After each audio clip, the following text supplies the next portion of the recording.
Sir. At this time, I'd like to reconvene the regular board meeting. Clerk of the board, please call roll. Hall.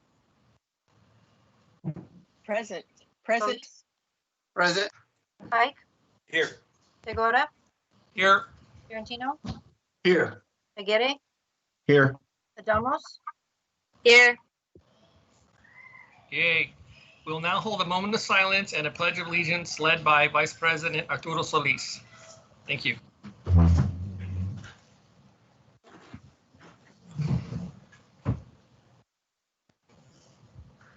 Oh, a little silence.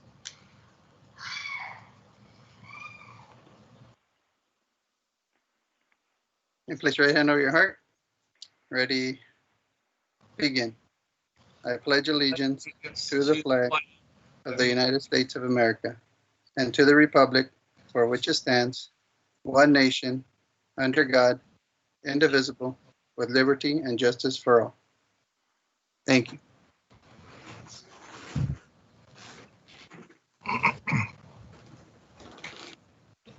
Thank you, Vice President Solis.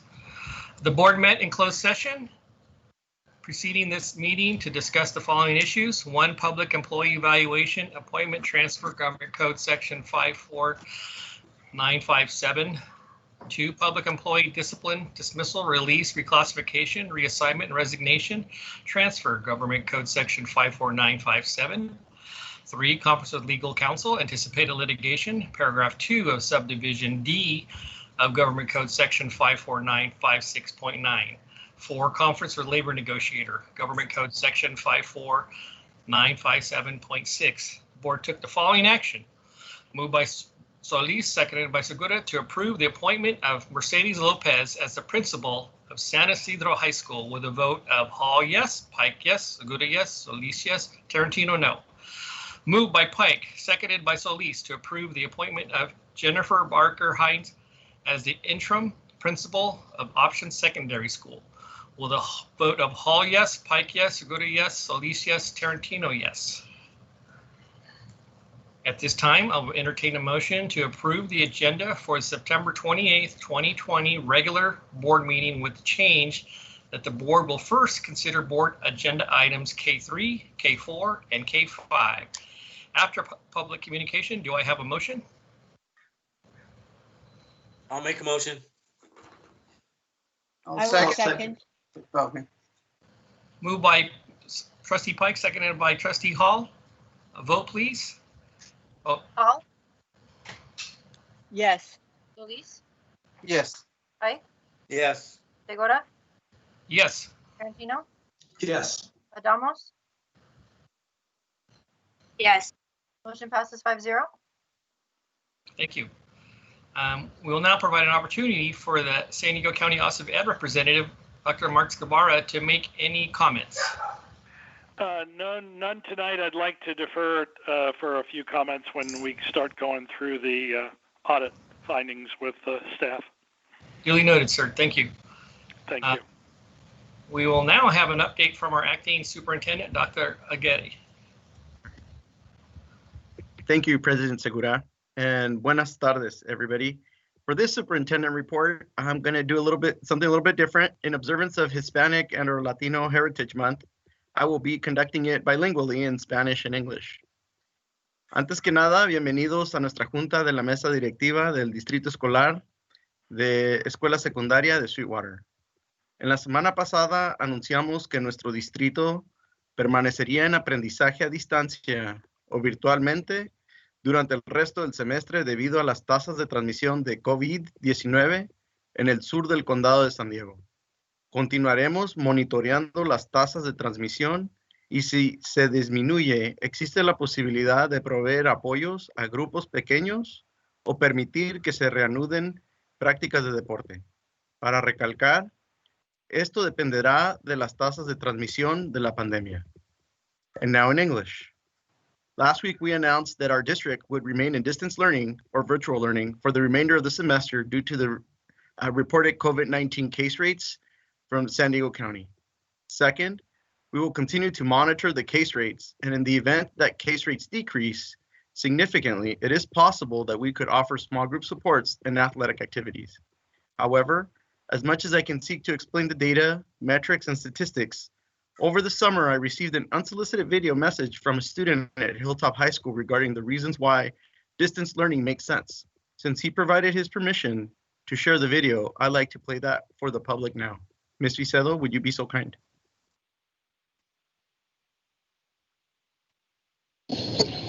Hello, my name is Jonathan Eckert. I'm a student at Hilltop High School, and today I want to talk a little bit about my opinions on distance learning and about some of the experiences that I've had through my summer school health class that I took online this year. So first off, this health class was extra meaningful to me because it was the first time in a year that I had taken a class with the district. I had to take the 2020 school year off. I was going through chemo treatment, and I wasn't really in a state where I could continue the AP course load that I had at the time. So having the option of an online summer school class to get back in the rhythm was really, really, really helpful. And I'm very glad that the district gave that option to students to continue their studies, even when they're stuck inside during quarantine. As for the class itself, a couple notes that I took away from it is obviously having the classes online adds a lot of flexibility for the students. They can mold the schedule a little bit more to fit whatever else is going on in their life, and they can work on the class when they have the time to work on the class. As far as the class itself, I really appreciated all of the different charts and graphs and different methods that the website used to teach the subject matter. I thought it did it very well. And I was also pleasantly surprised that even though the class was online, I still got to talk to a teacher and still got to have classmates throughout the course.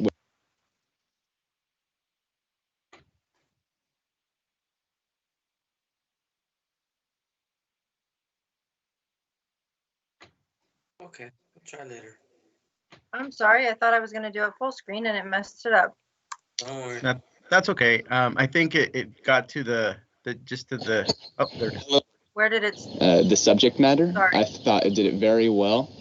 And I was also pleasantly surprised that even though the class was online, I still got to talk to a teacher and still got to have classmates throughout the course, which in my case was a 3-week course. And on top of all this, the class had a sort of calendar that displayed how many assignments I needed to get done every day, and it was very, very simplistic, and it told me what I needed to know. It told me how many assignments I had, how many I needed to do each day, kind of around how much time it would take. It really let me visualize what the course load was like, which I think would be very, very beneficial to students who are trying to mold their schedule around these courses. I know there can be concerns about with in-class learning is it's more of one-on-one with teachers, but I found that even online, there's a lot of student-teacher interaction, and I had lots of opportunities to contact my teacher with questions, and it worked very, very well. And as far as where the online classes go in the future, as evidenced by things like Khan Academy, we already know that technology can do a lot to further our knowledge and education, and I'm confident that the district will use all of the tools that they have to help us students learn effectively. And I know that the capacity and the potential that these online classes have is very high. I'm confident that the district will do everything they can to make these classes as great as they can, because they're already putting their students first by keeping us online to start the school year and keeping not only the safety of their students, but their teachers, and not only teachers, but also the parents of the students and family members, everyone who could possibly involved. I really appreciate, as someone with an impacted immune system, that the district is not taking the coronavirus lightly, especially being that we're in the South Bay and we have an even greater risk of the coronavirus. So I'm very appreciative of that, and I really want to thank you for that. As far as advice I could give about the online classes, as an AP student, I would greatly appreciate that we still have the option to continue our normal AP course load that we were planning to have anyway when we would be going to school face-to-face in person through this online mode. Hopefully the district will be able to continue a lot of their AP classes, because I know there's a lot of students who are hoping that they can continue their education and continue the plan that they've had through their school year, even if it's online. And as an AP student, it would just mean a lot if you keep those AP classes in consideration when you're planning all these online curriculums. But I have a lot of faith that you guys will do what's best for us. And I just want to say thank you for all the work you guys are doing. And I know that whatever will happen, it will be what's best for the students and the parents and the teachers. And I'm thankful for all the work you guys are putting into it. So have a wonderful rest of your week, and thanks for listening. Bye-bye. Thank you, Ms. Becerro, and thank you, Jonathan. Please know that the health and safety and well-being of our students, families, employees, and community will always be foremost in our decision-making. I thank everybody for their patience and understanding as we progress through this unprecedented global pandemic. Thank you. Thank you, Dr. Gary. That's very powerful. We'll now have a report from our student board representative, Desiree Adamos. Good evening, board. I first want to start off with saying that I had a conversation with Dr. Gomez and Mrs. Picos of how we can continue social and emotional learning throughout our school sites. And after talking with the support group program at Bonita Vista High School, I thought that this was a very great initiative to bring onto the other peer mediation programs within other high schools as well. So after consulting with multiple peer mediation teachers, I can confirm that Chula Vista High School, East Lake High School, Hilltop, Otay Ranch, Olympian, Southwest, and Sweetwater High School, the peer mediation programs within their school sites are also thinking of implementing support group programs within the 2021 school year. On top of that, we have also been having discussions. I've been having discussions with Mr. Mercado of how we can continue to practice restorative justice programs through our peer mediation programs, like despite the cuts of the funds that were going into the restorative justice programs. And on top of that, I've discussed with multiple LGBTQ plus alliance clubs throughout the district of how we can better represent them within our district as well. And after much discussion, they have vocalized that they don't feel represented in our summer school health classes, that they don't feel that gender and identity have been talked about enough. So as a result, I have an upcoming meeting with Mr. Hisu, the health education curriculum coordinator, about how we can change that to make them feel more included within the health education program. On top of that, within ethnic studies, there have been multiple students, again, as I've stated in previous board meetings, that have been really pushing for this within their own school sites.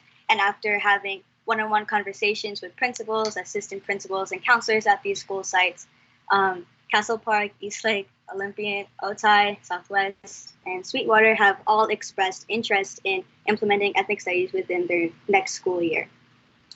And within our middle school ASB council meetings, I have been teaching leadership workshops to these students where they can utilize leadership skills and bring them back to their own ASB members within their school sites, and how they can continue to practice those leadership skills coming into high school. And within our high school ASB, now that we don't have anything to focus on like homecoming or prom or grad night for our students, we've decided to discuss LCAP and LCF goals and education policy, and how the ASB is effectively promoting those goals and making sure that the students at their school sites are being properly represented. I've also had the great opportunity to attend a Filipino community hall meeting last week, and I've heard their expressions of like how they would want to be represented in our community, and hearing that support and solidarity from Filipino educators within my district means a lot to me personally, being a Filipino student board representative. Thank you. Thank you.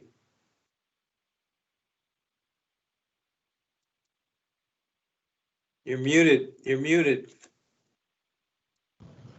Didn't want you to hear my dog in the background. So we'll move to D1, which is conduct a public hearing and adopt resolution number 4687, assurance of sufficient availability of textbooks and/or instructional materials, and assurance that the core curriculum is aligned to the state content standards. I will now open the public hearing. Are there any speakers? Yes, I have comments from one speaker. These are from Kathleen Cheers. In reviewing the information attached to this agenda item, high school curriculum, some of these textbooks indicate printing dates of 2002, 2003, 2004, 2006, 2007, 2009. Middle school curriculum, dates of some of these textbooks also of concern. For example, 1997 date for Filipino national language of the Philippines. Our district presents itself as having two personalities, one focused on technology as the future of education, regardless of the COVID effect, and one continuing to pour many thousands into textbooks. At what point in time is Sweetwater prepared to decide which path it will take? Respectfully, please do not respond with, quote, some courses are not available online. We have been hearing this since Ed Brand 2. This is 2020. It is time this community has trust in the decision-making of district leadership, and well past time we watch while agenda item after agenda item is passed without relevant questions being asked by our trustees. You are our representatives. You are supposed to be ensuring a quality education for our community's youth, yet for the most part, your role as you present yourselves is as a mere rubber stamp. Meeting with the acting superintendent prior to meetings does not suffice in meeting your responsibilities. Where is your oversight? Where are your individual efforts in researching the agenda items? Where is your outreach to the community and employees on the front lines? Mr. Tarantino, I do have to acknowledge your interest and efforts, and while you have the advantage of expertise in the field, I am respectfully calling on all trustees to begin to educate themselves. There are no further comments on this item. Dan, do we have the board comment on this before I close the hearing, or I close the hearing now? No, you can close the hearing and then take board comment. Okay. The public hearing is now closed. Do I have a motion to adopt resolution 4687? It was actually pulled by Mr. Tarantino. I don't know if he has questions. Yes, Mr. Tarantino. Thank you, President Segura. Yes, to kind of piggyback on what Mrs. Cheer said, I too noticed that some of the books are 17 plus years old. And I was wondering, under the Williams Act, is there a provision at what point is a textbook too old to be used in the classroom? And that has to be discarded? Or do we just use it until we can do the next adoption or whatever? Dr. Aguirre?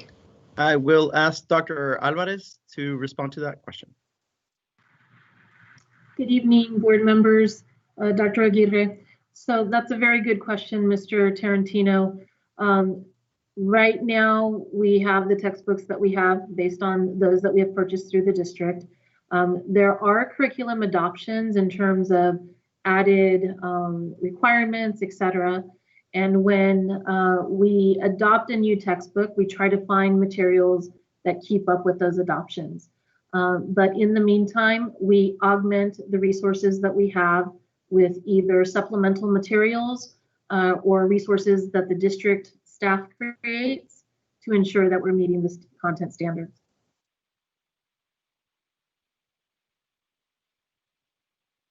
Thank you. Thank you, Dr. Alvarez. You're welcome. Any other questions or comments from the board? Yes, if I may, President Segura. Yes, sir. Thank you. I brought it up to Dr. Aguirre with regards to the digital.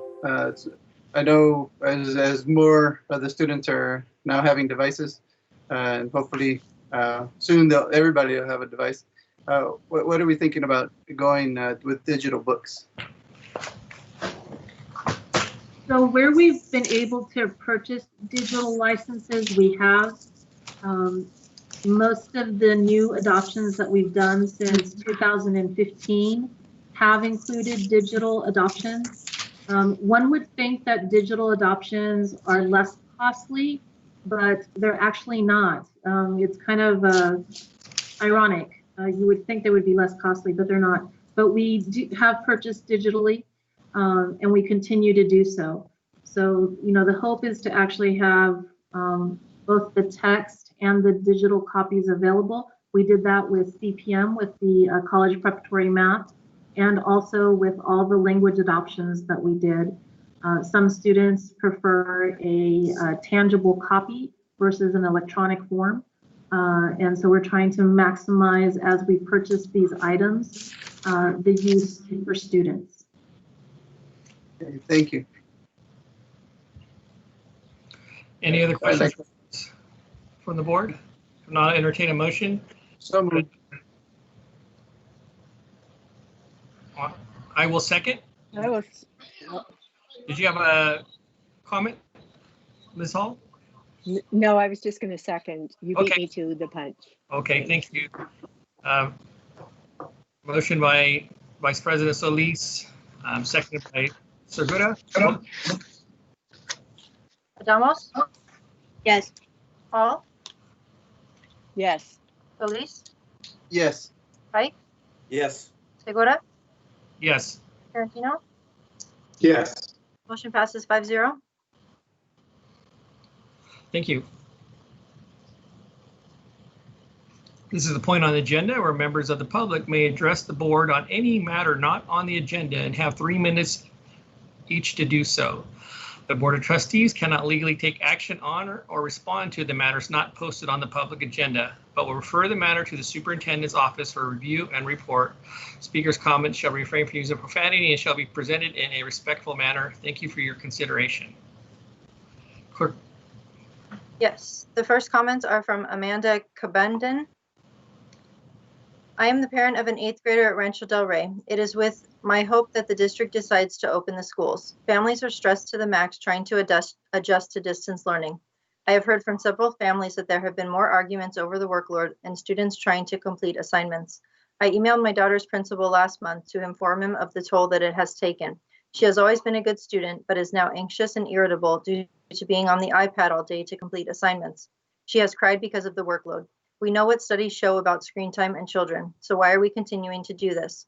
Not only are children more anxious and irritable, they are having headaches from increased screen time. At some point or another, we have to get these students back into a routine. Maybe we could have waivers we could sign if we'd like to get them back in the classroom. My daughters work 6 days a week on homework. When is she supposed to have family time? I have asked if the workload they have with distance learning is the same as what they would give in the classroom. Please consider reopening schools. The next comments are from Armando Leon.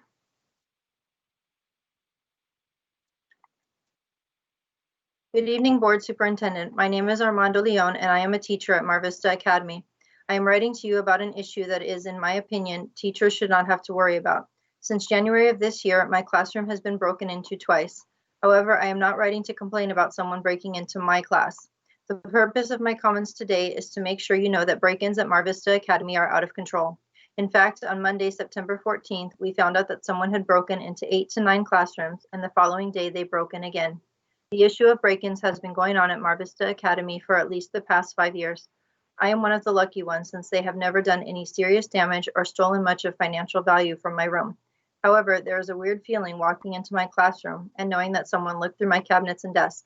Many of us see our classrooms as our second homes, so we have family pictures and other personal items like special books, our college diploma, gifts that students have given us throughout the years, and to think that someone comes into our room and can look through all our stuff just doesn't seem right. I say I am one of the lucky ones, but tonight you will hear from some of my colleagues whose classrooms have been severely vandalized. After the latest break-in, we were told that finally a security camera system had been approved. Teachers have been asking for the security cameras for 5 years. However, no timeline was provided as to when that camera system will be installed. Additionally, many of us believe that at this point, our school needs much more than just a camera system. Given the high incidence of break-ins at Mar Vista Academy, we believe it is necessary to install an alarm system at Mar Vista Academy. I am not sure what the cost would be for this, but I bet that having to deal with dozens of rooms being vandalized in the past 5 years has already cost the district more than they would have spent had a security system been installed 5 years ago. Aside from the economic investment, please invest in helping teachers feel safe and respected in their own classrooms. The next comments are from Aylin Cisneros. Ethnic studies should be taught at all high schools because it's very important to learn about everyone's history and just the American history. For example, I wasn't aware that Latinos were also enslaved by Spanish people. I feel that this and much more history should be taught, especially here in the Sweetwater District because it is located so close to an international border with many connections to the other side. Many students have ancestors that are predominantly white and should know about the struggles they went to. Ethnic studies is not just to teach about culture's history, but also it teaches you about your needs. This subject is crucial because it helps you see the world in another perspective. You see the whole history and not just the one the U.S. wants you to learn about. For example, the Alabama textbooks say slaves would do their chores and would often have BQs with their owner. The books are portraying that slaves weren't oppressed, tortured, raped, or killed. Why are we spreading false assumptions on students? We should be teaching the history to make sure it doesn't happen again. These are something I have learned in ethnic studies, and I feel like I was robbed from the opportunity of learning about this sooner, to know that my people were slaves and that the only reason I speak Spanish is because my people were taken over and were forced to adopt a new language and religion. All students should learn about others' history and about their history. The next comments are from Bobby Rector. Good evening, Ms. Hall, Mr. Pike, Mr. Segura, Mr. Solis, Mr. Tarantino, Mr. Aguirre, and all community members invested in Sweetwater Union High School District. I understand that this is a trying time for all of us, and I understand your decisions to keep us all safe is at the top of your priority list. But I think you are overlooking some very important factors regarding the health and safety of our students and families. When we look at health, we must look at the following: physical, emotional, social, and intellectual health. I believe that the numbers we are using as a deciding factor in keeping students and staff out of school only address physical health, and those numbers show us that 0.00003% of infected 0 to 19-year-old children end in fatality. We can't continue to ignore the emotional, social, and intellectual health of our students for numbers that low. At what point do you look at the entirety of student health and make decisions accordingly?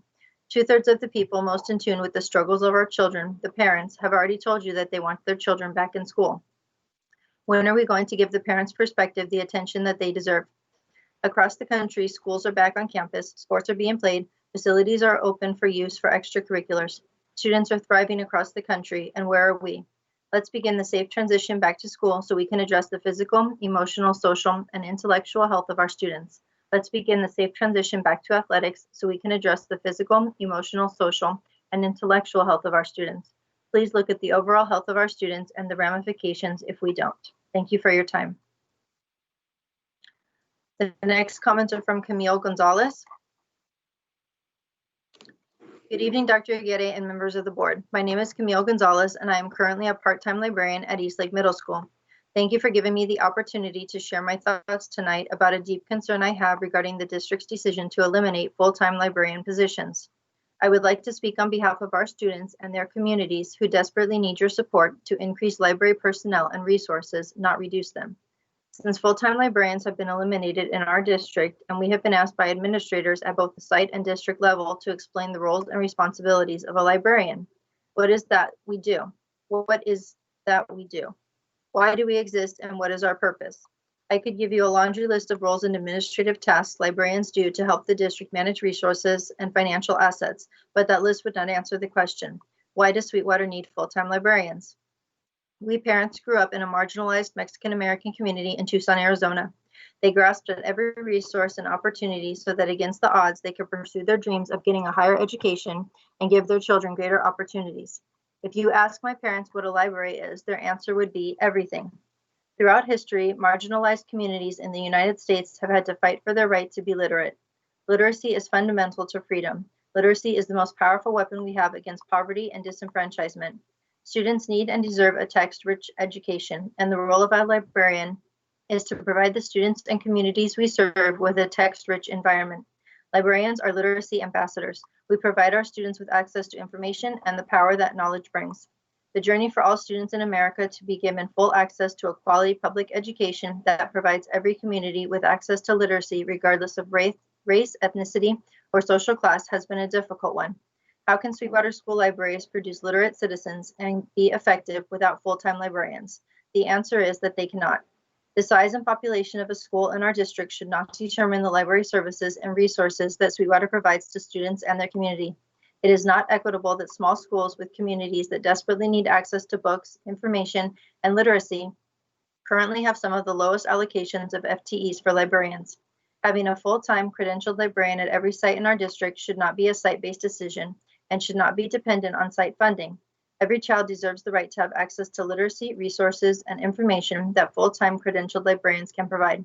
It should be a district priority to reinstate full-time librarians district-wide. Thank you. The next comments are from Cynthia Roncaroni. In a district that is comprised of 91% non-white Anglo-Saxon Protestants, it is logical that we have a class which highlights the diversity living within our academic borders. This class is empowering to the students who are currently reading a pro-white plethora of academic texts that promote the erroneous idea that America was built by white people for white people. Our society is becoming increasingly polarized, and these rifts begin at home and through increasingly partisan media. Our public school system may be the one bastion where bridging the ideological gap remains a possibility. Ethnic studies may be the one class where such a curriculum may promote cultural and socio-political understanding. Please consider adding this class, like health, as an outlying requirement. It would allow 91% of our students to see their ancestors' contributions to modern-day America and 9% of the students to understand the current political unrest and systemic flaws. This class could balance student learning. The next comments are from Daniel Garcia. Good evening, Board and Superintendent Aguirre. My name is Daniel Garcia, and I have been a teacher at Mar Vista Academy for the past 7 years. I am writing to you regarding the security of our campus. I cannot recall a year that I've been at Mar Vista Academy where our campus was not broken into. Throughout the years, every teacher on our campus has been affected by these break-ins. It seems ridiculous to say, but every year I know many of us will walk into our classrooms after a weekend and find our windows broken and classrooms trashed. This is not how we want to start our week, but for the past 7 years, it's been a reality. Just recently, we were broken into twice in the same week. Roughly 13 teachers had their distance teaching interrupted and had to go check on their classrooms and personal belongings. We have asked the district numerous times to install our cameras and arm the entire campus.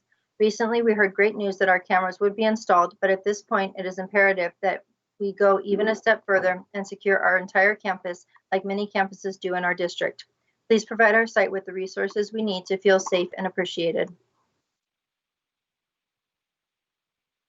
The next comments are from Daniela Cano. It's crucial that the Sweetwater District offers ethnic studies. Historically, people of color in the U.S. have been politically, socially, and economically disadvantaged. As a result, racism continues to be embedded within our country's institutions, disproportionately affecting the education, opportunities, and lives of people of color. Despite how prevalent these issues are in our society, students are hardly taught about the history of these issues to an extent or depth that is sufficient. By offering ethnic studies, the Sweetwater District will equip students with the knowledge, empathy, and tools required to face these issues and facilitate long overdue change. Ethnic studies will also give students the opportunity to learn more about cultural backgrounds. The very few times that the histories of people of color are taught in schools, they're often in relation to oppressors or the violation of social and civil rights. As a result, American students learn to view people from other cultures as no more than their struggles. This model of education has major consequences. It promotes harmful attitudes like white saviorism, makes it harder for American students to empathize with and connect to people of other cultures, and can deter students of color from wanting to learn about their cultural backgrounds. The histories of people of color deserve to be taught and appreciated in their entirety. Through ethnic studies, students will not only gain pride and appreciation for their own backgrounds, but for the backgrounds of others as well, enabling students to develop meaningful connections with others and further facilitate change. In order to do what is best for their students, the Sweetwater District must implement ethnic studies.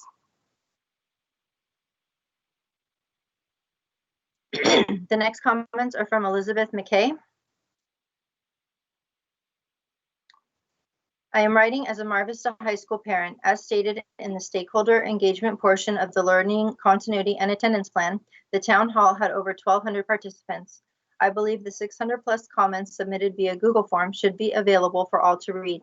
It is important for all to know what the concerns are of Sweetwater students and families. The plan also states the health and safety of our students and staff is the district's primary concern. Have modifications begun on any of the campuses, such as installation of hand sanitizer dispensers, installation of temperature screening kiosks, reconfiguration of furniture, establishing cleaning, disinfecting procedures for staff and students. According to the San Diego County website, as of 9/25, the county's 14-day rolling average is 3.3%. All other school districts in the county have opened their facilities for their athletes. I believe with the right safety precautions in place, our facilities can reopen safely for the physical and mental health of our student athletes. The next comments are from Eugene Brovic.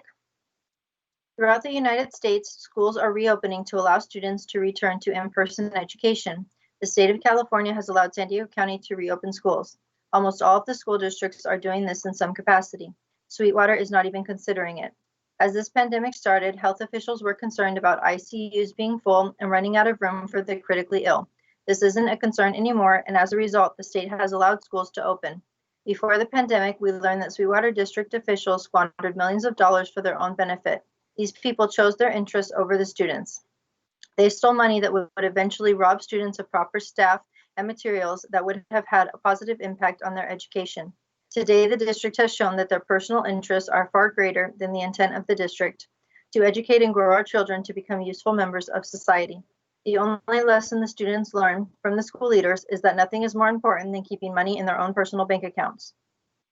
The students have learned that nothing matters more than your own self, that causing the destruction of any student's moral, education, and drive is less important than committing fraud to ensure they could steal money. No district administrator cares whether our students are failing, only if they attended class. No administrator cares whether students are depressed or dealing with difficulties, as long as money keeps coming in, but not to spend on the students, only to make up for the money they already spent. The CARES Act provided money for the district that is gone because of the deficit. The district board members and administrators don't care for the students. They continue to take their large salaries and worry about which teacher to cut. Why don't they take pay cuts? Because they aren't here for the children. They are here for their own personal financial growth. Money is more important than the children. This is disgusting. If a parent took all of the household money to go out to eat and party and left no money for utilities or food, the school administrators would report them to CPS. What if the parents spent all the money and now the children don't have a home? What if the administrators spent all of the money and the children can't afford to open the schools? What you, the school district, is doing to the children is outrageous. It is unfair, and yet you don't care. Don't ever say you care when you are the only district not to even look at opening up the schools. Don't say you care when there are children who have worked for years to have good grades for college, but can't because they can't adjust to learning in a way that wasn't introduced at all during their 10-year or more education.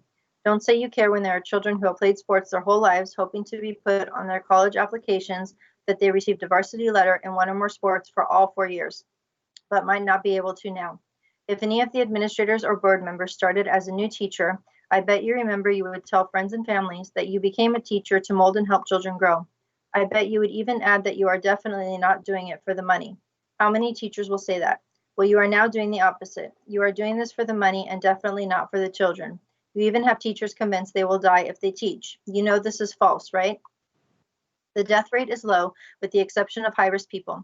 Plus, the first thing that must happen to die from COVID-19 is to contract COVID-19. Just because you contract it doesn't mean you'll die, unlike what you keep telling the teachers. Take the time to be proactive and find a solution to protect people that is the least restrictive and shows you care. This is where a good school district differs from Sweetwater. They take precautions. They talk to experts. They listen to the community. They investigate pros and cons. They come up with plans.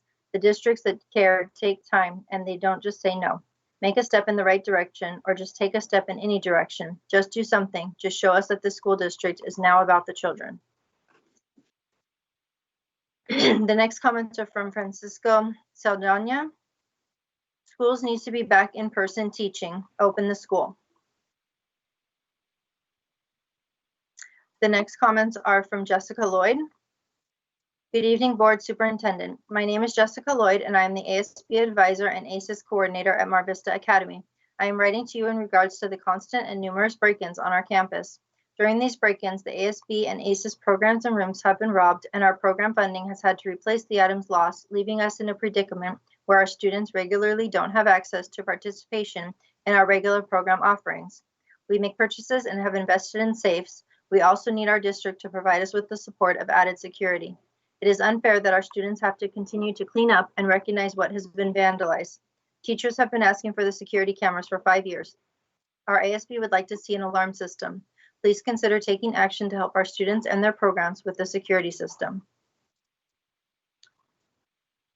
The next comments are from Kathleen Cheers.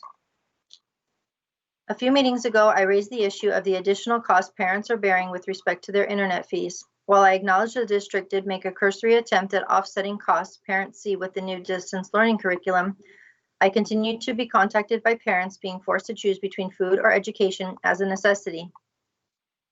The question is clear. Public education is mandated to be free, equal to all students, regardless of the socioeconomic bracket. So why are parents being subjected to any fees for public education? Where are the district's efforts in using the millions of COVID savings, for example, in sub-expenditures they are no longer paying out to negotiate a contract which would offer no cost for internet to our students' families? Who in the district is charged with this oversight? Surely it does not fall on Mr. De La Casada. Goodness knows he and his team are doing an exemplary job with the daily challenges. I recently saw where T-Mobile was pledging millions for educational access. Again, who in the district should be applying for such free access on behalf of our student population? Perhaps it is time the parent community reach out for legal counsel in an effort to produce free public education. In closing, what if the teachers, counselors, and others who are using their own monies to upgrade to unlimited internet access purchase new computers, laptops, printers, papers, ink? Why is the district and the representation ignoring this financial burden? Why were our teachers prohibited from retrieving their district-sourced classroom technology under the veil, quote, they were district property? Aren't the student iPad, Lenovo's too district property? Are you aware the limited software ability of some teachers' at-home technology limited their access to course curriculum, necessitating teachers to initiate dummied-down course material? And finally, why is there a need for schools to use their Title I dollars to also pay for technology? Respectfully, I would ask one of you trustees to tell me, on the record, to date, how much has been spent on iPads, Lenovo's, computers in total?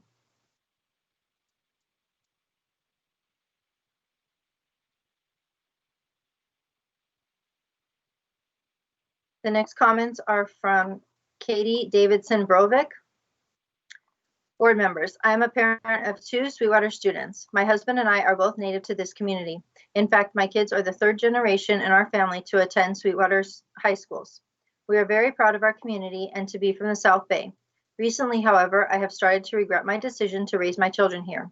If I had chosen another area, my older kids would have hope of returning to school soon. They would have hope of returning to school athletics soon. My oldest son is a junior in high school and an athlete who has the goal of earning varsity letters in 2 sports all 4 years of high school. That's an accomplishment that he will miss out on if Sweetwater continues to ban sports. He is also a very good student who chooses to take AP and advanced classes and usually gets very good grades. This past progress report, however, he had 2 failing grades. He's never earned a failing grade until now, during distance learning. This type of learning has completely destroyed his motivation and drive to do well in school. He's forgotten his goals and seems defeated. This is a direct result of the continued school closure. My younger son is in the 8th grade. He suffered from general anxiety since he was a young child. Despite this, he works hard in school. He also elects to take advanced classes and works even harder to make friends and fit in with his peers. Last year, he finally found his place at school with the library club that would meet during lunch on Fridays. He asked daily about returning to school and seeing his library club friends again. This is a kid who used to hate school because of his anxiety. His grades are also lower now than they were before the school closure. I worry that this continued school shutdown will have irreversible effects on him and his mental health. My youngest is a student at Chula Vista Elementary School District. They finally released a plan to reopen beginning October 26th. It's devastating to watch my daughter celebrate the return to normalcy while my boys become more unmotivated and withdrawn daily. Keeping Sweetwater closed through the end of the calendar year is not acceptable. Banning school athletics this year is not acceptable either. The board needs to reevaluate the plan before we have a serious mental health crisis. Distance learning is not working for many, many families. COVID is becoming less risky, more cases are asymptomatic, and our young and healthy are not having serious complications. In addition, the doctors and medical professionals know how to treat COVID. We are not in the same boat we were in when the school shut down on March 13th. Schools can be reopened safely. Many schools in our area are reopening safely, and you, the board members, need to figure out how to open Sweetwater schools and student athletics before the end of the calendar year.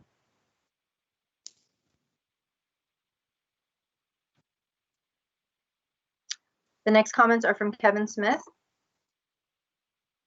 It is known as, quote, a condition of persistent mental and emotional stress occurring as a result of injury or severe psychological shock, typically involving disturbance of sleep and constant vivid recall of the experience with dulled responses to others and to the outside world, end quote. The condition is known as post-traumatic stress disorder, a condition that is typically associated with military veterans. I argue that this condition can be applied to countless African American people in this country and around the world. I truly believe I suffer from it. People around the world condemn the killing of George Floyd, Ahmaud Arbery, Tamir Rice, and so many other African American men and women. No matter what changes are done after their deaths, their loved ones will never be able to express their love for them tangibly. Board, I ask, what is this district doing for the living African American students who call Sweetwater their school district? Does anyone hear their pain? Have we explored how it impacts African American students to see a police officer kill a young woman not much older than they were with impunity? This is what happened to Breonna Taylor. Have we explored how they feel when surrounded by people who don't understand or have a lack of interest in their culture? Have we explored possibly contributing factors to why African American students are not achieving at the rate of their Asian, white, and Latino peers? Have we considered that many of these African American students and staff are dealing with PTSD and don't even know it? If you, like so many of us, mourn for the families of the countless African American people that were lost to law enforcement, then show it on how you treat the living. To my deep chagrin as an African American, I can say that we are used to silence when it comes to our advocacy. Please disappoint me. For those of you who belong to a certain religious faith, I ask that you consider the sage words of St. Francis of Assisi. Quote, preach the gospel at all times. When necessary, use words. End quote. The next comments are from Kimberly Dixon.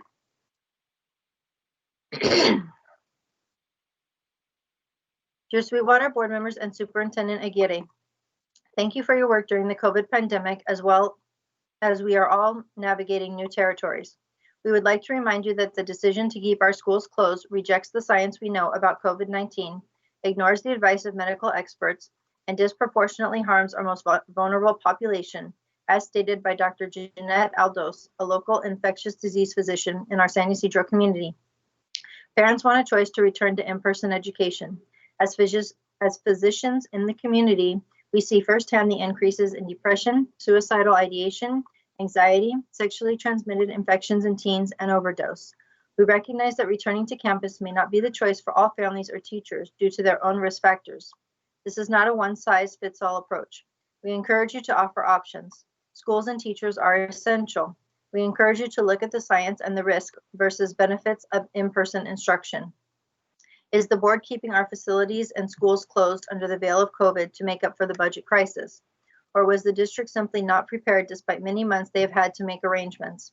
We ask that the board is transparent and remind you that this is the same board that led our district into our budget crisis. We remind you that you are elected by our community to represent our needs. Your survey showed that 2/3 of families wanted to be back on campus for in-person education in some capacity. Instead of saying, no, we cannot open, we suggest you begin to say, how can we give our families options? Give families a choice to return to campus. The next comments are from Kylie Kavanaugh. Dear school administration, board members, or decision makers, most of us do not feel we are even being heard, let alone that you are doing the best you can. Children belong in school together every day. Virtual learning was supposed to be an option to families that felt unsafe re-entering schools, and as this can remain an option, live in-person education is the only option for many of us. Parents are not meant to be teachers, social workers, and principals in our own homes. Teachers are not supposed to work twice as hard to make half the difference with the same pay. Let that sink in. Because if you truly feel that children are getting the same education virtually as they were in person, you need to reconsider your place in the education system.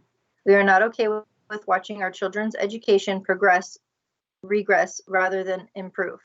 We are not okay listening to our students spend their 60-minute lessons listening to a teacher tell other students to put a shirt on, or to stop with the profanity, or to simply watch the entire Zoom lesson freeze and lose the entire day's worth of instruction. You have no idea what teachers are actually trying to accomplish every single day and the struggles virtual learning brings on. There have been multiple classes bombed with foul images, noises, and music. Students have been exposed to material that upsets them against their will.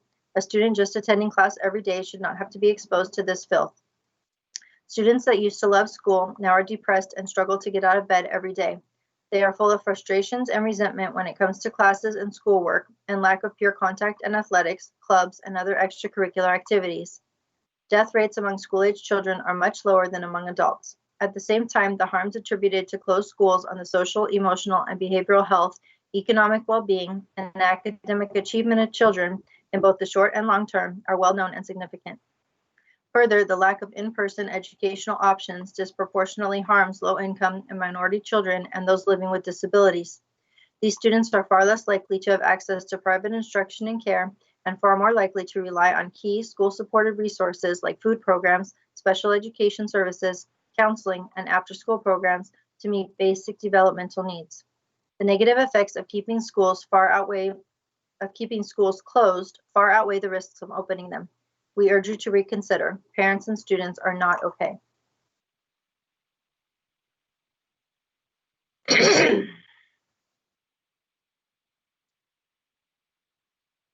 The next comments are from Leilani Faia. Sorry, I know I'm saying that wrong. My name is Leilani Faia, and I am a teacher at Mar Vista Academy. I am writing to you about an ongoing issue that we have been experiencing at our site for the past 6 years. I started teaching at Mar Vista Academy 6 years ago, which is when I experienced the first classroom break-in. Over the next 5 years, my classrooms, I have had 2 different rooms, have been broken into 4 more times.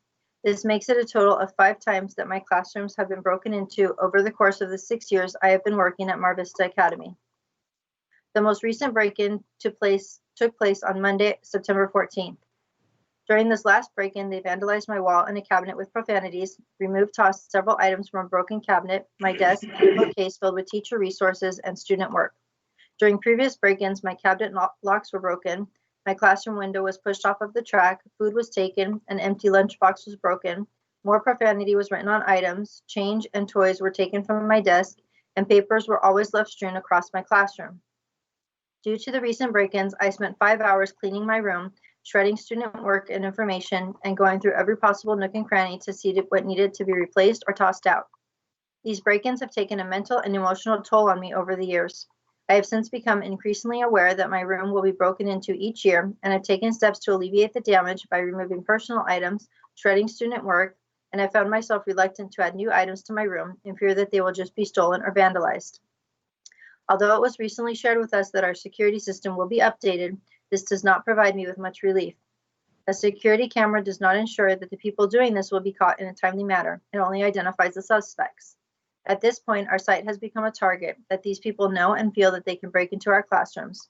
I agree with several of my colleagues that an alarm system is needed at Mar Vista Academy to alleviate more damage to classrooms and to actively work to apprehend those involved in the break-ins. The damages that classrooms have sustained have economically impacted the district, school site, and teachers. More importantly, it has created a sense of anxiety and fear for the teachers who consider our classrooms a second home. Please make the changes needed to ensure that all staff and students feel safe at Mar Vista Academy.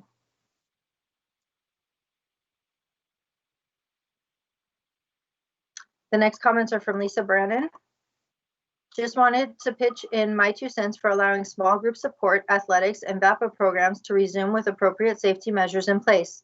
We are in the unique situation here in San Diego to be able to hold VAPA classes and athletics outside much of the year, where county health guidelines say there is much less risk of spread of the coronavirus. We also have access to large spaces such as gyms, auditoriums, theaters.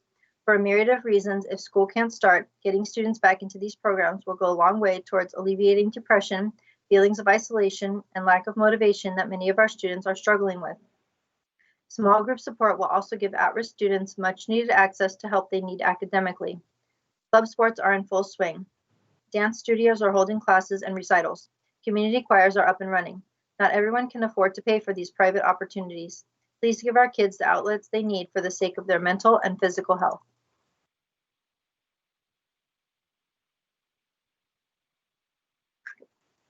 The next comments are from Marielle Venturino.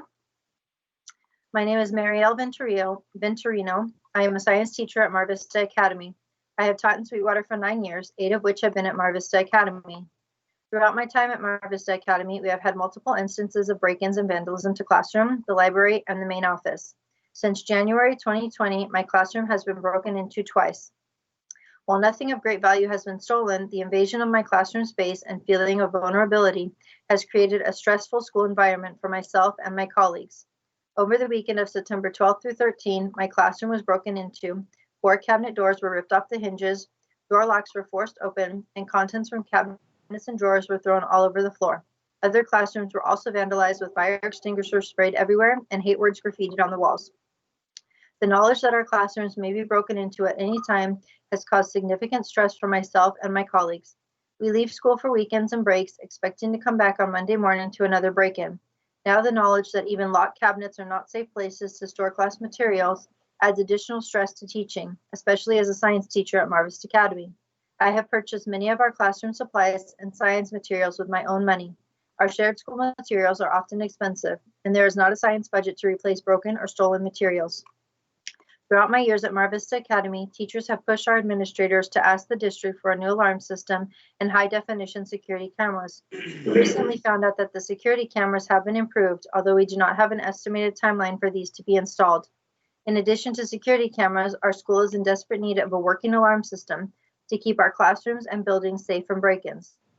We are asking our superintendent and board to support us in making our school a safer and happier environment for our hardworking teachers. Thank you for your time and consideration of the extremely important matter. The next comments are from Mel Santos.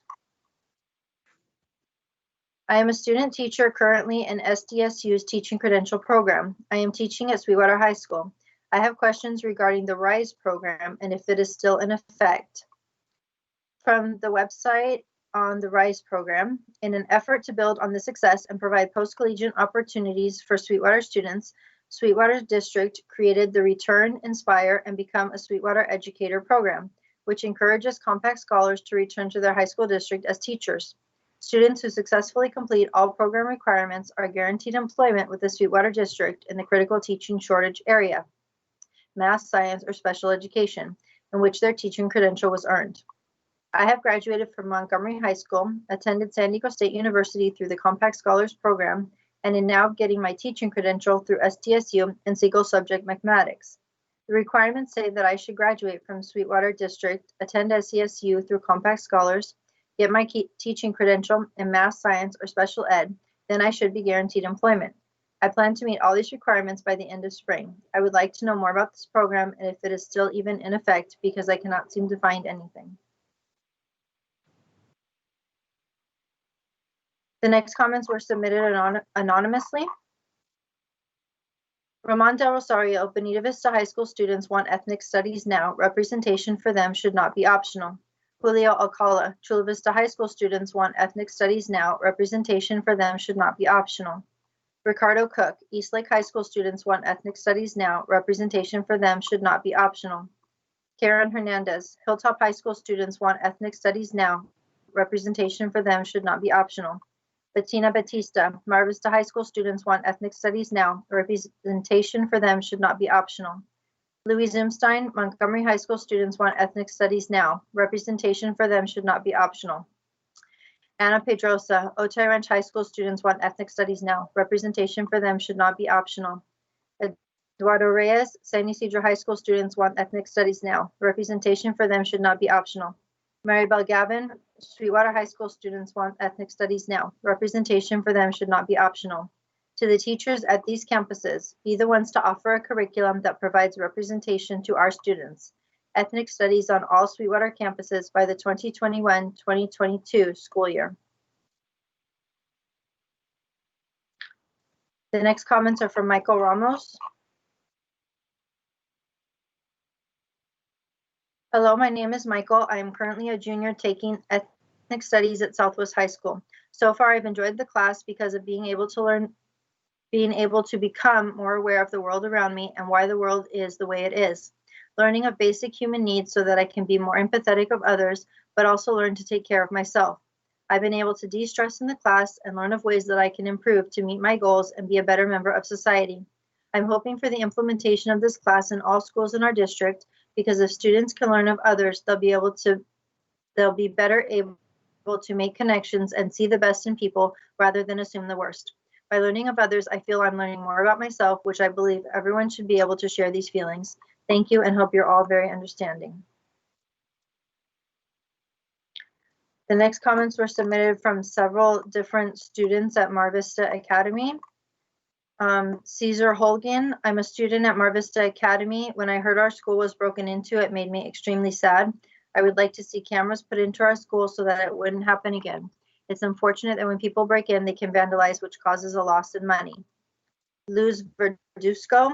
I'm a student at Mar Vista Academy. My name is Liz Verduzco. When I heard that our school was broken into, I felt disappointed and scared that our school had been broken into. Could you please put cameras and alarms to make sure that our school is safe, because it's just not right to steal from a school and taking away our stuff to sell to make money for us students and the school. I am not okay with this because it makes me feel like the school is not safe, and I don't want Mar Vista Academy to feel unsafe to me and others. Angelica Carrillo. I'm a student at Mar Vista Academy. My name is Angelica. When I heard that our school has been broken into, it made me feel like we don't have good security. To fix this, I think we need an alarm and cameras. It affects us because we lose money trying to replace stuff, and they can also vandalize. And Janeri Delgado. I'm a student at Mar Vista Academy. My name is Janeri. When I heard that our school has been broken into, it made me feel like our school wasn't secure enough. To fix this, I would put cameras and alarms or strong locks on the doors. The next comments are from Natalie Triplett. My daughter is a sophomore at Bonita Vista High with an IEP as well as anxiety. Since the start of distance learning, I have watched helplessly as my daughter's grades have declined. She has days where all she does is cry or has outbursts of anger. Fear of her current mental state, we decided to see her doctor, where she expressed her feelings of helplessness and struggles to cope. At that visit, she was diagnosed with mild depression with the understanding that she cannot deal with her new reality of distance learning. I beg you to open your eyes to see the damaging effects this is having on our children's lives, futures, and most importantly, their mental health. Unknown participant is now exiting. My daughter and all of the students of the Sweetwater District deserve the choice to return back to in-person learning. I understand this might not be the case for every household or student, but for my household, it is extremely necessary for my daughter to get back to school. The next comments are from Nick Marinovich. Greetings. As a trustee, if you did your job, you would have a lot of questions either in private or in person about today's agenda. Hopefully you are up to the task. My non-agenda comments focus on 3 areas: fiscal reporting and internal audits. This has really improved under Dr. Salkeld. We have a real CFO who looks beyond just making sure the numbers can balance. The expanded internal audit functions and reports look promising. Your entire staff should be complimented for their fiscal PowerPoint presentations. My main concern is that there are not sufficient resources devoted to the identified internal audit functions. Termination of the superintendent. The administrative buck falls upon the superintendent. The position is accountable for managing the fiscal resources of the district. It is up to the board to approve and pay attention to financial decisions. Please look in the mirror on who should be held accountable and don't make Karen Janney a scapegoat. An agenda item gave no indication she was up for termination. Once the decision was made, the initial public statement was, quote, ratify the termination notice of one certificated management employee, end quote. Huh? Sound familiar? Confusion and wonderment. Hold the current superintendent and council accountable for screwing up an opportunity to start out this new era with transparency in firing the old superintendent. CARES Act budget and reporting. Perhaps it is somewhere, but there should be a detailed proposed budget for spending. There certainly seems to be a lot of spending on computers. Based upon my experience, the feds will want detailed reports on how and why you spend the federal funds. Those of us, or the usual suspects, are going to demand complete accountability for the spending. The next comments are from Nicole Cohen. My name is Nicole Cohen, and I'm currently the moderate severe special education teacher at Mar Vista Academy. I am writing this letter to inform you on a reoccurring issue at our site. This is my 3rd year teaching in the Sweetwater District, and I have been at Mar Vista Academy for those 3 years. During that short time, my classroom has been broken into on at least 5 different occasions. During these break-ins, my drawers have been gone through, the reinforcers that have been bought out of my pocket for my students have been stolen, and my safety has been compromised. A classroom Wii that my students used on Fridays to play sports was taken during one of these break-ins, as well as all the classroom iPad chargers and snacks in the classroom used for reinforcement. The feeling of someone going through your classroom items over and over again when you leave for the weekend is a sick feeling. Over these 3 years, I have felt violated, angry, and hurt, knowing that my classroom seems to be a target for the people who are breaking in. Since before I arrived at Mar Vista Academy, I believe teachers have been asking for security cameras, and they have been finally approved. I am hoping that we can make these cameras as well as other safety measures a priority to Mar Vista Academy safety. The break-ins usually occur through our windows, and I would like to propose we get new windows with locks installed in the classrooms with the hope that they will not pop out of the frame as easily as our current windows. I would also like to see an alarm system installed to catch these break-ins as they are happening.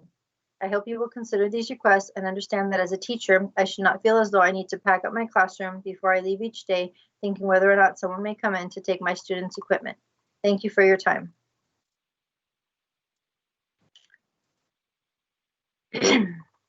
We now have 80 comments that have been submitted regarding athletics.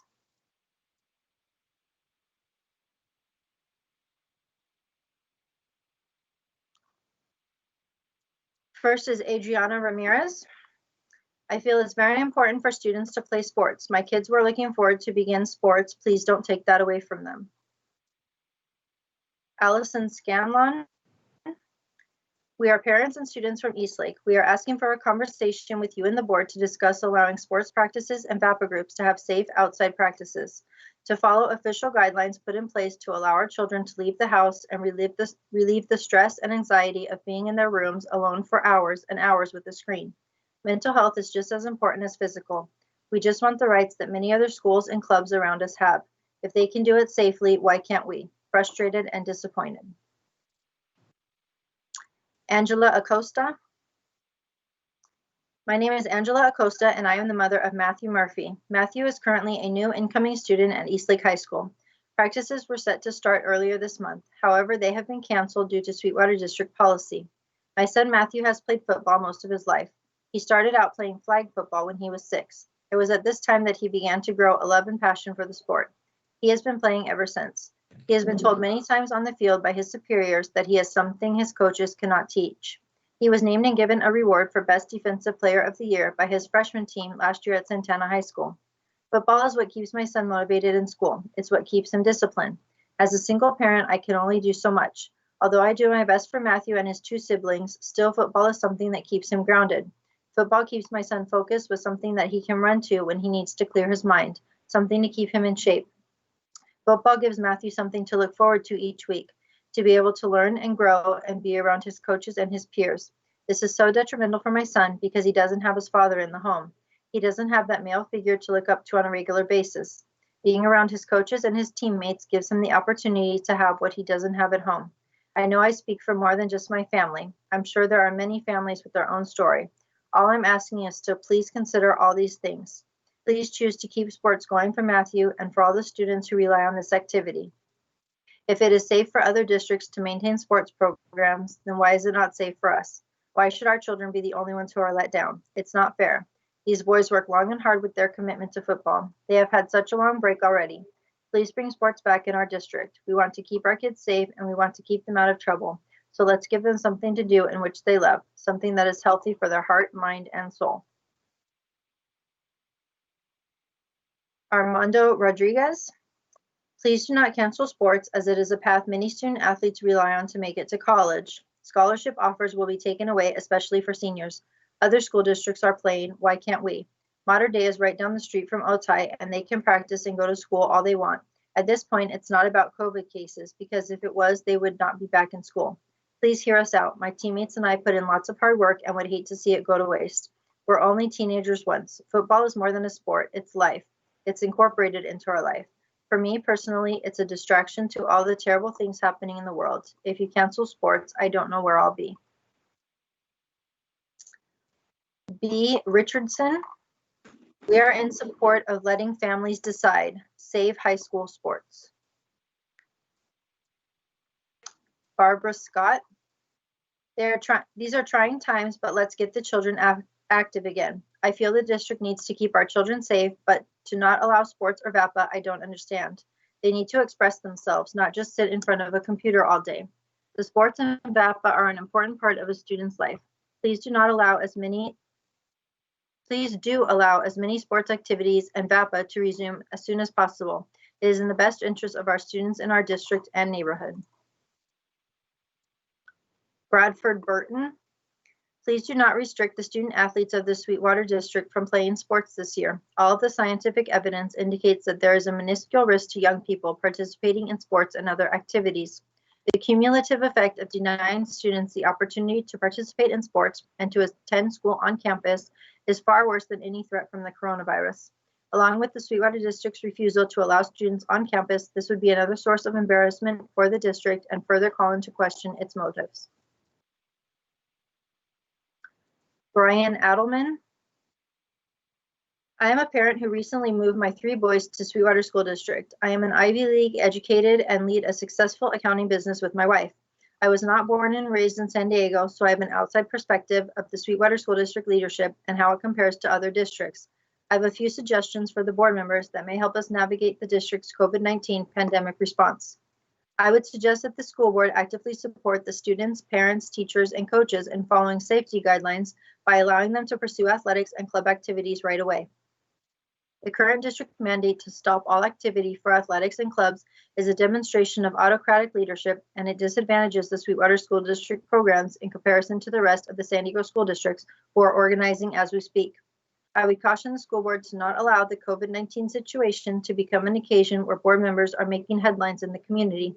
Board members and superintendents are tasked to serve the schools and to effectively get out of the way so that students, parents, teachers, and coaches can grow and mature together. Strong leadership will set fair guidelines and let the coaches actively lead their students. Then student successes will hopefully make the headlines. I would encourage you to employ the district coaches to actively follow safety guidelines and be the leaders that you need them to be right now. As board members, you need more leaders. You have them in the coaches that you've hired already. Let them lead and safely prepare our students for success. Carol DeJong. As a district alum and former high school athlete, I implore you to not cancel high school sports for the 2020-2021 school year. Other area district schools have not canceled and are still evaluating all possible options. Claudia Torres. Our kids need to keep up their normal lives for their mental health's sake. Please let those who are willing to do an outdoor activity in sports and make them available school district-wide as it's been done in other districts. Thank you. Coach Texler. If we lose the sports season, I fear it will take years to recover athletically. Extracurriculars are so important to young kids. I think the district stands to lose a lot of ADA money by kids that choose to go to schools outside our district to be able to participate. Please don't take away the things that give kids so many reasons to do well in school. Cormac Lawler. I have been made aware of an effort to do away with high school sports for this year. Do not take away the only thing that my children and the thousands of other children have to look forward to. You have already taken away their ability to go to school and socialize with their friends, and now you want to take the last thing that keeps them going. It certainly is not the farce that is virtual learning that is good for their self-esteem, character, and relationship building. Decisions like these without the input of the parents will have major ramifications for those who choose to lock us out of the discussions. Come to your senses.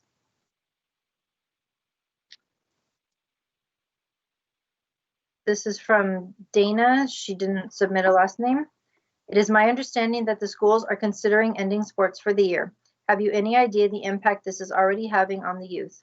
This should not be an option. These children need the exercise, physical activity, outlet, camaraderie, engagement, interaction, confidence, skill building, mentoring, leadership, opportunity for skill development to remain competitive for college. This is not the time to take all of this away from the least vulnerable population. There should not be a one-size-fits-all approach to this. Let's let families decide. Dante Pacheco. We need to get back to on-campus teaching and the choice to play high school sports. At first, I thought online instruction would be way better than on-campus instruction. Why? Well, because I could complete my homework with ease and not even pay attention in class because I could just look up the answers. Sad that this was my first thought, isn't it? Even worse is that I'm not the only one that thought of it. I can speak for a lot of the kids at my school that we aren't learning anything from online classes. Half the time, the students aren't even paying attention. The teachers try their best to keep us focused in class, but it's extremely hard. If we were actually on campus in our classrooms, the teachers could set up activities or have the ability to actually teach with all of our attention. I never saw myself saying this, but I genuinely miss going to class. I disliked it, but looking back on it, I can say with 100% confidence that I actually learned something every day from the lectures my teachers gave me, whether it was something boring or pretty interesting. It feels like I'm falling behind, almost in the sense that the material the teachers are giving us feels less significant. High school classes are supposed to prepare us for the next step, which is supposed to be college, and I don't feel like I'm getting the amount of information needed to get to that step. I could only imagine what the seniors are feeling.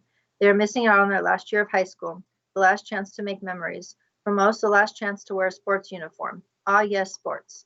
Sports has been a way to just let myself go and be happy. Without them, I just don't know what to do. This year, my junior year, is the year colleges always actually look at athletes. This is the most important year, and it is going to be canceled. If this school year is only going to be online, then I am not only missing out on key information to help me to my next destination, but I am also missing out on my most important year to get recruited for colleges.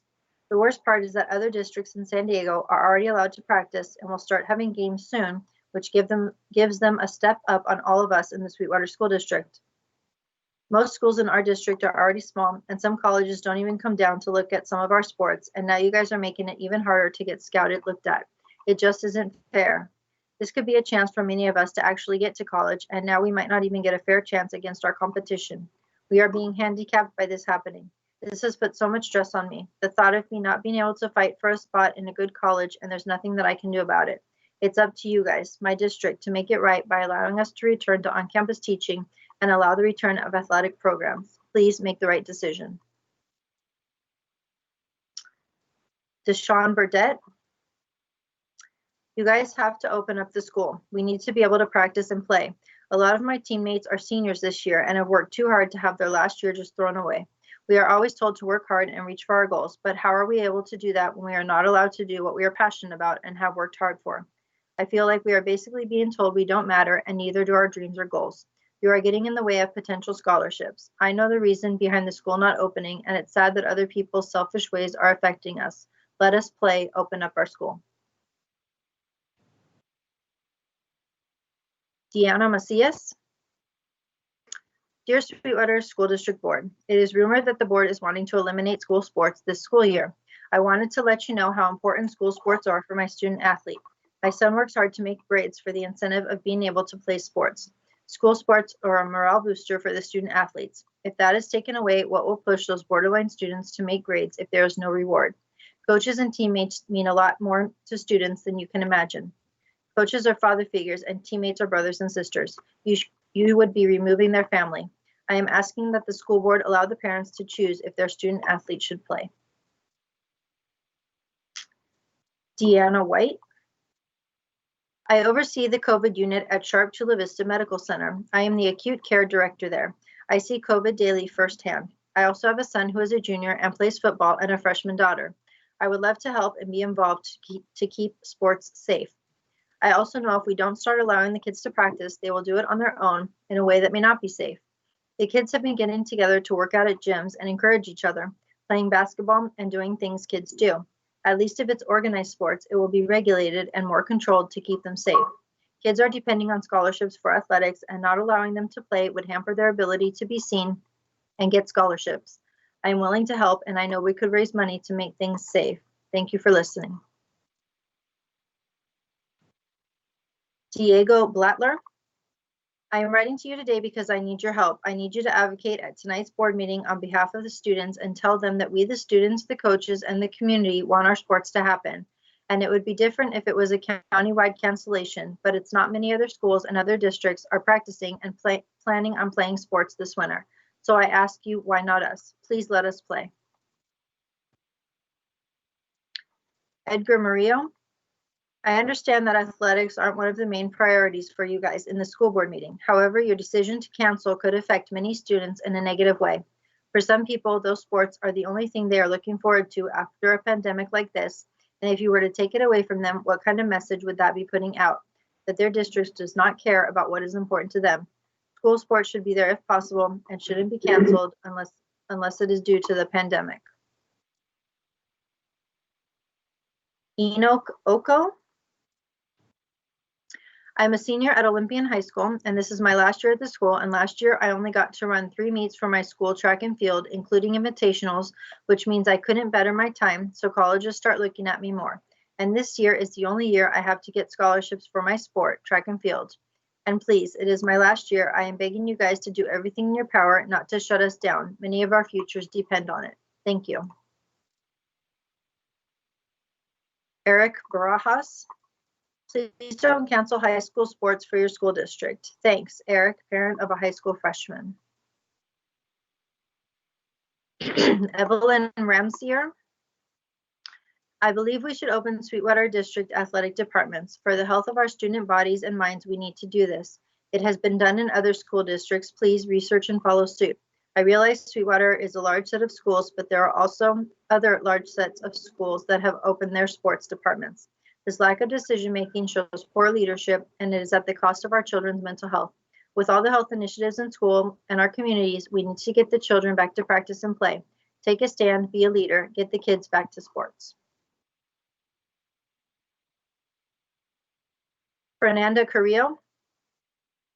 My name is Maria Fernanda Carrillo, and I am a senior at Castle Park High School. I come here emailing you to tell you about sports for the upcoming year.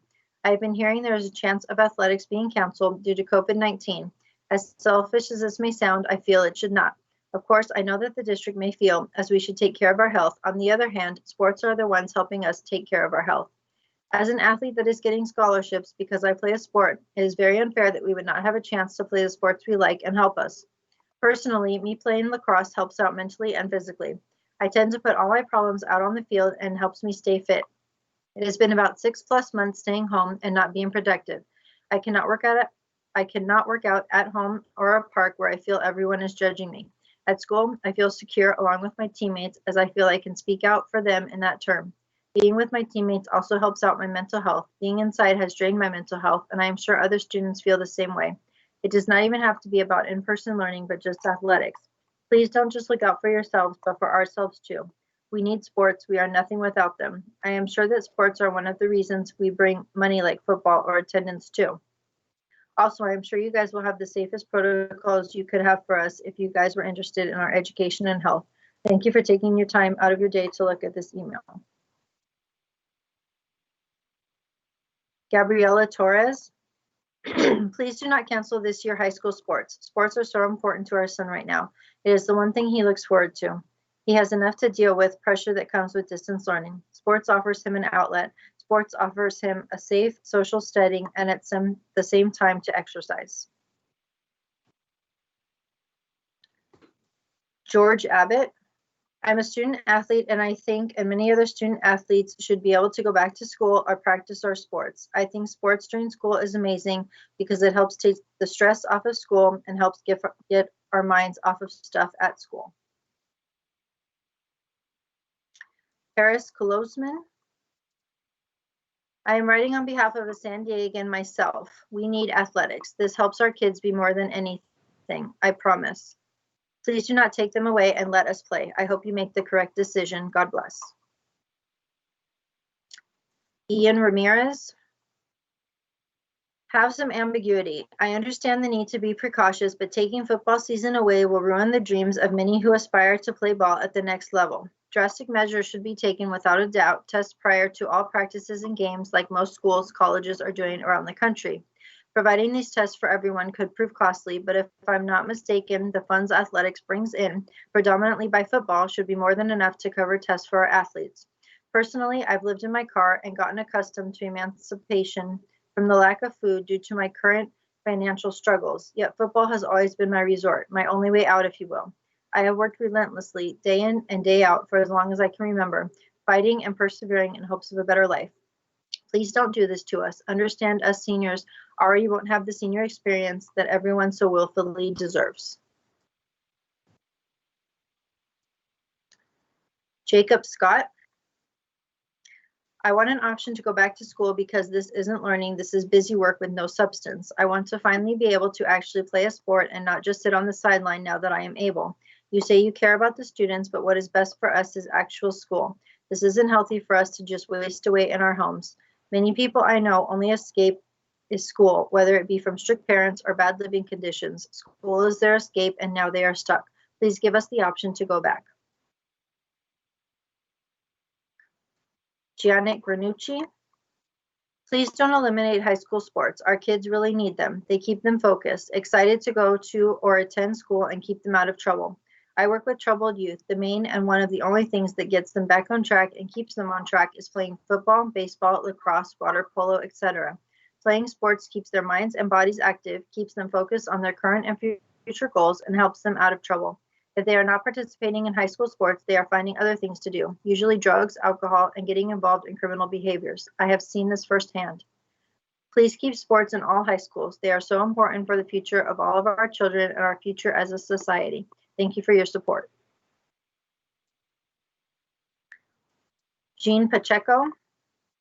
As a parent, I must express my need for the return of live instruction and sports. There is absolutely no way anyone can say that students are receiving the same quality of education in 30 minutes online that they did in an hour and a half live instruction. My son is a junior and will be taking the ACT and SAT. He will undoubtedly score low. This will directly affect his college opportunities. He is also an athlete. His junior year is his scouting year. The fact that our district is the only district not allowing sports to resume practices will greatly inhibit and affect his college opportunities as well.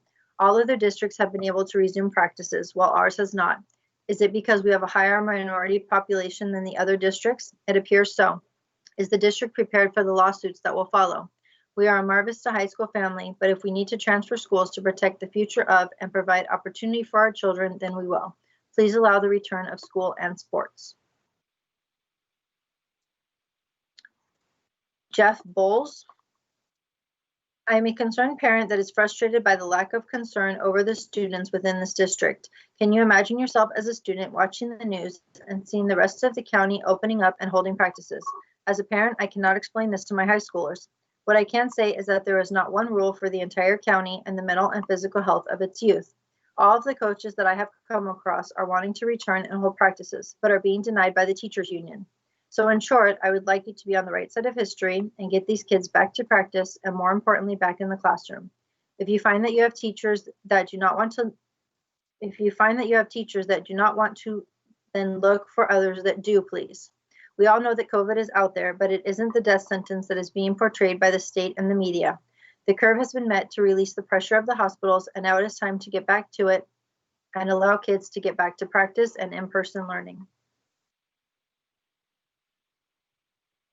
Jenny Martinez.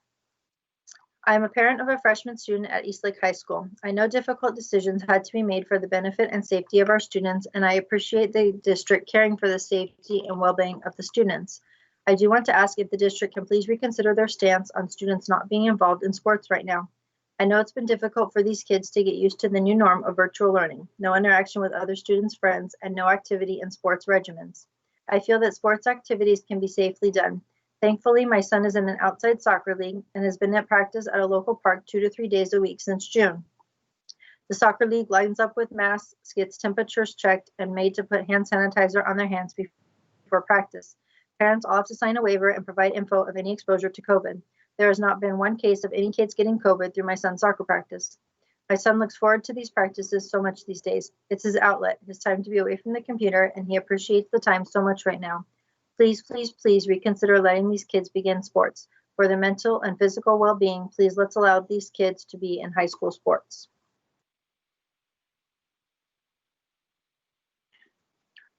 Jeremiah Heath.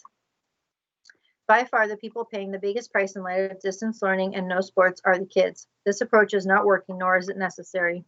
We cannot wait for COVID to be completely eliminated before returning to school sports. That is nonsense. There is always risk.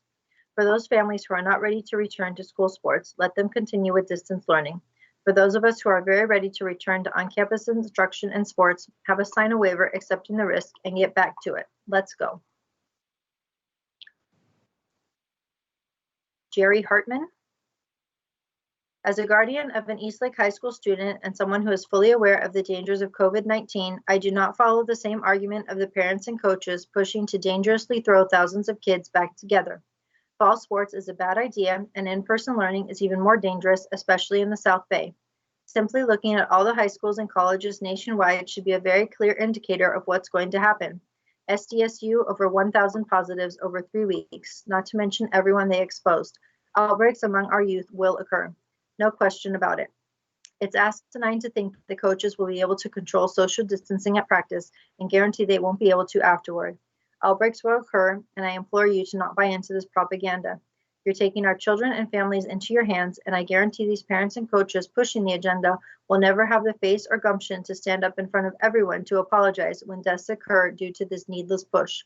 Let's be practical, and the Eastlake group pushing this, Eastlake Booster Club, does not have everyone in their best interest.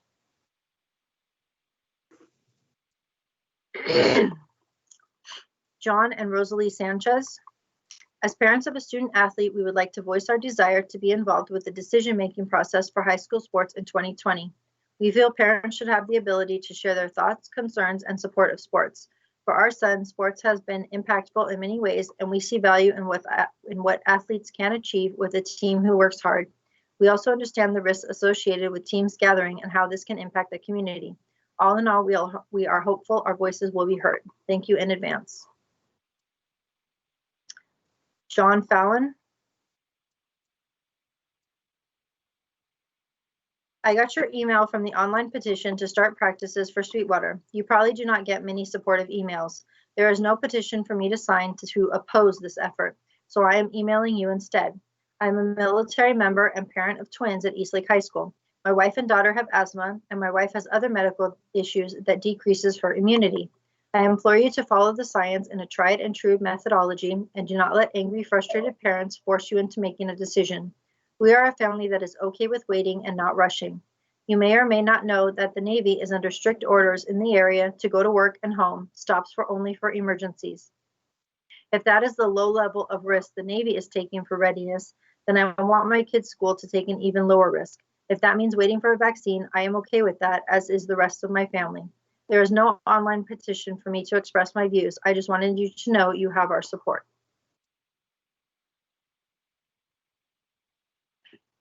This is just from Jordan, no last name.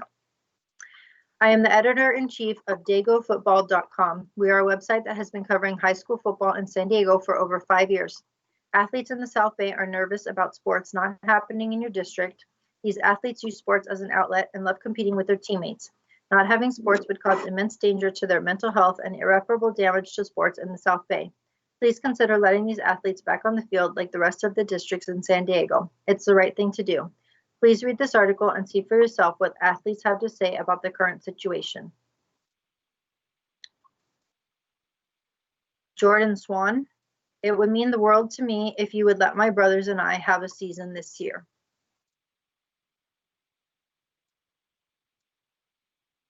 Junior Corona. My name is Francisco Corona, Jr. I am a senior at Eastlake High School. I'm here regarding the Sweetwater District not letting us student athletes play sports and holding us back while other districts around San Diego are practicing and been practicing and being active while our district isn't letting us do anything at all.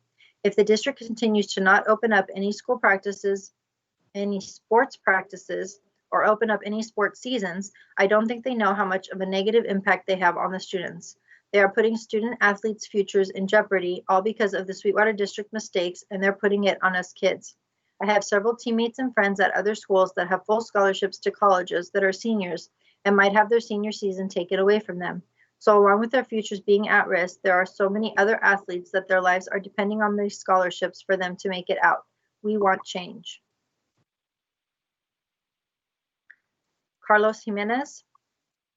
This is Carlos Jimenez from Chula Vista High School. I do see what you guys are trying to do, which is protect us, but football is a way out for a lot of students in this country. I am from Mexico, and personally, football is my way out. It has taught me a lot of discipline and has made me the person that I am. There has to be a way for us to play with the correct guidelines that we could follow because other districts are doing it too. Please, I am begging you, let us play. Catherine San Augustine. I agree that playing high school sports is very important to the athletes, so students will play these sports again after high school, but they are memories that will last a lifetime.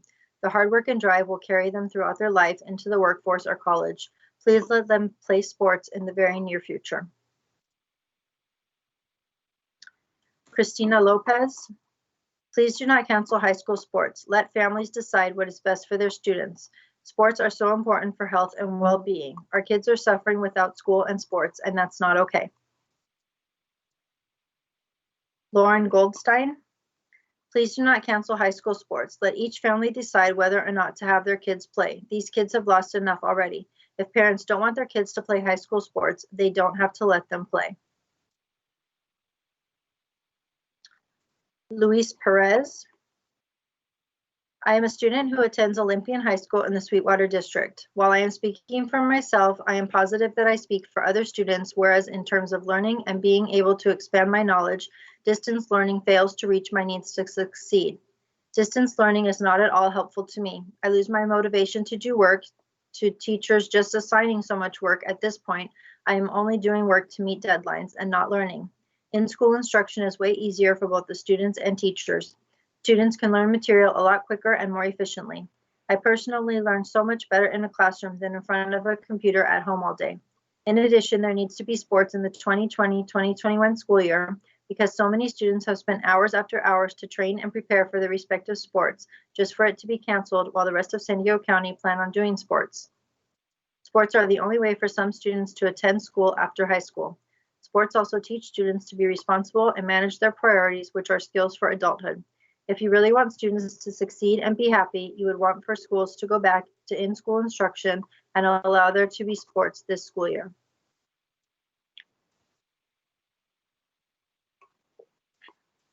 Luz Garrido. My name is Luz Gamboa.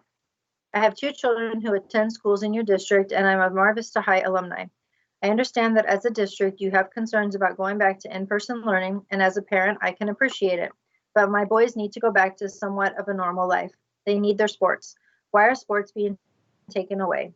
You're receiving money for the classrooms that aren't being used, so money should not be an issue. If COVID is a concern, there's a testing site at Mar Vista High. Why not use that and have students and staff get tested every week as a requirement for sports and in-person learning? It's free. It will not cost you a dime. Me, as a parent, I have no problem taking my boys to get tested. It's for their own good and for a parent's peace of mind.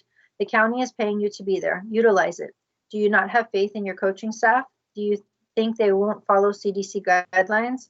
It's really unfortunate considering that you are all under the microscope. I would suggest you listen to your school families and do the right thing. God bless. Marcel Roston. I'm in favor of canceling the high school sports indefinitely until there is a viable solution or cure offered to students to ensure their safety in a scholastic environment. Sports are a non-essential extracurricular option, not a life skill that our children desperately need for survival in this world that we know today. And furthermore, high school sports are, in my opinion, just a starting point for the exploitation of our children to fund big college and university programs. Respectfully submitted. Marcos Rodriguez. My daughter is a wrestler and this would devastate her in her senior year. Please do not cancel sports this year. We will be forced to transfer out of the district as I will not let you make a decision that will affect my child's future. She has been scouted to compete at the next level. This would hinder her chances of getting an education. Some students are depending on sports to allow them to go on to college. Thank you. Markeisha Miller. It has been brought to my attention that the district has plans to cancel high school sports. This decision is widely unfavorable among athletes and their parents. I am the mother of 3 boys who have been playing sports their entire lives, and this is not sitting well with my family. At this point, sports is the only activity these children have that resembles what used to be normal. Canceling sports will greatly disappoint many athletes, especially seniors. I understand the health concerns, but I encourage you to please consider the value that sports brings to the lives of our children. Please don't destroy the hopes and dreams of our children. Matthew Blatchford. I'm writing to you as a student at Eastlake High and would just like to say that it is not safe to reopen school at the moment, especially not in an athletic capacity. As somebody who is related to and friends with numerous immunocompromised people, the effects of bringing back students and staff would be disastrous at so many levels. The school district does not have the proper resources to keep its students and staff safe, and has consistently demonstrated its incompetence as far as handling district matters is concerned. With many of the district's teachers either being older or having pre-existing conditions, it would be nowhere near safe to bring them back either. A lot of the arguments you're going to hear from athletes and their families tonight can be boiled down to one of 2 buzzwords: freedom and socialization. Firstly, as far as freedom is concerned, you do not have a right to play high school sports, nor do you have a right to put the safety of those you come into contact with at risk due to your own selfishness. Bringing students back or restarting sports would almost definitely be a horrid mistake on the district's behalf, since social distancing is nearly impossible during a sporting event. Secondly, I've been reading a lot of parents and athletes whine about how this is depriving them of their only social interaction. To that, I say the following. There are other ways to get in-person socialization without playing sports and possibly infecting yourself and others with a virus that is currently without any form of treatment. The virus is bigger than any of us, and we're going to all have to sacrifice things to keep others safe. A lot of younger people will not die from the virus, that's true. However, if we spread it to our parents, grandparents, or anybody who may be at high risk, then it's a different story. The primary concern of the district should be ensuring a quality and safe education to its students, not appeasing people who can't put their own wants aside for the greater good.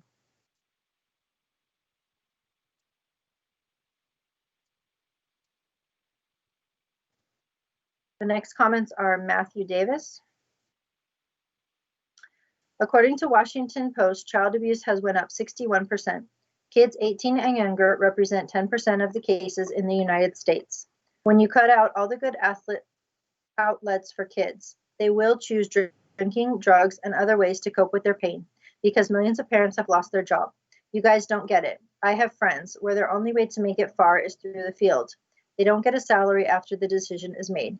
You try and go months without pay, and you can see what it's like, trying to stay alive. You guys don't get that COVID is nowhere compared to the abuse and pain. You're having them suffer with real life-threatening problems or risking them of getting the flu. San Diego has been so under control. At least give them an opportunity. I know this might sound harsh, but it's true. When the statistics come out of increased alcohol, drug, tobacco, suicide, and depression in the second semester, you will know why. It's in your hands on what happens to these children. Mauricio Ibarra. My name is Mauricio Ibarra, and I currently attend Castle Park High School as a senior. This year, I was looking forward to play football and wrestle for my teams.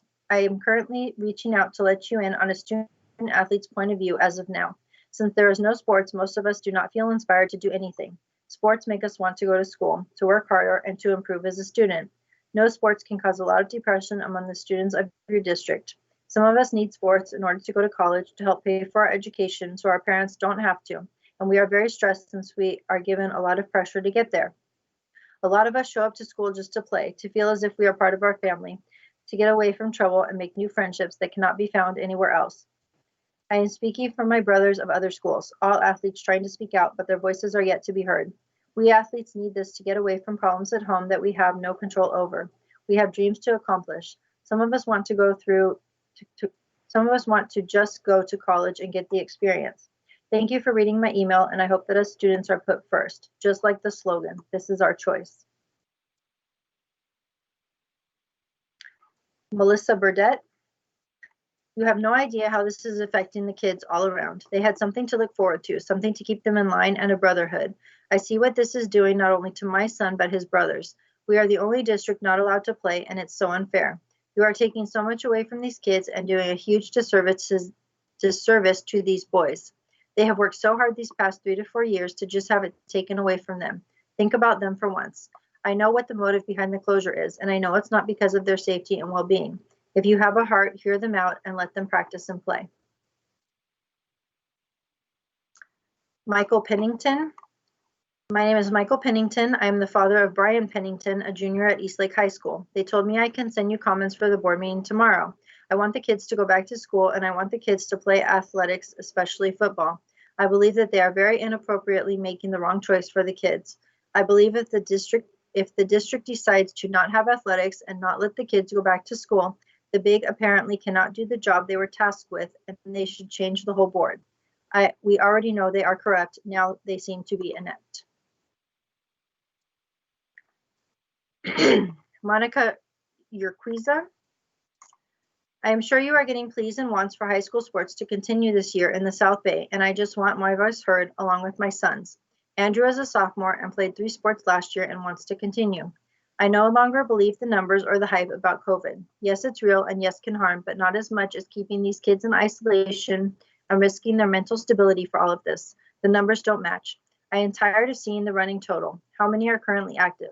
On top of that number, I wouldn't believe anyway because of so many false tests and lies about positive testing.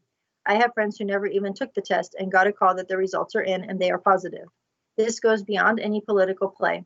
I am not sure every parent will take the time to relocate their child to a school that is letting them play, but I will. Funding depends on student count. If all the student athletes went to another school that allowed them to play, what would you be left with? This is just ridiculous now. We are not asking that you force kids back to school, but at least allow those that want to go and play their sports to go. The number of students who have high-risk family members or themselves should stay home. Stop torturing the rest of the kids who do not have these issues and let them go back to school and let them play their sports. You are all hurting more than helping, and the selfishness of not putting these kids first is out of control, and you should all be ashamed of yourselves. Nicholas Gardenera.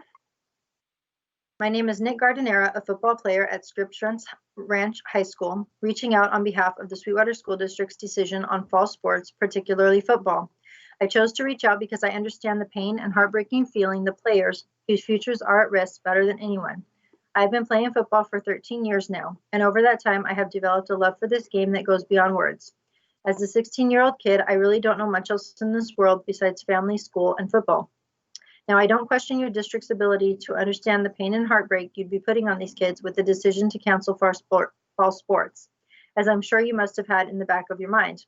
I do, however, doubt your district's ability to know what is at risk for the player's future with this decision, and I feel there is no better way to express this risk than to explain the risk of my own future. As a fairly accomplished athlete, I have set myself up for the opportunity for a college education.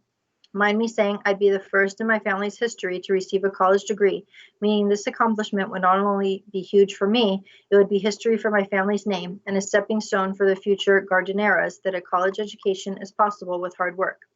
As if that weren't good enough, not only would I be the first member of my family to attend college, I would be doing so for free. All of this, of course, because of the great gift of football. However, with no senior season of football for me being a real possibility here in San Diego, I am at risk of losing everything I have worked for, with other kids from other states who are being allowed to play, of which I might add have had little to no incidents of COVID-related issues, taking my spots at universities of which I have worked my whole life for. Now, that's just my one story and one situation.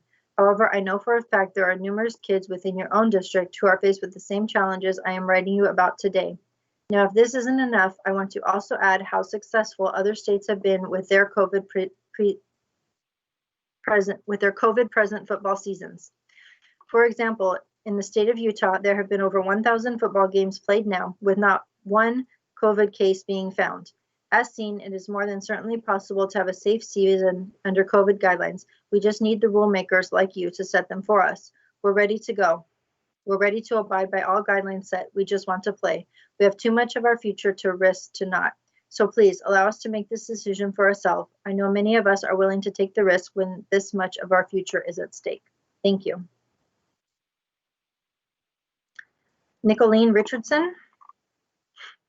Hello, let families decide. You may share this with anyone. We are infuriated that the high school athletes have sacrificed so much. They shouldn't have to one more day.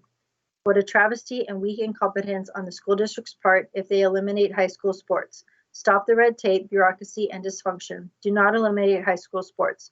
The school district must stand up to the challenge and figure out ways we can give the sports back to the young adults. It can be done. Osvaldo Avilla.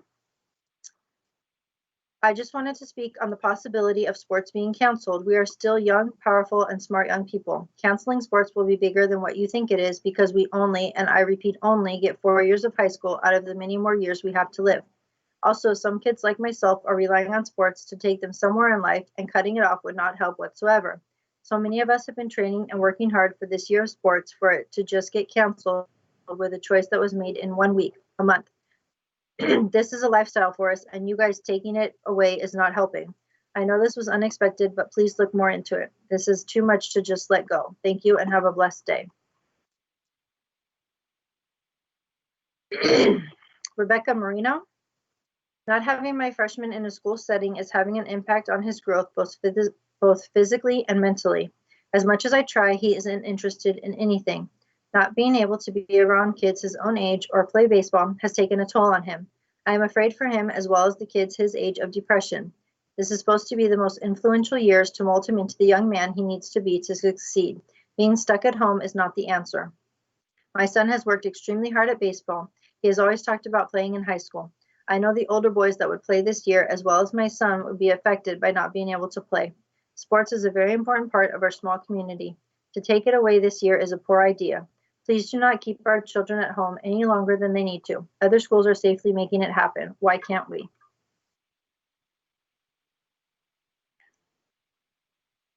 Rennick Martin.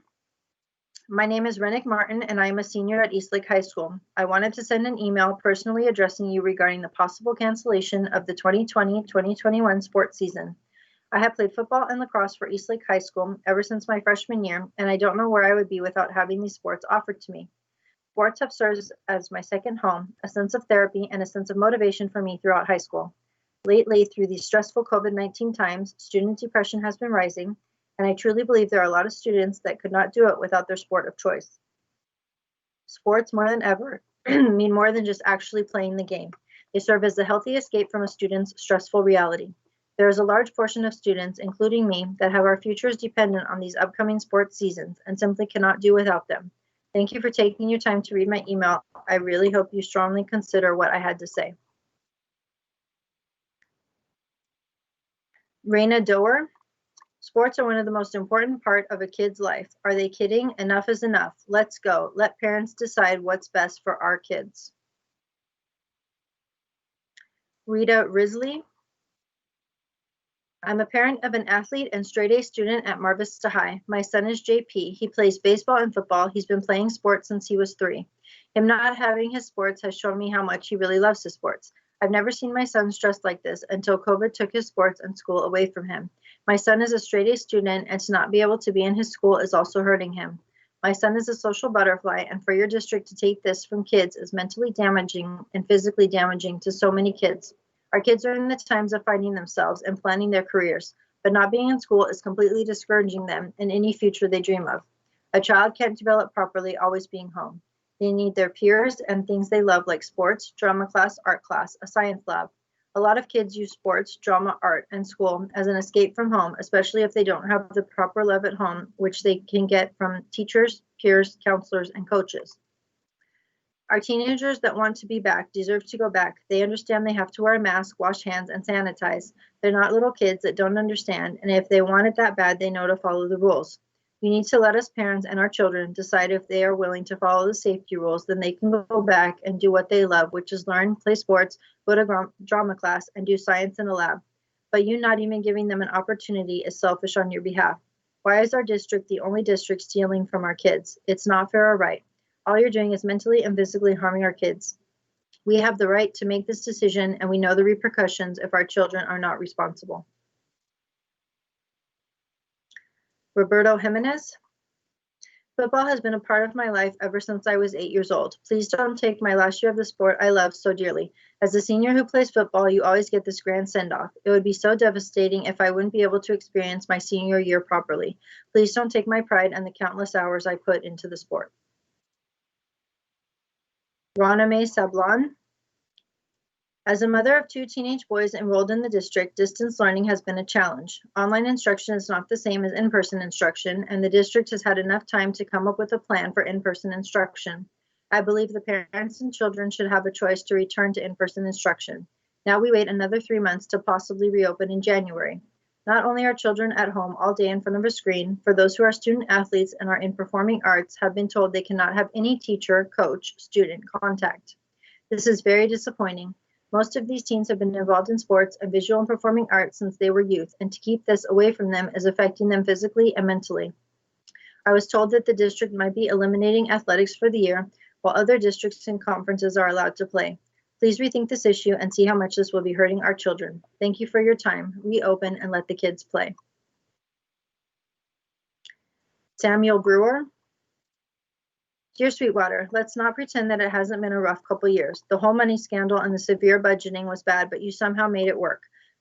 Many people were angered by how you handle it and still consider Sweetwater as a failing district. I, however, oppose that. Many people only think of the negatives, but disregard the district's success. For instance, Compact for Success is praised for its ability to have students accepted to one of the most difficult Cal State universities.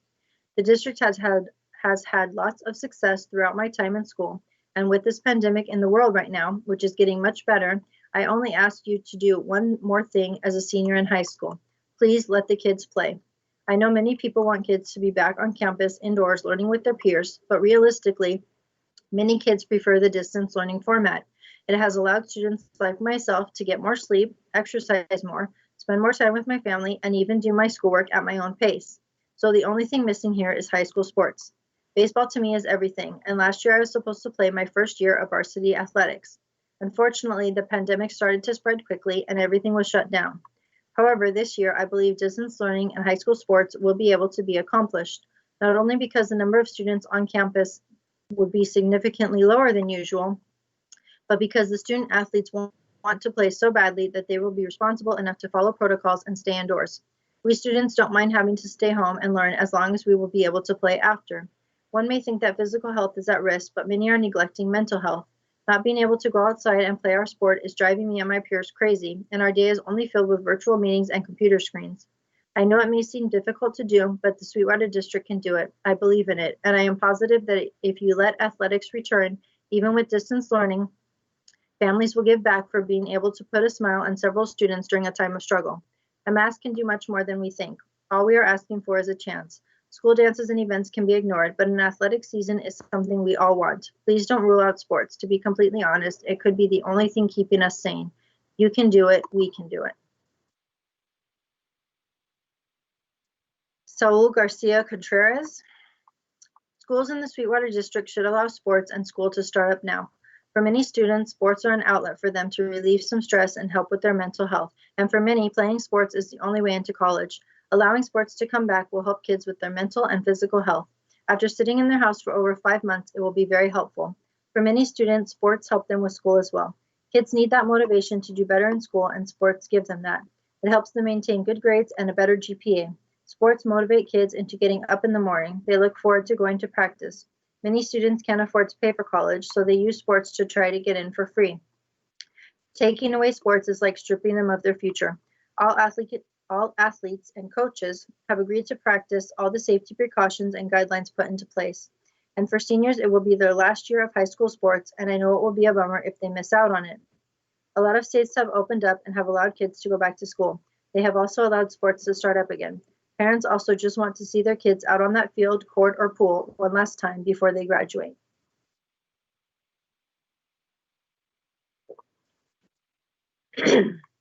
Sheila Davis. As a parent of an 11th grader attending Mar Vista High, I feel it is imperative that we are given a choice as to whether our children have the option to attend in-person instruction, a hybrid model, or 100% online virtual education. I do understand the severity of COVID-19, but I also understand how important the proper instruction is for my child and others like her. She is currently in the Poseidon program and missing out on her hands-on instruction that is important to the entirety of that program.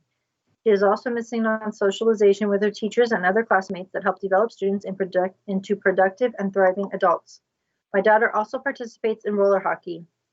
As it is, the roller hockey program is already underfunded.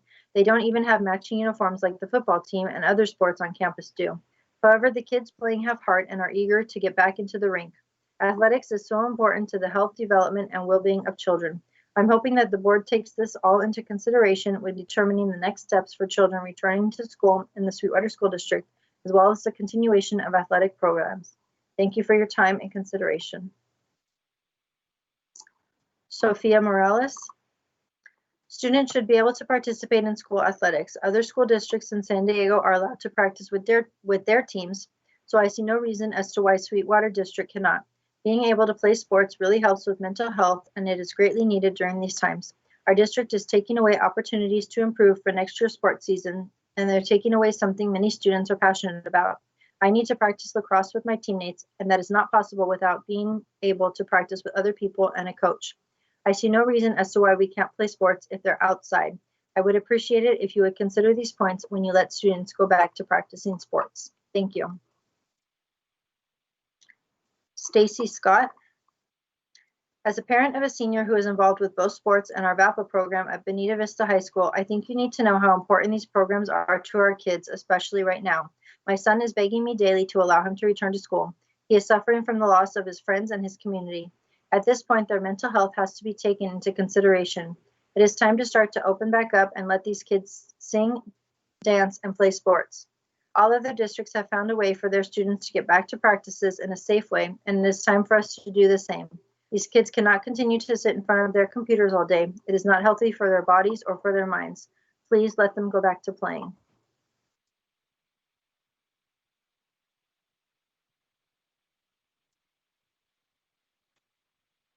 Stephanie Leslie.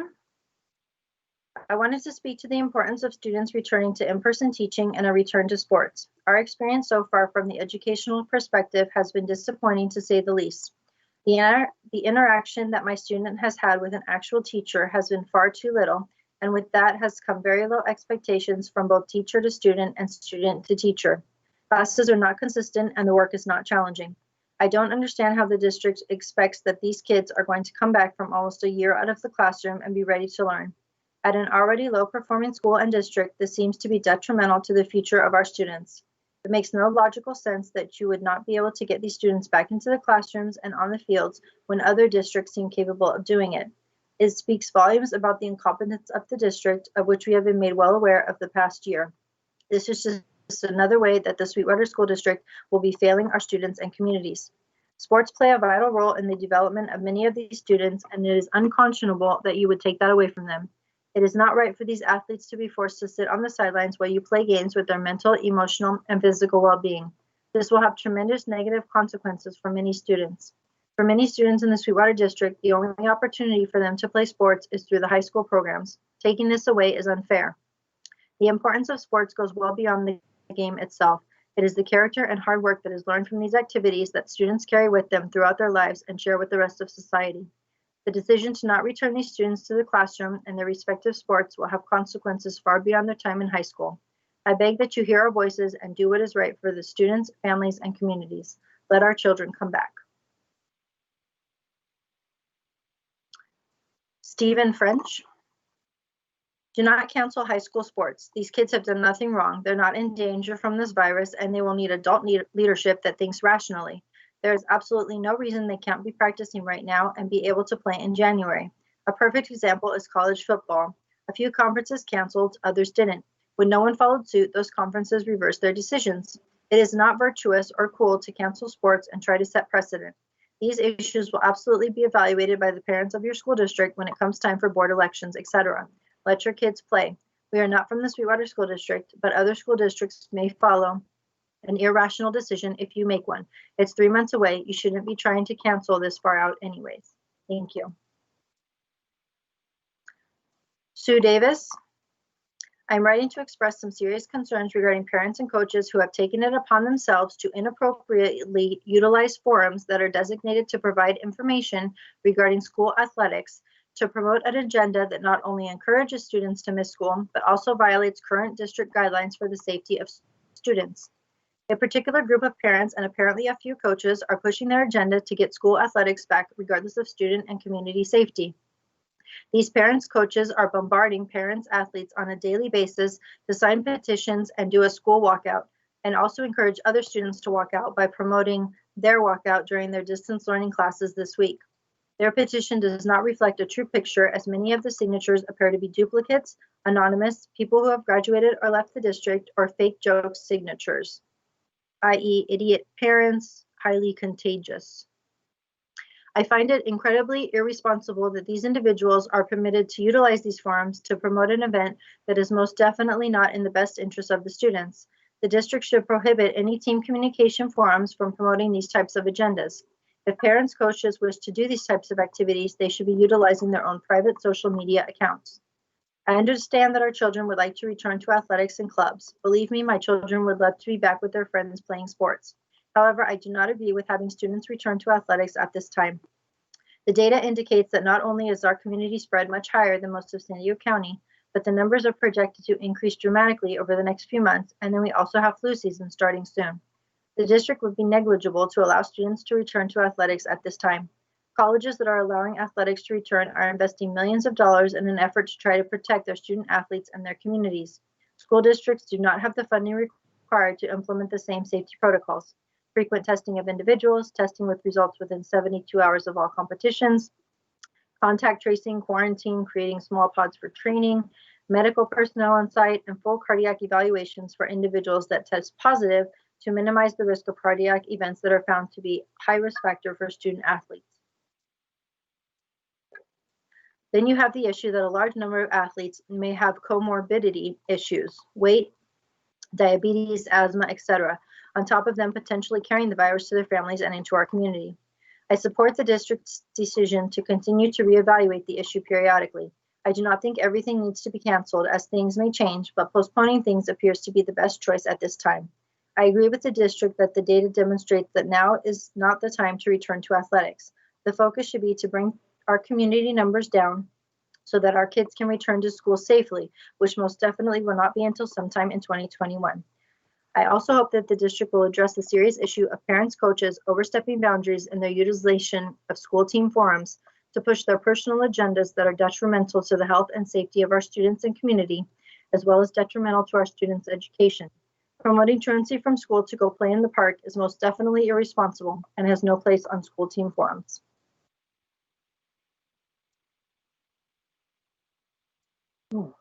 Sydney Pacheco. I want to play. It's not fair that other schools are allowed to participate in sports while we aren't.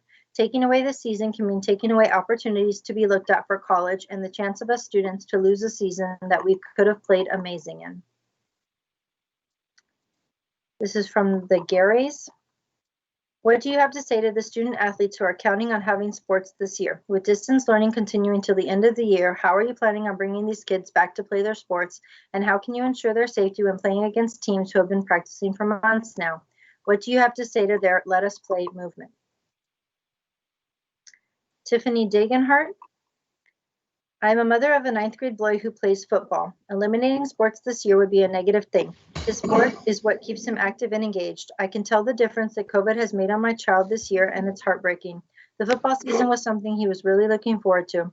I am asking you to please consider not shutting down sports this year. Please and thank you. Tim Nicholas. As a parent of 3 high school students in San Diego County, San Diego Unified School District, canceling sports for any child will be devastating. Sports allows children to excel in many more ways than you could imagine. I can list them all, but I hope you have the ability to think outside of the box and see what you are doing to the kids. Keep taking everything away and you will keep seeing the suicide rate go up. Our children are our future. Put limitations in place if you want to, but do not cancel any sport. Thank you. Tom Walsh. Athletics are essential to some kids, especially in this moment in time during the pandemic. They need this. This their time. Do not hurt all of the seniors and the chances to play sports for their colleges' futures. Please do not eliminate athletics. If you eliminate athletics, many parents will take their kids out of the district and kids will go to different schools, which will then in turn hurt the district financially even more. You would also lose the pride and the sense of the community because you're sending kids elsewhere to play sports, things that they love to do. Once again, I urge you to not eliminate athletics. Tony Gonzalez. My name is Anthony St. John Gonzalez. I am a senior attending Eastlake High School. I've never found a love for a sport until high school. I played sports all my life growing up, but the love for football that I found freshman year cannot be topped. The decision you guys are wanting to make is not only going to affect me and my fellow seniors, but every class that is currently in high school, not just football, every sport. Me individually, I was told by many D1 colleges that I need 1 year of film in order to be considered for an athletic scholarship. I cannot simply afford to go to college without the scholarship. It is my way out and into higher education. For many of us, this is our situation. Sports is our outlet to get a higher education in order to get a good job and go professional in the said support. So before you make that decision, what if your child was on the fence of going to excellent college, but some other people wanted to strip it away from you? What if your kid was destined for something great, but the simple order of others crushed it all? Please keep an open mind and an open heart and let us play.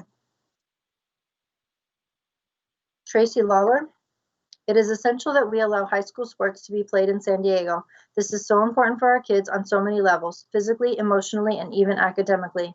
Our kids will be devastated if sports get canceled this year, and they will miss out on so many athletic scholarship opportunities. Most of the country is playing high school sports in a safe manner. Please let families decide if their kids play sports.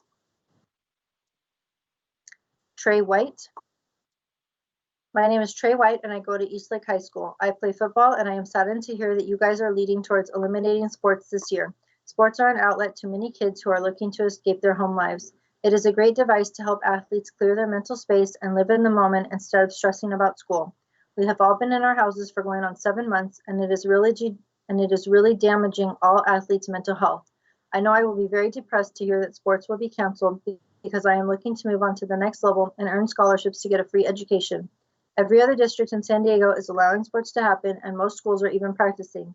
My question is, why don't you guys want us athletes to live out our dreams? Sport is such a great way to live out our dreams and earn a scholarship. Everywhere high school sports have been played, there has been no community COVID cases. Not everyone has to play if they do not want to. They can opt out if they don't feel safe. However, you should make it optional to play and make everyone who is looking to play sign a waiver in order to play, so in the case of a COVID case, it won't be pinned on you. Suicide rates have skyrocketed, and this decision can save so many lives out there, even though you may not think so. I hope you don't eliminate sports, and God bless. Vero Concoli.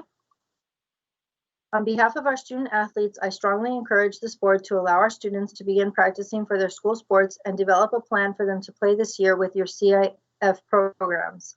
The risk for this age group is low, and many all-star and club sports have already started practicing safely. The effects of not allowing our students to return to school and play the sports they love are having a negative impact on their social well-being. I strongly encourage you to read the attached letter from our San Diego County District Attorney as further proof that our students need to be back in school. Please also consider bringing your seniors back first. I ask that you also reflect on your senior year experience and recall the wonderful memories you made during that time. Please do not continue to deprive our students of these special moments. Vince Pacheco. Kids need to play and our practice. I understand that COVID is real. However, we still don't know how long this is going to go on for, and not just adults, but kids have to get in a habit of wearing masks and social distancing. A lot of these kids are just sitting around not doing anything. Others are practicing, staying fit, and involved with outside sports, having to travel outside of California to play. Some of these junior and senior kids are hopeful that sports will help them out in the next level to get to college. We as parents are aware that precautions are going to have to be taken, and I'm sure there are many parents that are willing to get tested to help out schools by volunteering to enforce precautions at practices and games in order for their children to play sports. There are no further comments. Thank you. Thank you, Deanne. Let me get back to the agenda that you sent me. Thank you, public, for all those comments. We hear you and appreciate it. Clerk of the board, would you please read the items being pulled from the consent agenda? Sure. Item F3 has been pulled by staff. Item F5 has been pulled by Mr. Segura. Item F7 has been pulled by Mrs. Hall. Item F8 has been pulled by the public. Item F9 has been pulled by the public. Item G2 has been pulled by staff and Mr. Segura. Item G3 has been pulled by Mrs. Hall and Mr. Tarantino. Item K3 has been pulled by Mr. Tarantino, staff, and the public. Item K4 has been pulled by Mr. Segura, staff, and the public. Item K5 has been pulled by the public. Item L1 has been pulled by Mr. Tarantino. Item N3 has been pulled by Mr. Segura and the public. And item Q1 has been pulled by the public. I'm sorry, item N3 was pulled by Mr. Pike and the public, not Mr. Segura. Wrong name. No problem. Thank you. Do I have a motion to approve the consent agenda? Mr. President, I have a correction. I meant to pull Sir. G2, not G3. Sorry. So move Tarantino up from G3 to G2. Thank you. I'll make a motion. I will second. Vote, please. Sorry, Adamos, Yes. Hall, Yes. Solis, Yes. Pike, Yes. Segura, Yes. Tarantino. Yes. Motion passes 5-0. Great, thank you. Before we get in F3, we're going to take a break until 8:30. Okay. Thank you.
those, and then Dr. Scrivarner wanted to speak. Yes, and we have a Yeah. public comment as well. Okay. Okay, go ahead. Oops. Thank you. We'll now move to K3. Dr. Salkeld? Thank you, Deanne. Good evening, President Segura, Board Trustees, Dr. Aguirre, Cabinet, and Community. What we're presenting here on this next item with K3 is going to be presented by our external auditors, both Kevin Smith and Elizabeth Huff. And this is related to our 2018-19 financial audit of the district's funds, both general funds, as well as the other applicable funds such as our adult ed and cafeteria and so forth. We've spent quite a bit of time this past year working closely with them regarding some of the balances that open up the 2018-19 audit. Some of them particularly relate to some restatements that Mr. Smith will be highlighting today. So he'll be going over the financials, the notes to the financials. So there are some key items there that he'll highlight, as well as the restatements and some of the work that has been done. So at this point, I'd like to transition to Mr. Smith. Thank you, Dr. Salkeld. Trustees, I guess first and foremost, can you guys hear me and make sure that I'm not on mute? Yes, you're good. Thank you. Thank you. It's a pleasure to be here with you tonight. As Dr. Salkeld said, to present the draft reports of the 2019 financial statements. Would say that we picked up our last piece of audit evidence today, which was a representation from one of your legal firms. We are prepared to issue tomorrow with the acceptance of the draft and any comments and questions that you might have tonight. So when I say that we are almost done, we are literally ready to issue tomorrow. First and foremost, as a reminder of our auditor's responsibility under both auditing standards, under generally accepted auditing standards and government auditing standards, is to plan and perform the audit in accordance with those standards. We believe that we have done that, and we're prepared to issue our opinion, which will be an unmodified opinion upon the financial statements. That means that we believe the financial statements are supported by the books and records of the district, as well as in accordance with generally accepted accounting principles. However, the vast majority of my presentation tonight will be talking about being supported by the books and records. The plan, scope, and timing of the audit had been presented to you previously. Obviously, that changed with the additional information, primarily that came out of the FICMAT reports, as well as the inquiries of other regulatory bodies.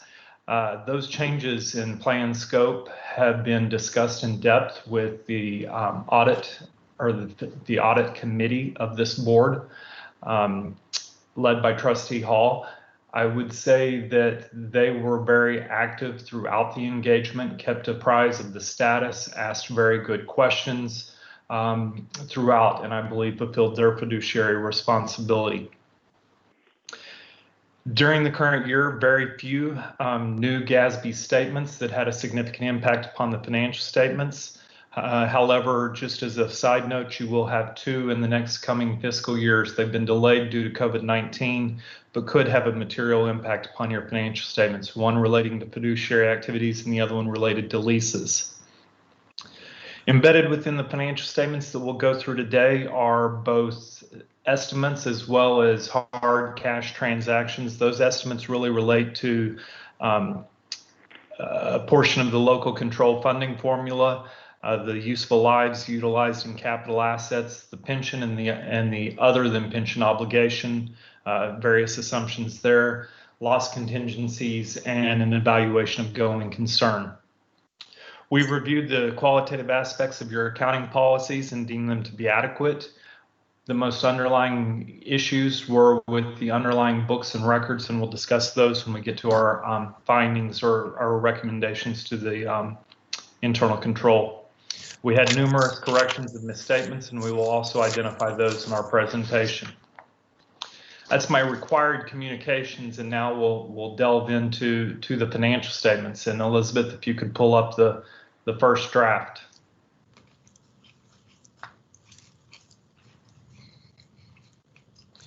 We'll just, instead of working from a PowerPoint, I think the issuance of the financial statements at such a delayed notice, I thought it was very important for the trustees to actually just walk through the financial statements and any questions that you might have, but I'll provide some commentary as to to areas of emphasis that I think you should pay attention to.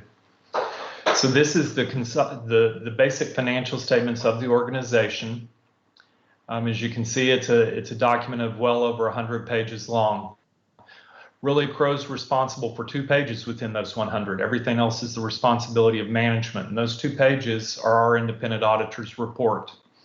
So first and foremost, it spells out both management's responsibility for the fair presentation as well as our auditor responsibility.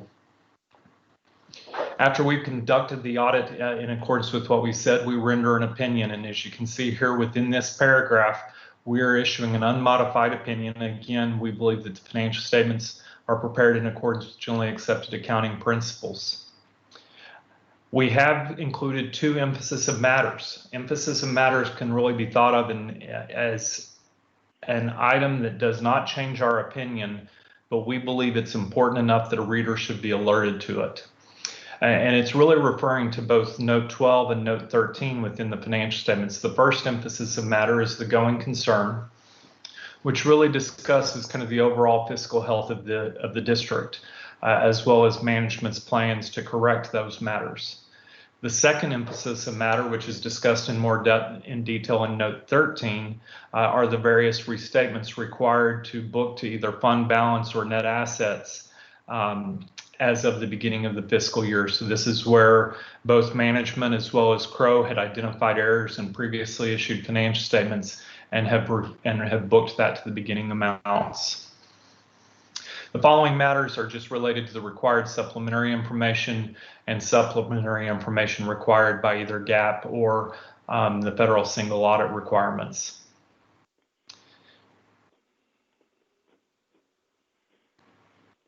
We also alert the reader to that this report includes another document called or other reports that are included within this that include our reports. And the report this is referring to is our report on your management internal control over financial reporting. So it's alerting the reader that they should look at this because it's an integral part of our audit, and you should really consider it when considering the effect of the financial statements. The next section is management's discussion and analysis. This is really approximately a 7-page long document that is really trying to identify significant changes from the current year to prior year, the whys, not just the changes, but the whys of something. It's management's opportunity to take the financial statements and convert it kind of into a layman's terms and let the readers know what they find of particular interest. Dr. Sockeld had asked that we point out any significant changes between what the audit committee saw and this final draft. And probably the first most significant change, and it was as a result of the audit committee's due diligence, we have beefed up management has added significant amount of information that had previously been disclosed within the footnotes into this section here called Financial Outlook. And this is really discussing the going concern, the problems that you face from a declining enrollment, negative fund balance, as well as the impact upon COVID-19 on future budgets. So this is management, again, their discussion and analysis of the current funding situation. Once you get through the management's discussion and analysis, you begin the financial statements of the district. And it's really composed of 3 sets of financial statements. The first is the government-wide, and this is kind of a consolidated look at the district. It is not how you budget. It is not how you monitor monthly results of the district. It is everything consolidated and includes information that is not normally included within your fund level financial statements. Those items that aren't included in your fund level financial statements are long-term debt as well as long-term assets. So your capital assets, the actual campus, school headquarters, etc., as well as the liabilities that are associated with it. The first number that is somewhat kind of alarming, I'm sure, to a reader of the financial statements is this large negative unrestricted net asset or unrestricted net position of approximately $623 million. This has been negative for numerous years. It's also not the cause of concern from a going concern or a fiscal stability. I'd say that many of your peer organizations also have this, and it's really a direct result of a couple of GASB standards that were required to be implemented in 2014 and I believe 2017. And that's when the district was required to book their proportionate share of the pension liabilities associated with both CalSTRS and CalPERS, as well as the other post-employment benefits. And we'll see a couple numbers as we go through the financial statements that really reflects this. So those are long-term liabilities, not expected to be paid out of current funds, but this reflects kind of that long-term look. As a trustee, I would say that this statement is very valuable when you look at it from a 5 to 10 year perspective. It's something to monitor the overall fiscal health over time versus this is what it means as of June 30th, 2019.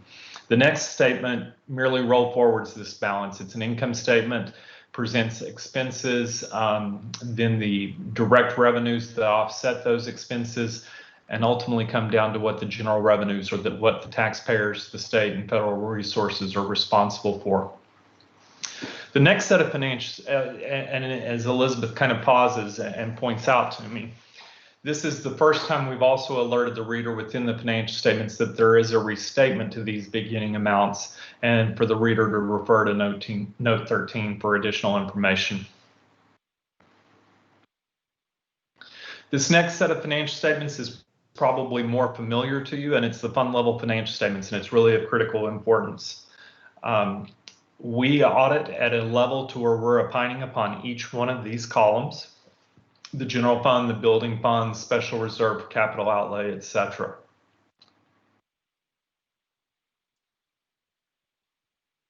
This schedule is a reconciliation between that first balance sheet that I provided and the second one, which is at the fund level. So it walks forward, how do you get from total fund balances of $275 million at the fund level to the amount reported at the government-wide of $74 million. And when I mentioned earlier that there was a significant amount as it relates to the net pension liability and the total OPEB liability, here you see over $800 million in those various liabilities, and that's really what took you to the negative $660 million. So although you pull on your capital assets, those obviously are in excess of your GO, your accreted interest, etc. It is purely the net OPEB or the total OPEB and the net pension liability that drives you to that deficit. If you'll go back up to the balance sheet for one more second, probably, and this is both good news and bad news. The good news is the district has made significant progress as it relates to the fund balance compared to last year. You are in a positive position. If you remember correctly, from 2019, that would have been in a negative number, but the unassigned balance, that's not non-spendable, and non-spendable means just that. It's made up of your stores inventory, your prepaids, things that you've already spent, but is setting as an asset. The restricted amounts have been, those restrictions have been posed by other parties.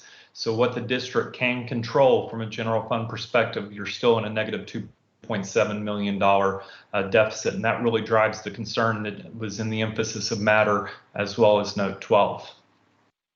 If we go to the statement of revenues and expenditures, which is really the roll forward of that balance sheet, here's where you see two things. One, the restatement, or again, another reference to the restatement. But you also see that this net change in fund balance for the year within the general fund was a positive $6.9 million. Again, significant efforts made by the trustees as well as management in writing that fiscal health of the district, and that's really where it's seen within these financial statements, is that $6.9 million positive number. The third set of financial statements, this is a schedule that just reconciles between the two income statements.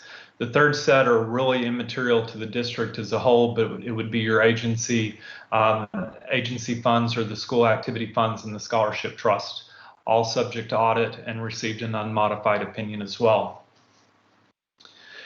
As a part of the financial statements, there's something that referred to as the notes to the financial statements. Integral part of the financial statements. Note 1 is an important read. It just identifies all of the summary of significant accounting policies embedded within the financial statements.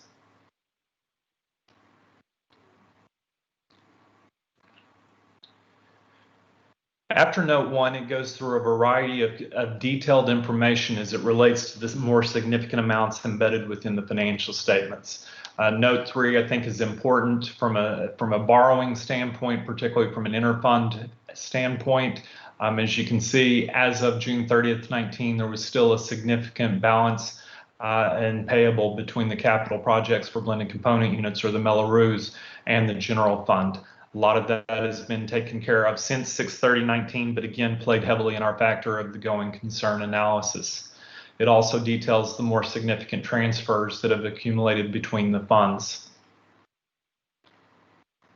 Note 4, although also just detailed information related to one of your largest balances, this is the first place within the footnotes that the restatement appears. The July 1st, 2018 balance reflects a net number of approximately $10 billion difference between what was presented in, or 10 million, I think I said billion, $10 million difference between what was presented as of June 30th, 2018 and what is presented now. I say a $10 million net. It should be noted that there were significant differences between the work in progress and the building improvements. Years and years of records of assets that had been completed, were in use, and continue to be in work in process and not being depreciated. So when I try to put myself in a trustee's shoes, it's not a fraud risk factor that these assets were walking away. These are hard brick and mortar type assets, or from a safeguarding of assets or misappropriation of funds, but it is reflective of poor record keeping, poor reconciliation processes, and poor systems. So this was the first place with a significant restatement that was identified. You also see within your notes, or your long-term liabilities, it was restated as well, related primarily to accretion of interest as well as some capital lease items. Note 6, 7, and 8, very detailed information, but again, from a trustee's perspective, I think this is one that is incredibly important. Although I said at the government-wide, it's liabilities that you can't fund overnight, but it is really important to understand the assumptions embedded within these large liabilities, and this covers all of the significant assumptions embedded within arriving at the number that you have. As you can see, that the total OPEB liability has gone from 143 million to 163. Of that, 8.3 million related to current service cost, 5 million interest on the liability. But again, where you can also have a significant impact as a trustee is in this change in benefit terms. So that $8.2 million increase primarily relating to some earlier retirements that we're all aware of and had tremendous cost savings in one aspect, but can have a significant impact upon this long-term liability as well. So again, note 6, 7, and 8, just providing kind of that detailed information to you to understand how those estimates are arrived at.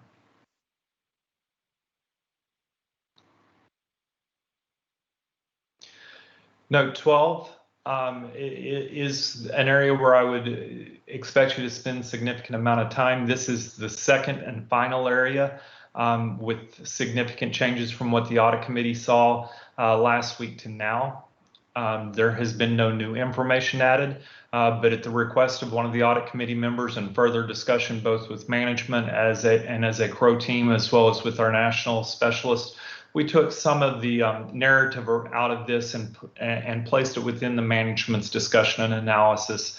So the information is there, but really left note 12 to be very fact-based, for lack of better words, just the facts, and no real analysis around those facts. So nothing has changed from overall what the readers have been told. This is just limited to a little less information than what was previously presented to the audit committee. But as you can see, it's still going to cover close to 2 pages.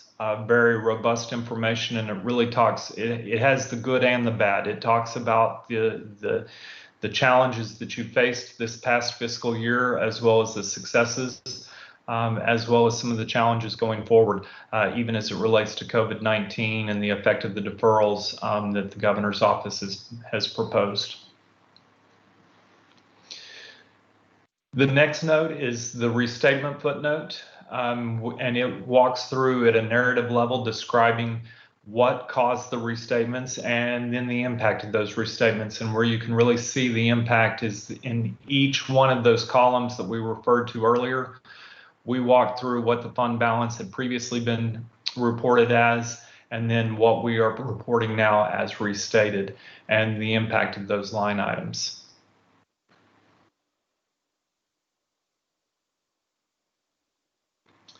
Note 14 and 15, somewhat new, most likely to this set of financial statements because we are issuing so late. You might question how can COVID-19 impact the financial statements that we're discussing. It doesn't, but anytime you issue financial statements, you're required to kind of notify the reader of any significant subsequent events that they should be aware of in order to evaluate the overall financial stability of the organization, as well as the financial statements presented. So we have a very brief discussion of COVID-19, as well as any significant events that have occurred since the fiscal year end.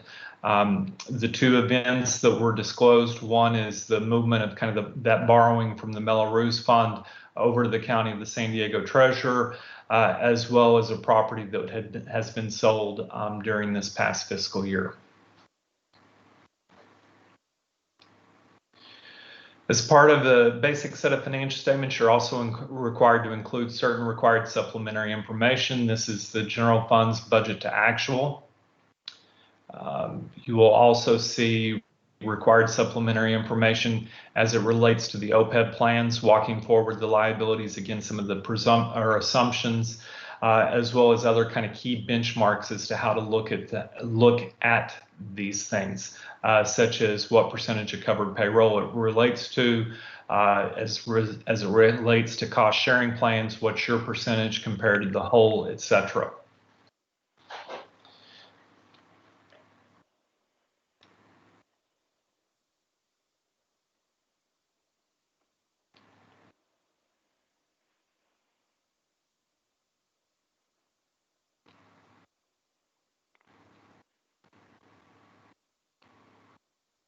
There was a column within your financial statement that was non-major funds. This is your non-major funds, but it is the consolidation or combination of 6 different funds, the Adult Education Fund, Cafeteria, etc., arriving at a total that you saw on the face of the financial statements. So if you went back to that previous page in Cash and County Treasurer, you would have seen the $51,497,000 on the face of the financial statement. So these just matriculate up to the financial statements. But again, if you have particular interest as it relates to a specific fund, this is where you would find that. We are also required as part of our audit to test certain compliance. I think that's where we're going to get to next. Oh, and again, Elizabeth is pausing me for one brief second, showing that there was restatement adjustments here as well. Just some information for the district as a whole. Kind of the only unique items there, you will see asterisk as it relates to administration, and then asterisk for some of the impacts since prior to the issuance of these financial statements.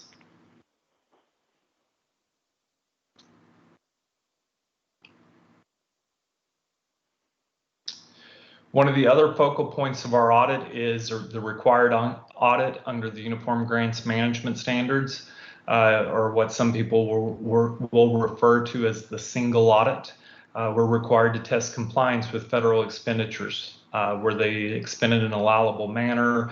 Was proper record keeping up to date, etc.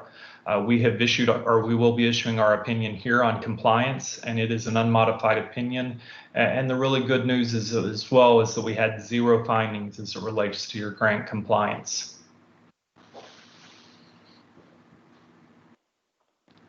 And that's on about $38.8 million in funding, and you can see each one of those major programs.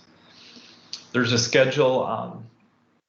This is another key kind of point to make, unique to California LEAs, but this walks through the unaudited actual financial statements that have been provided to the state, as well as information that you would have seen. But it walks through the best estimate as of June 30th, 2019, prior to the audit, then the impact of any misstatements identified by either management and/or the audit process. But it really walks forward kind of that projected unaudited actual with what actually is with the actual ending audited balances. And it's provided for each fund that had a difference. Go back up, because I think this one will draw attention, and it did in the audit committee. The $5.8 million, which is obviously the largest adjustment that we've noted from the unaudited actuals to the actual. Again, this is a timing. So this was to reverse an accrual of funds that were not due and payable as of June 30th, 2019, due to the contractual nature of the obligation. However, it was expended soon thereafter. So it was just a timing or a placement within a fiscal year. That $5.8 million was spent very quickly. It's not it was misspent or that type of audit finding. It was purely about placement in the proper fiscal year.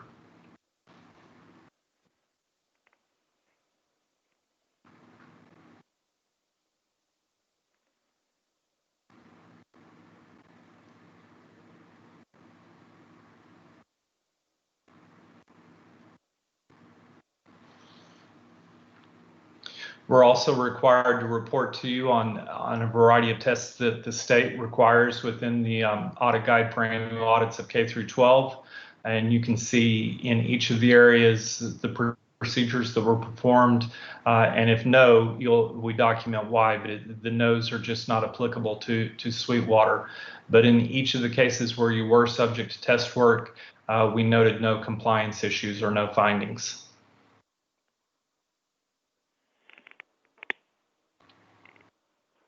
There is our opinion, or what I just said, in our opinion, in all material respects, you have complied with those state laws and regulations that are referred to above. That other report that I denoted in our opinion, where we referred to and said that it should be read and understood to really understand the full context of the financial statements. This is our independent auditor's report on internal control over financial reporting. It's a required element of any audit that's performed under generally accepted government auditing standards.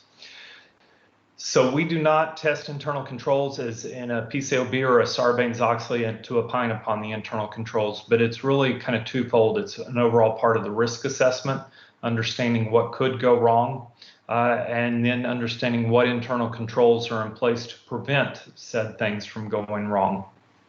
So although we're not testing to opine upon them, they're an integral part of our overall risk framework, and we're required to communicate to those charged with governance, i.e. the Board of Trustees, of any findings that we have that we deem to be material weaknesses, significant deficiencies, and then we're required to report deficiencies to management. Management has been asked for us to be as transparent as possible. We are reporting tonight material weaknesses, significant deficiencies, and deficiency.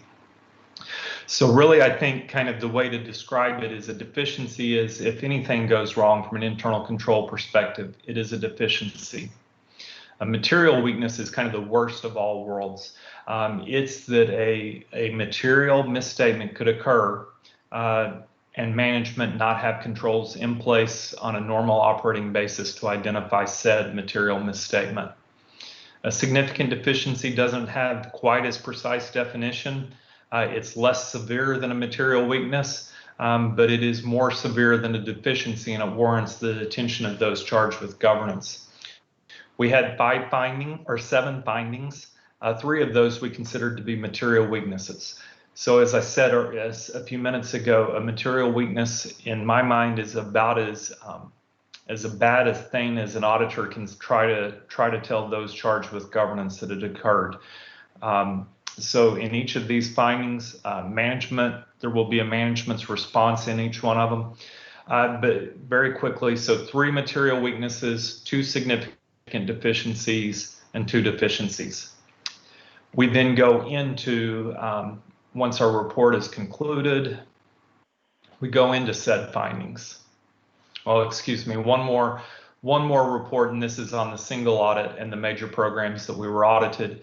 And again, in our opinion, the Sweetwater Union High has complied with all direct and material effect on each of the major federal programs. So an unmodified opinion upon that state grant compliance or federal grant compliance.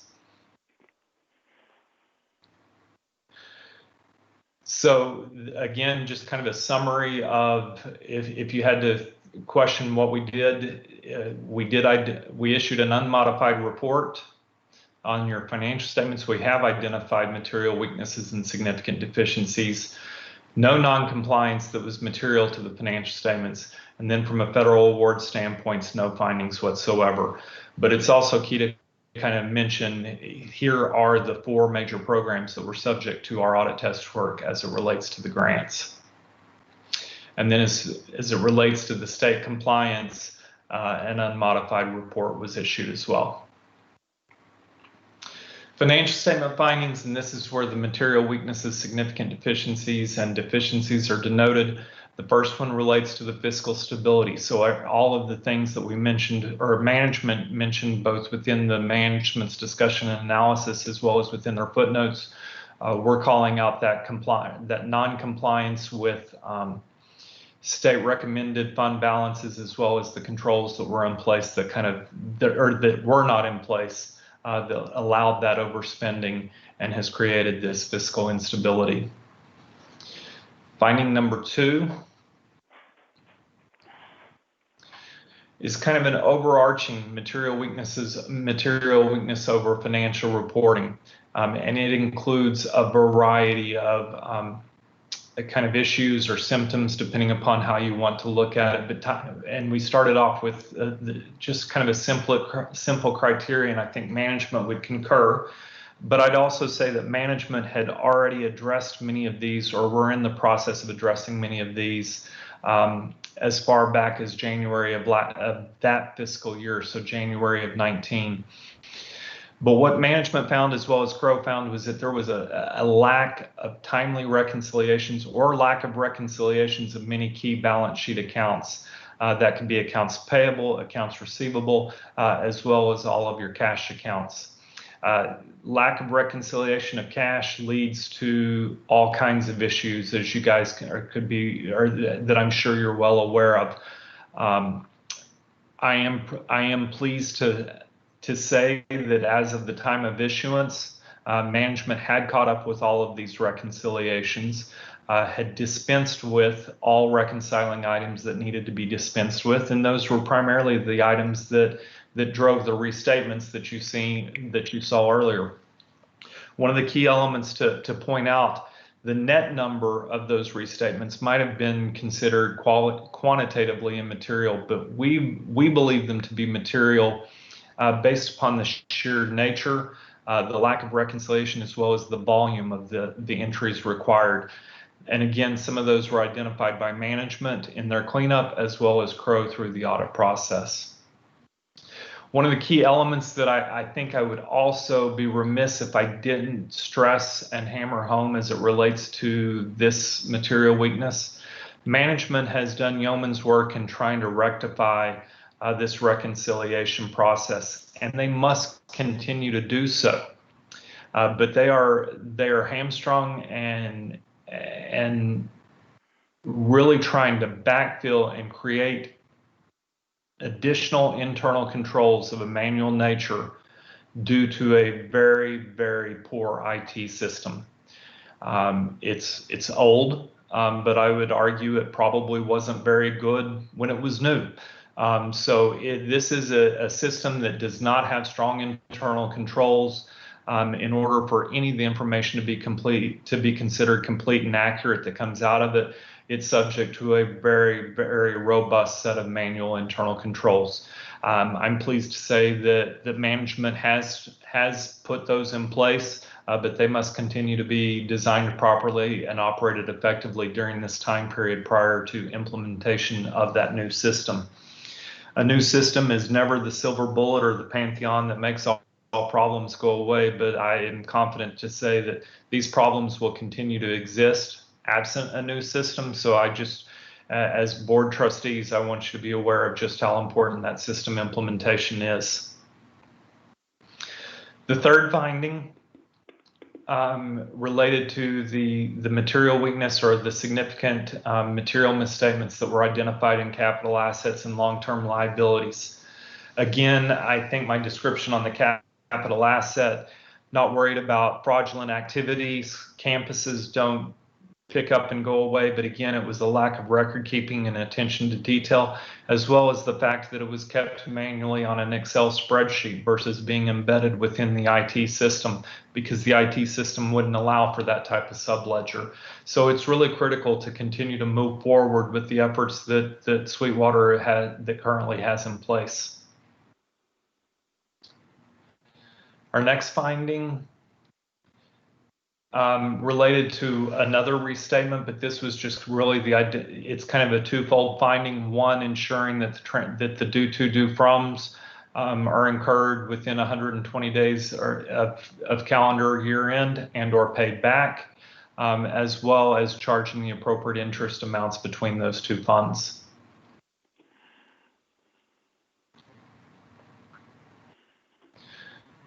The final significant deficiency, again, very much an IT-based significant deficiency, but it's really about the inability to compare some information between the County Office of Education as well as the school district's HR system in a timely manner.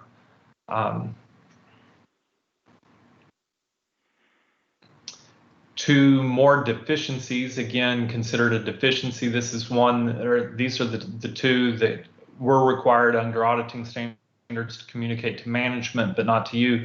But one of them was over the preparation of the schedule of expenditures of federal awards. There had been a couple grants or portions of grants that had not been included on the initial schedule. This is critical, although immaterial. Your federal compliance is based upon kind of successful completion of a single audit. All of the testing is driven based upon having a complete and accurate schedule of federal awards. And our final finding was a deficiency as it related to the associated student body funds. There were not adequate internal controls as it relates to certain fundraising forms, and management now believes that has been put in place and rectified. You know, the good news, bad news, I try to keep this simple. The bad news is 3 material weaknesses and 2 significant deficiencies, as I shared with the audit committee, is about as scathing as an auditor can be.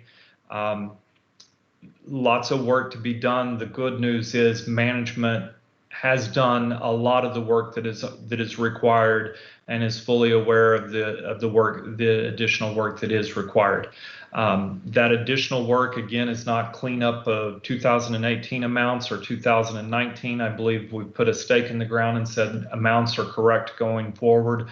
It's really about twofold: continued successful implementation of a new system, as well as putting in documented written policies and procedures so that if management were to have some turnover in the accounting staff, the next person would be able to understand what those manual controls and reconciliations and how to perform those.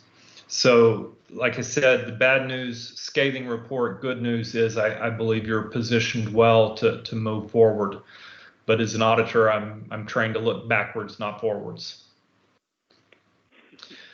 That is the audit of the Sweetwater Union High School. And with that, I'd be prepared to answer any questions that the trustees may have. Deanne, did we have public comment? Or, Yes. no, I'm sorry. You want I'm sorry, Mark to go first? Yeah, Mr. Mr. Sakura, Mark Scavarna. Yes, sir. I wanted to let you know I've tried to be a part of quite a few of these audit meetings and worked with Dr. Selkelt, also Kevin and his staff from Crow. And a couple of things. One, I asked for a meeting that we had, I think, last Friday, where we were all together for about half hour, 45 minutes, and I made a statement, and I believe that the auditors would completely agree. I believe Dr. Selkelt would completely agree. I don't believe we have any leeway, left or right, other than success on getting rid of this old IT system. I would call it an IT system. I would actually argue that the only internal controls you have on that is every other system that your staff has tried to set up to bolster a system that's dysfunctional. So how many holes can you have leaking in the dike, and how many fingers does Dr. Selkelt have to put in those holes? I think she's running out of them. So the county is committed to helping fix this and bring this new system on, along with the hard work that's gone on from that staff and those auditors. And I believe that when I made those statements, that Kevin and Jenny and everyone else did not feel that was crazy. I believe, and I don't believe that we've been anything besides supportive with this. Matter of fact, I know we haven't, because I've been the one involved. And I want to make sure that the board fully understands that there's a part of me that really wonders that if I would had been the one who wrote this report and gave it to you 6 months ago, if you folks would have been told, boy, this is just overly heavy-handed. I want everybody to understand, the board, that we are fully supportive and fully committed to making sure that this happens. Now, I told that group, and I'll tell you, I have serious concerns if the district will be able to pull off this implementation. That is not a concern of Dr. Selkelt, and that is not a concern of this audit team or Selkelt staff. I was point on and blunt about that, and the other people that are in this meeting could verify that.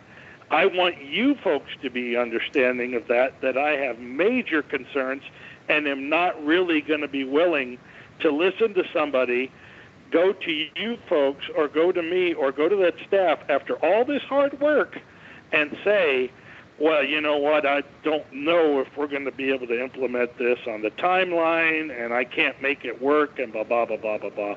So success is the only option. Failure certainly is not, because I do not believe at this point, even with the amount of fingers that Dr. Selkelt has, that you have any other options besides to successfully implement a new system, because the other option is it's just a disaster and nothing that you want. And if I've said anything that really differs or deviates from what I said to Jenny or the folks from Crow, Kevin, correct me. But I feel pretty strongly about that and have listened more than anything during all of these audit meetings and taken great notes and just seen the amount of work that's gone into this. Believe me, the only saving grace has been the staff, and that's it. It hasn't been any systems or anything else. And enough said. But I just want you folks to hear that from me. And that's probably more than I've said to the board here in 6 months. But this is very, very important. It is the lifeblood of this district, and it can't be accepted any other way. And I thank you. Thank you, Dr. Selcott. Thank you for your commitments in this and the county's commitments. Now we can go, Deanne, to public comment. Yes, I have comments from one person. These are from Kathleen Cheers. Well, it appears community members Maddie Adato, Stuart Payne, Bernardo Vasquez, Edgar Guerrero, Wanda Curtis, BOC Chair Nick Marinovich, and I were right. I will say that again. We were right. The audit subcommittee and the Board of Trustees was wrong. Amazing what an in-depth scope audit can offer. We asked for that at the very get-go, remember? When we advised this board, you, Ms. Hall, as chair of audit committee, that you were collectively failing to provide fiscal oversight, you labeled us as troublemakers, naysayers. When I challenged this initial audit scope, the auditor's initial price tag, you scoffed. You, Ms. Hall, knew better, and you trustees chose to go along to get along. So now, on behalf of our entire community, I proclaim this Board of Trustees and their lack of fiduciary oversight owns the multi-million-dollar deficit. Do not disrespect us with the excuse it started before you and leave it at that. While it did begin before you, you have sat on that dais for 5+ years, so you own the deficit. Dr. Salkeld, it is well known I am an equal opportunity confronter. You, Ms. Salkeld, have been our saving grace, and I personally want to thank you for the expertise, frankness, and credibility you bring to the table. While I have the utmost trust in Dr. Salkeld's ability, none of us know what the future brings. Having said that, I caution any unwarranted future add-on charges the current auditor may bring with the next audit, while acknowledging the dire need for an in-depth future audits. Ms. Hall, honor your position as chair of the audit subcommittee, recognize your lack of expertise, listen to community audit subcommittee member Torres's recommendations. He brings much to the table regarding expertise and oversight. Time to start listening to our community member. There are no further comments. Thank you. We go to the board. I think, did you pull this one too, Mr. Tarantino? President Segura, I did, but Mr. Smith answered all of my questions, so I have no further things. Thank you very much for that narrative. It was really helpful. It was kind of overwhelming to go through the whole thing. I'm glad that you broke it, you chunked it down, and called attention to the most important parts. Thank you very much. Board members, any other comments or questions? Ms. Trustee Hall. Thank you, President Segura.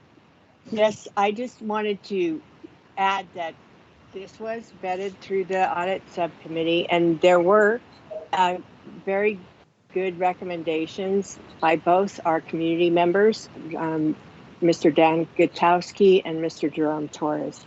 But the recommendation was for the board to accept this audit.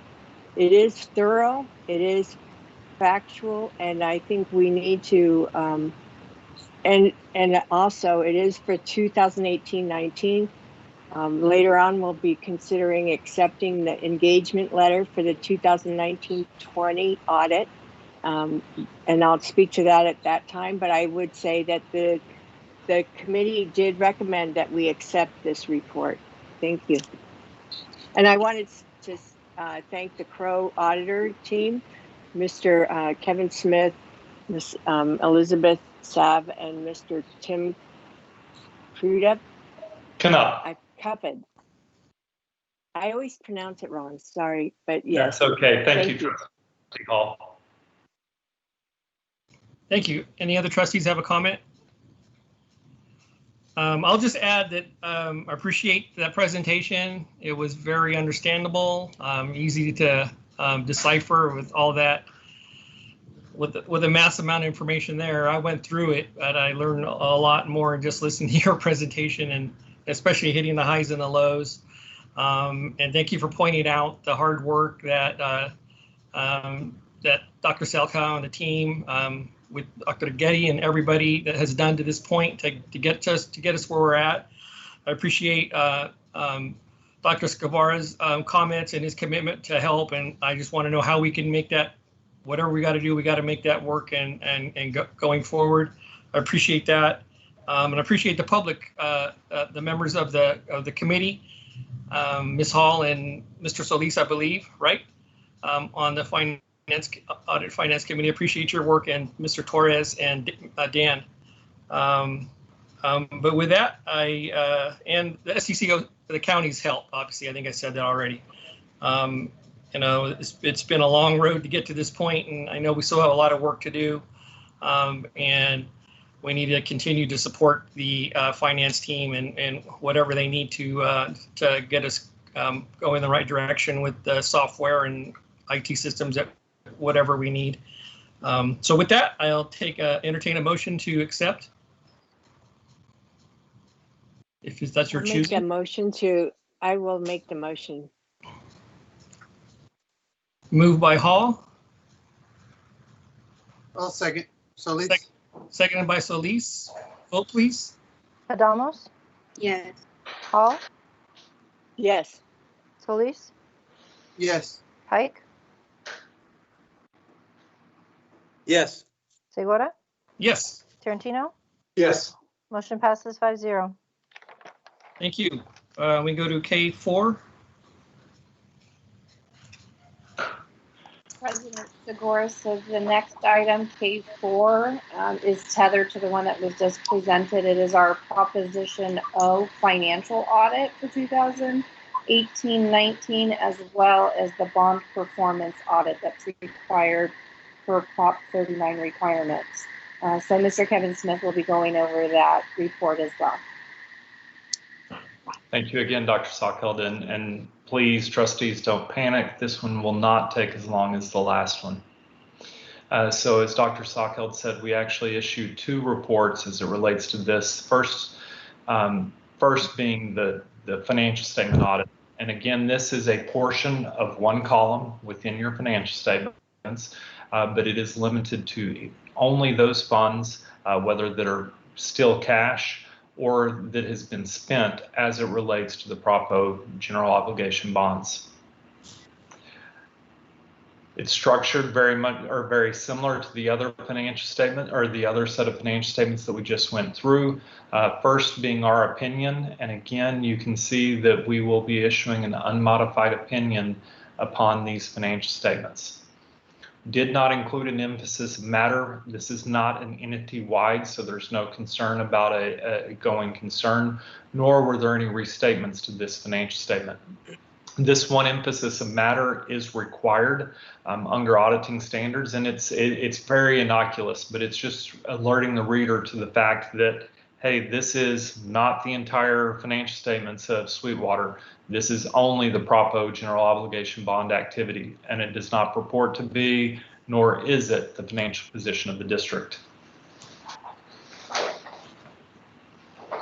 Financial statements, much smaller, much more condensed, but as you can see, the focal point from a balance sheet is on the cash and investments that are maintained as of June 30th, 2019.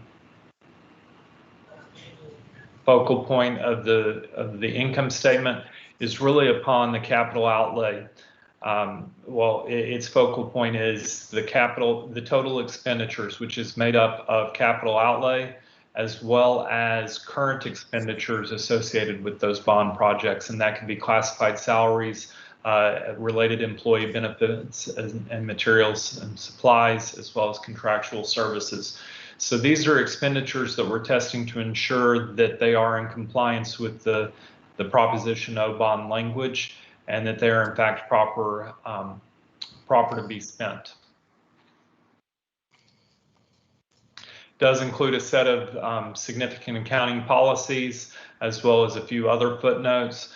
Nothing of any significance that I would call to your attention within the footnotes. Again, it's just more detailed information for you to understand what is on the face of the financial statements.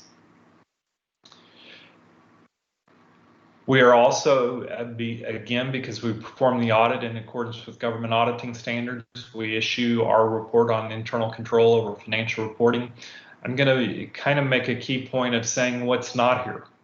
So although this is a fund of the district, you'll notice that the material weaknesses and significant deficiencies that we denoted earlier are not included here, primarily because of kind of the unique nature of the fund. It is the same true course system. There are those same weaknesses, but again, as it relates to the bond activity, we noted enough manual controls and subsystems, whether they be Excel spreadsheets, any, review of all costs that are associated with it, monthly reporting. There were other controls that mitigated making sure that the information was complete and accurate. So we noted no deficiencies as it relates to the financial statements of the Propo bond financial statements.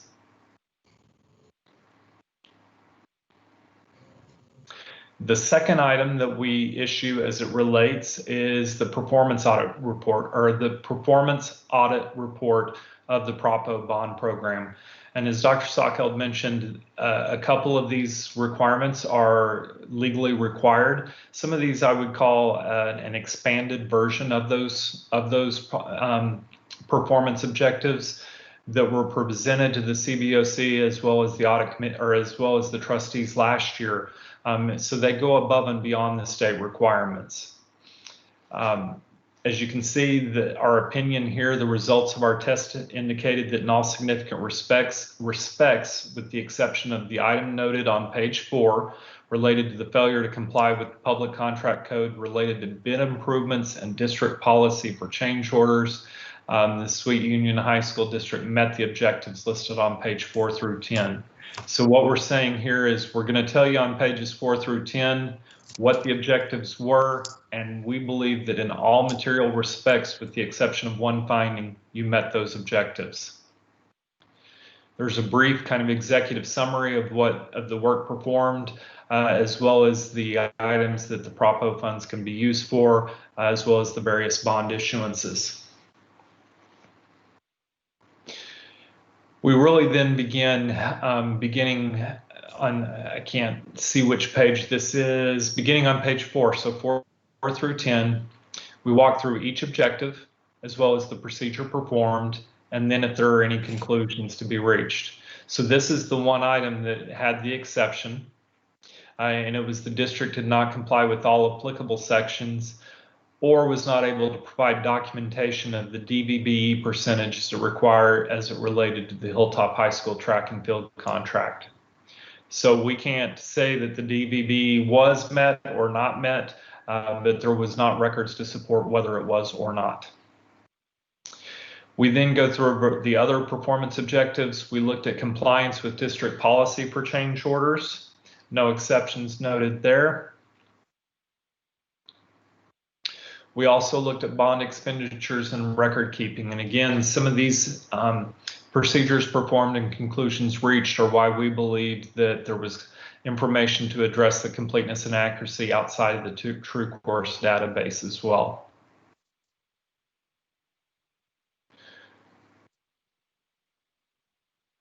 We also looked to see that the actual, for a selected sample, we traced to the specific assets and viewed and inspected those assets in person, and indicated that all significant respects of the projects were real and existed.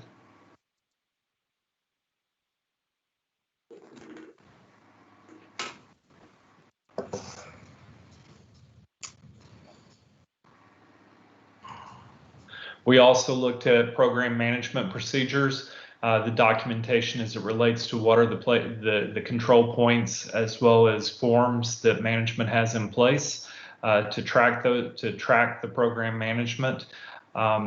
Tested that they were in fact being utilized and were functioning and operating effectively.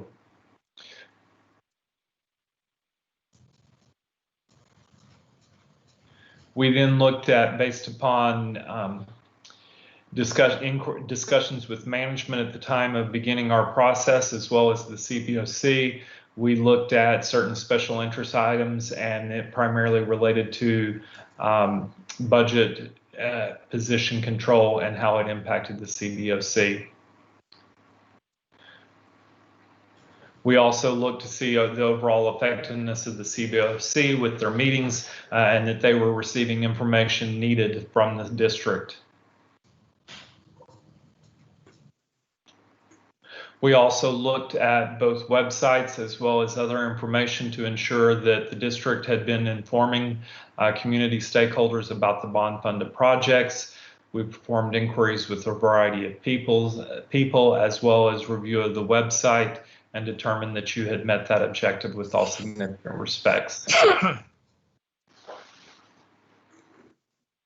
That's the performance of bond audit, or the performance audit of the Proposition O bond audit. Sorry, I'm getting a little tired, and I'm clearly not as good at this as Diane. I'm still so impressed with her reading. Thank you. Deanna, do we have a public poll on this? Yes. Can we hear that? While I praise the additional scope and findings of the district's financial audit, unfortunately. Can everybody hear that? No. It's kind of muted. We can hear you a little bit. Hello, is that better? Yes. Okay. A little better. Sorry, I don't know what happened. You wore it out. Yeah. While I praise the additional scope and findings of the district's financial audit, unfortunately, on the flip side, the Prop O audit is weak, as in weak. It is clear the oversight Dr. Salkeld brings to the financials of the district, those who are in charge of this community's bond dollars, are failing. Is this a surprise? Alas, no. The Bond Oversight Committee was neutered a while back when district leadership made it clear they didn't want oversight, refused all oversight, refused to even acknowledge the BOC with a joint meeting for over 2 years. In the previous meeting, raised questions from BOC members regarding project priority. Rather than accept the in-depth expertise offered by the BOC members, this board chose to paint the BOC as irrelevant, choosing to allow personality differences and idiosyncrasies to cloud the task at hand. While I do not place all the blame on Crow, I do call into question, as my personal opinion, their lack of comparing bond language to project priority and financial expenditures, and I do question their weak recommendations for improvement. It appears once again community members will need to begin to focus on our bond dollars, our trustees' management of them, and community press education on the facts. We all remember what happened last time in-depth research was done, but who would have thought it has come full circle? Trustee Tarantino, perhaps you need to educate your trustee peers on the last time around, as you were the only community member, now trustee paying attention to all things Sweetwater. The next comments are from Nick Marinovich. The comments are now as an individual and have not yet been communicated to the CBOC. I am very disappointed in the performance audit, as it provides very little identification of efficiency and effectiveness measures, is largely a check-the-box approach. Either you did or did not do something, and thus did not get into how you do something. And in the case of the review of the Bond Oversight Committee, the audit is grossly misleading. The report states, quote, the CBOC was formed to be a supportive committee to the district, end quote. CBOCs are not formed to be necessarily supportive of the district, as they are independent and report on proper spending to the public. There is no mention in the audit of the dissatisfaction the CBOC had in getting information and responses to our letters. The Oversight Committee got a clean audit because simply we were formed, met, and issued reports. A perfect example of the check-the-box approach. I intend to provide more details to the CBOC Chair, Rafael Munoz. There are no further comments. Thank you.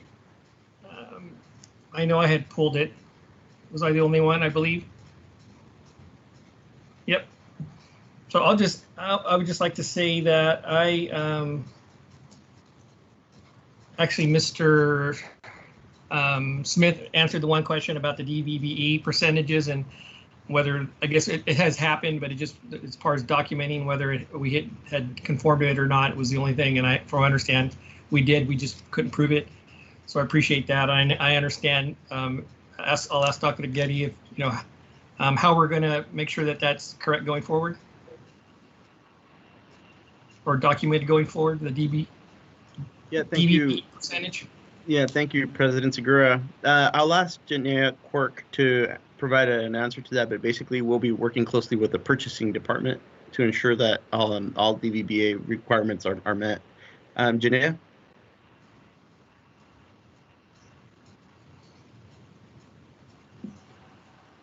Hi, good evening. Thank you. So yes, I mean, we do DVBE. We advertise projects as DVBE. My recollection with this specific item was that there was a document specific to one project that the contractor is required to sign. that unfortunately we were not able to produce. And so that's what the indicator was within the audit findings. And so we will ensure that that never happens again. And we will continue to coordinate accordingly, as Dr. Aguirre has indicated, with purchasing. Thank you. I know Trustee Hall has a question. No, I was just going to add that this report was also accepted by the audit subcommittee. They had no issues with it. They felt it was they had no remarks, except that they recommended we accept it. Thank you. Thank you, Trustee Hall and the committee. The only thing I'll add is that I was glad to see that the change order process is accuracy and consistent with the applicable governing board policy and meeting public contract code. So I know we get a lot of questions on that, and that's fine. But you're going to get change orders construction unless you're doing design build. And if you're doing design build, you're paying for it. It's getting paid for. So I appreciate your report and this audit. And with that, if there's no further questions, I'll entertain a motion for acceptance. So moved, Solis. I'll second. Moved by Solis, second by Segura. Vote, please. Adamos? Yes. Hall? Yes. Solis? Yes. Pike? Yes. Segura? Yes. No? Yes. It passes 5-0. All right, let's go to K5. Because I have one speaker for K5. The comments are from Nick Marinovich. This is a significant cost for a financial audit, but it's somewhat understandable given the unique situation. However, I do want to raise two issues. When the RFP was issued for their services, the district was not under the spell of forensic audits and SEC investigations. While Crow is a large, experienced firm, I have to ask, are they the best firm and one who has advised other school districts under similar circumstances?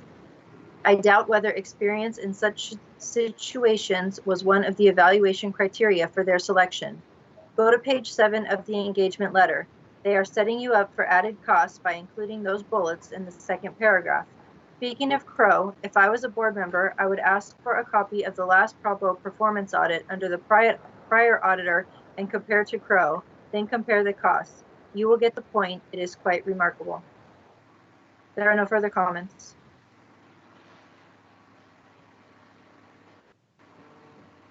Can't hear you. You're muted. Thank you, Mr. Pike.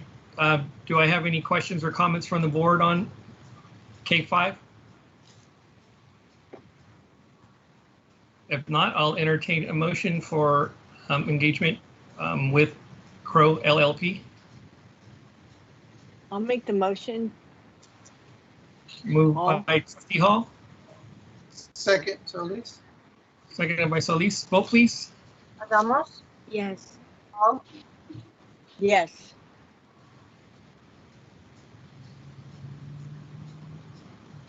Mr. Solis? Yes. Thank you. Pike? Yes. Segura? Yes. No? Yes. Passes 5-0. Thank you. Thank you, everybody, for your presentation on our audits. So I believe we're done with that, correct? And we can move to F3. Thank you for your time. Thank you, sir. Thank you, ma'am.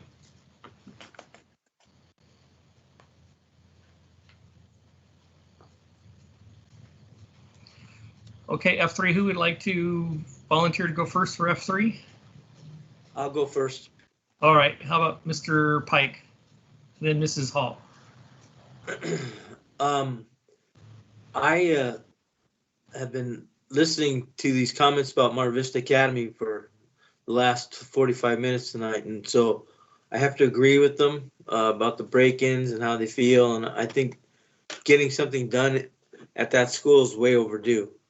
And so I'd like to see us get that camera system in ASAP and an alarm system as well. I think that's very important, especially I don't know what they do with their SROs, or extra patrols. I know the sheriffs are pretty sparse down there, but still, that sounds like it's a reoccurring thing and nobody's doing anything about it. And then I'd also maybe we could get a Friday update from Dr. Geary and his group about the ethnic studies. Obviously, ethnic studies is something that everybody wants in all the schools. So if we could get that, at least a timetable so that people know exactly when it's going to be coming in, I'd appreciate that. And that's all I have. Can't hear you. Thank you. I was just unmuting, so thank you very much. Yes, I agree. And I thank you, Mr. Pike, for bringing up Mar Vista Academy. I also am very interested to see that we equip the school with the necessary safety equipment and alarm system and cameras. Cameras can be always are a good move.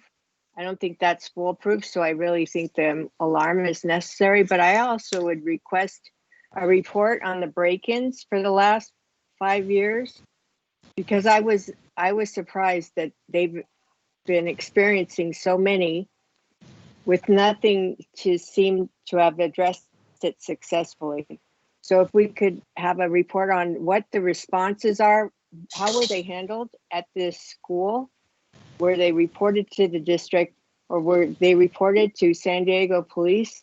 Because that is the area that is served by serves Mar Vista Academy. It's the San Diego Police Department. It is not the Sheriff's Department. And so I would think that we need to make a reach out to our city representatives. I think that's Ms. Moreno on the city council that represents this area of the San Diego city, and make her aware of what's happening there. Maybe she can help us with to have the police department do a better or do more engagement with the school and keep a more consistent maybe rounds checking on the school, especially when we're on lockdown, physically distancing. So I would appreciate that very much. And I would also reach out to Ms. Moreno to try to initiate the conversation as a board member.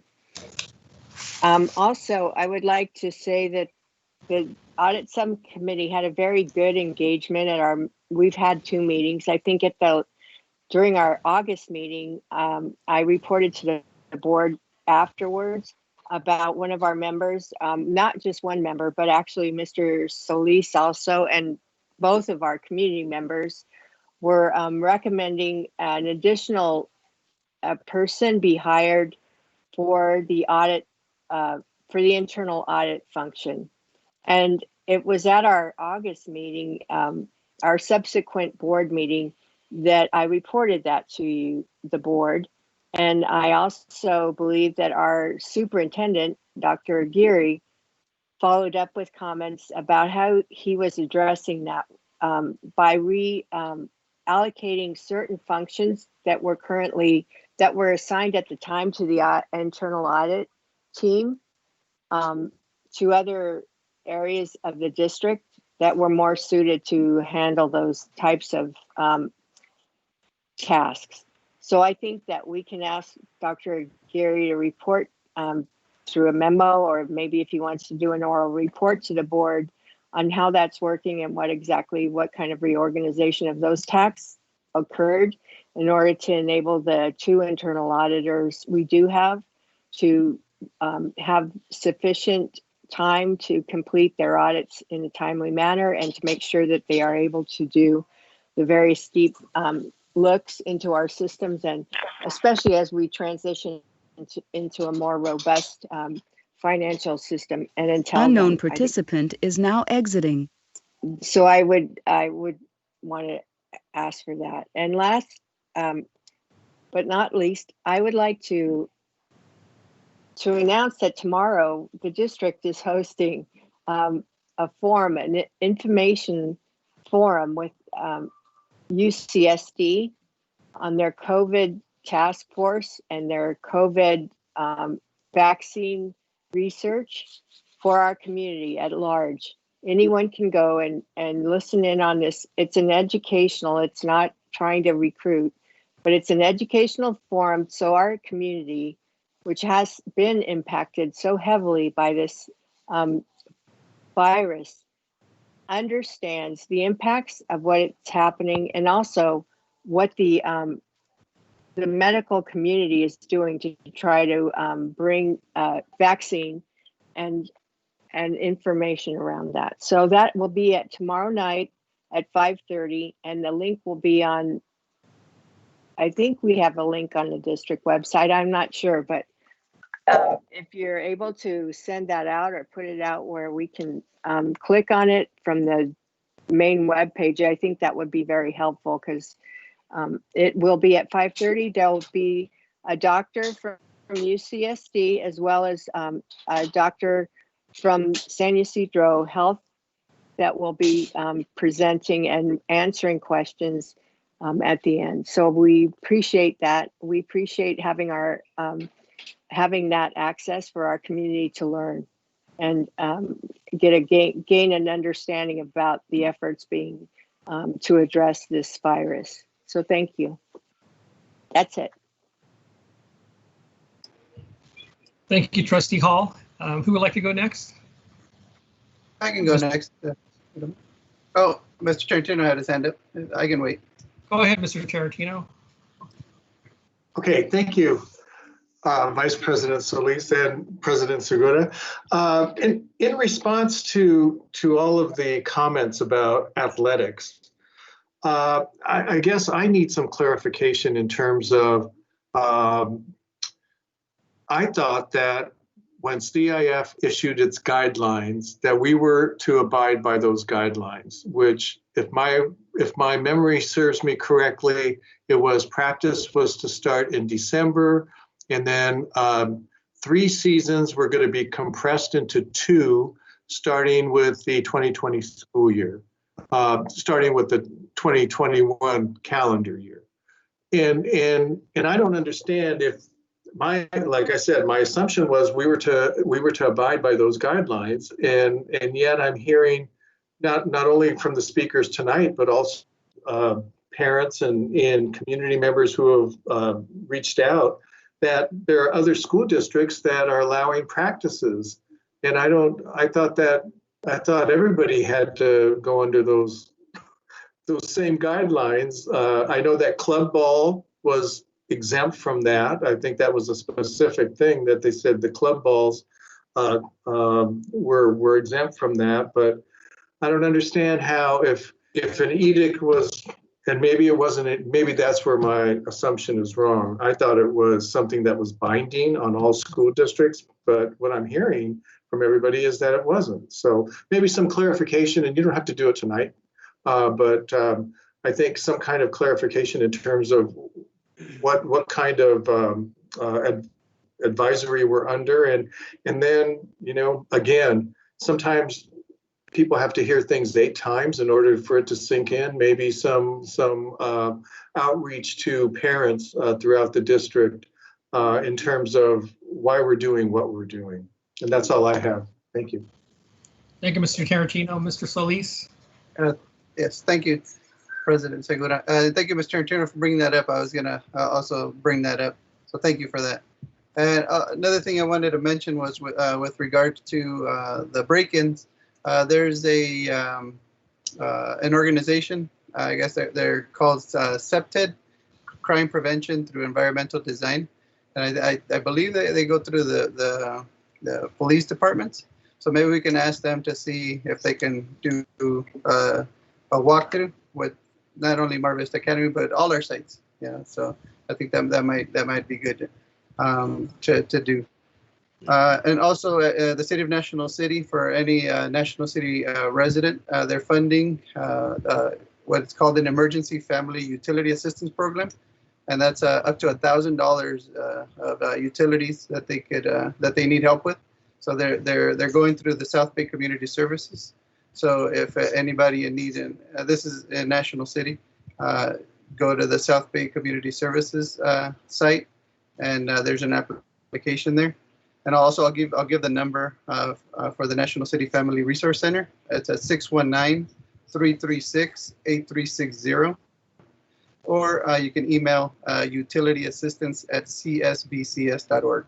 So if any family that has hardship and needs assistance with utilities can apply. I think the max is $1,000, but it's a little something. And also want to report that with President Segura and our acting superintendent, we had a meeting with a group of the Filipino community, and it was a good conversation, about an hour long. Had about 150 or so participants, so got a good earful, but good information, and moving forward, it'll be a good partnership. So that's all I have. Thank you. Thank you, Vice President Solis.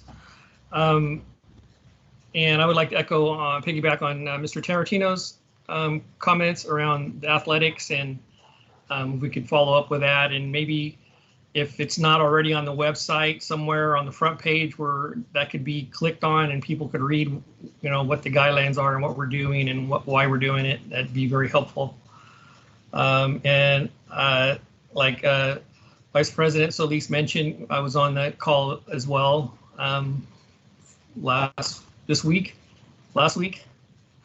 with the Filipino Americans, and it was very informative, and we did listen. And then I would like to also like to read something that I and then as well, I believe it was with the CSLB, but there was a presentation given by the through the Children's Hospital in San Diego. A really good presentation on some good data and on COVID, and from actual doctors and scientists who study that and have been working on that. The presentation was supposed to get emailed out, the PowerPoint, and as soon as I can find that, or hasn't been sent, I'll request it and I'll send it to Dr. Getty so that he could send it out to everybody. It was very informative, and I learned a lot. I'd like to read this from State Superintendent Tony Thurman. I'll just read the first paragraph. It says, "Dear school, communities, and partners, COVID-19 is not the only virus affecting our society today. The man-made viruses, the ones of racism, hate, bigotry, are also gathering a foothold. Increasingly, I hear heartbreaking stories of anti-Semitic behavior, bullying of Asian American students because of our president's rhetoric, Islamophobia, discrimination of our LGBTQ neighbors, and violence directed at people of color." I won't read the next two paragraphs, but basically there's some grants out there that we could possibly apply for, and I would like to for us to look into that to see if that would work for us. And then the last paragraph states, "I am proud to be able to put resources directly in the hands of educators who are on the front lines of confronting racism, bigotry, and hate by equipping our schools and communities with tools to teach and promote tolerance. We can use education as a powerful path forward to healing our society so desperately needs. As the election approaches, my fear is that this toxic climate will only get worse. I look forward to all of you joining us in this effort." So with that, I'd like to direct the superintendent to look into that, and I'm sure he probably was emailed that today too. And with that, that's all I have. And now we can move on to, let me look at my agenda. Looks like we're on F5, correct? Thank Yes, you, Deanne. pulled by you, Mr. Segura. Oh, pulled by me. And my question was on, there was I think it was in the brochure, it mentioned a limited activities agreement, and it just said, my whole question was, we had to fill out the application, and I just wanted to know if we do that. And it was at no cost. I understand this is for our families to sign up for, and I believe it's a good thing if it's within their budget, but there was something in the brochure on page 5 that mentioned, I think it was in the brochure, page 5, I believe, top, page 5. Yes, that. It says the following coverages provided your district at no charge, and whatever all this says there. And it says to receive these coverages, please complete the limited activities agreement to attach application. I just want to make sure that we do that, and we'll be doing that. So whoever that question would go to, Dr. Getty. Yeah, this is actually a risk management question, so I'll ask our general counsel to provide a response. Or if you can open the other document, Deanne, on page 2. The other document is the application as a whole that we fill out, and page 2 of that is the limited activities waiver that is referenced on page 5. So yes, we have filled this out year after year, and we will again this year. Thank you. That's all I had with that. And if we have do we have any further comments or questions from the board? If not, I'll make a motion to approve. I'll second. Moved and seconded. Vote, please. Adamos, Yes. Hall, Yes. Solis, Yes. Pike, Yes. Segura, Yes. Tarantino. Yes. Motion passes 5-0. Great. Looks like we're going to F8. F7, 7. F7, thank you. Pulled by pulled by Trustees. Mrs. Hall. Yes. Yes. Thank you, President Segura. And Deanne, appreciate Ms. Vicedo. I pulled this item because we've been approving every board meeting. We've been approving more and more service contracts and licenses, etc., for our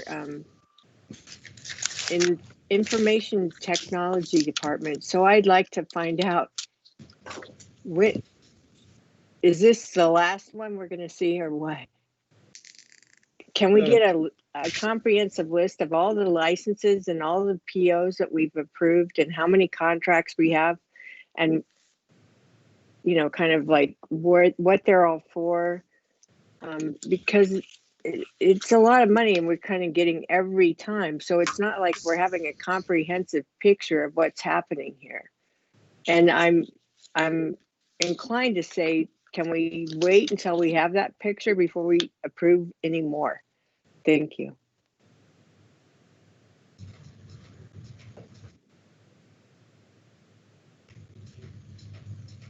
Like me to answer that, Dr. Aguirre? Yeah, I was on mute. I was trying to get that going. Yes, can you please speak to that question? Yes. Good evening, President Segura, Board of Trustees, Dr. Aguirre, and community. Thank you for the question, Ms. Hall. No, this is not the last one.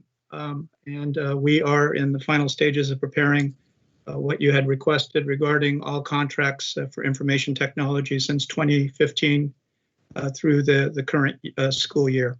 And so we will have that information. This particular contract, Logicalis, provides us with hardware support for our infrastructure at scale matrix. That includes our core router, our firewall, wireless connectivity, remote access, and telephone services. This also includes hardware support for servers that run all our virtual servers. But basically, it's our data center at scale matrix. To give you an example, unfortunately, we had a collaborative partnership with Cisco. We had a serious outage last Wednesday, approximately at 5 p.m.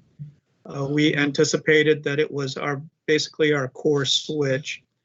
So essentially, what we do is we put in what we call a high priority ticket with Cisco to do the analysis. That's when the system won't come up, or it's intermittent, or it's providing some sort of errors that we can't decipher and remediate.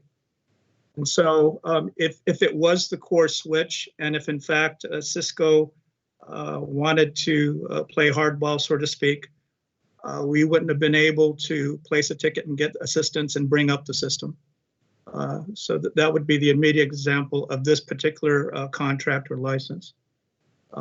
Fortunately, it was part of our virtual server structure. We were able to replace 2 of the components without having to use this particular support contract. And so we were able to bring up the system. That incident basically provided us with some insight regarding a couple of single points of failure that we are working on to resolve. We hope to do that over the upcoming break. But Logicalis, again, this particular contract addresses all of our hardware support at scale matrix. With regard to your request, Ms. Hall, regarding all the contracts, we have that put that together to include licenses, all the service terms associated with that, and we'll be presenting that to you shortly. Do you have any questions, Ms. Hall?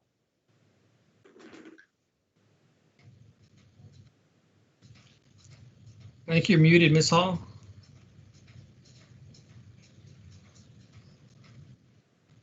So this was a hardware failure that caused the outage, and that without an agreement in place with Cisco, you wouldn't have been able to resolve it in a timely manner. Is that what I'm hearing? Yes, ma'am. So haven't we seen a few recent board items with Cisco correct me if I'm wrong. No, you're not, Ms. Hall. That is accurate. There are a number of components associated to our infrastructure. Again, this is related to specific Cisco components that are at our school, at our data center. Keep in mind that we also have Cisco equipment at all the schools. We also have Cisco equipment at the district office. And so basically, there are associated agreements with those components and contracts.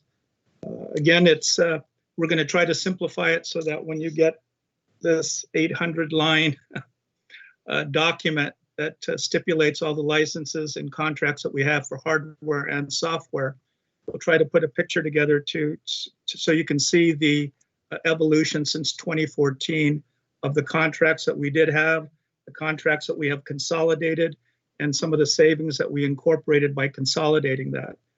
By going to a virtualized infrastructure, we saved a great deal of money. I don't have the business analytics or analysis to stipulate what those numbers are now, but as soon as we put that Excel spreadsheet together, it'll be in a format that we can sort and group for you, and hopefully you can see that picture. We can filter it, we can do whatever. What they call is cut, and you can cube it up however you want to make sense for whatever you're looking at. So thank you, David. I appreciate that response. I appreciate that you're working on that and giving us not just the current picture, but the historical picture. Because what I would like to really understand and simplify is how much are we spending on our information technology infrastructure, and what is our cost projections for the next 3 to 5 years? Because we definitely are looking at the whole picture, right? What our district as a whole is looking at, not only for, because we know that we do have to have a robust system, and those systems best when they're interactive, when they're, integrated.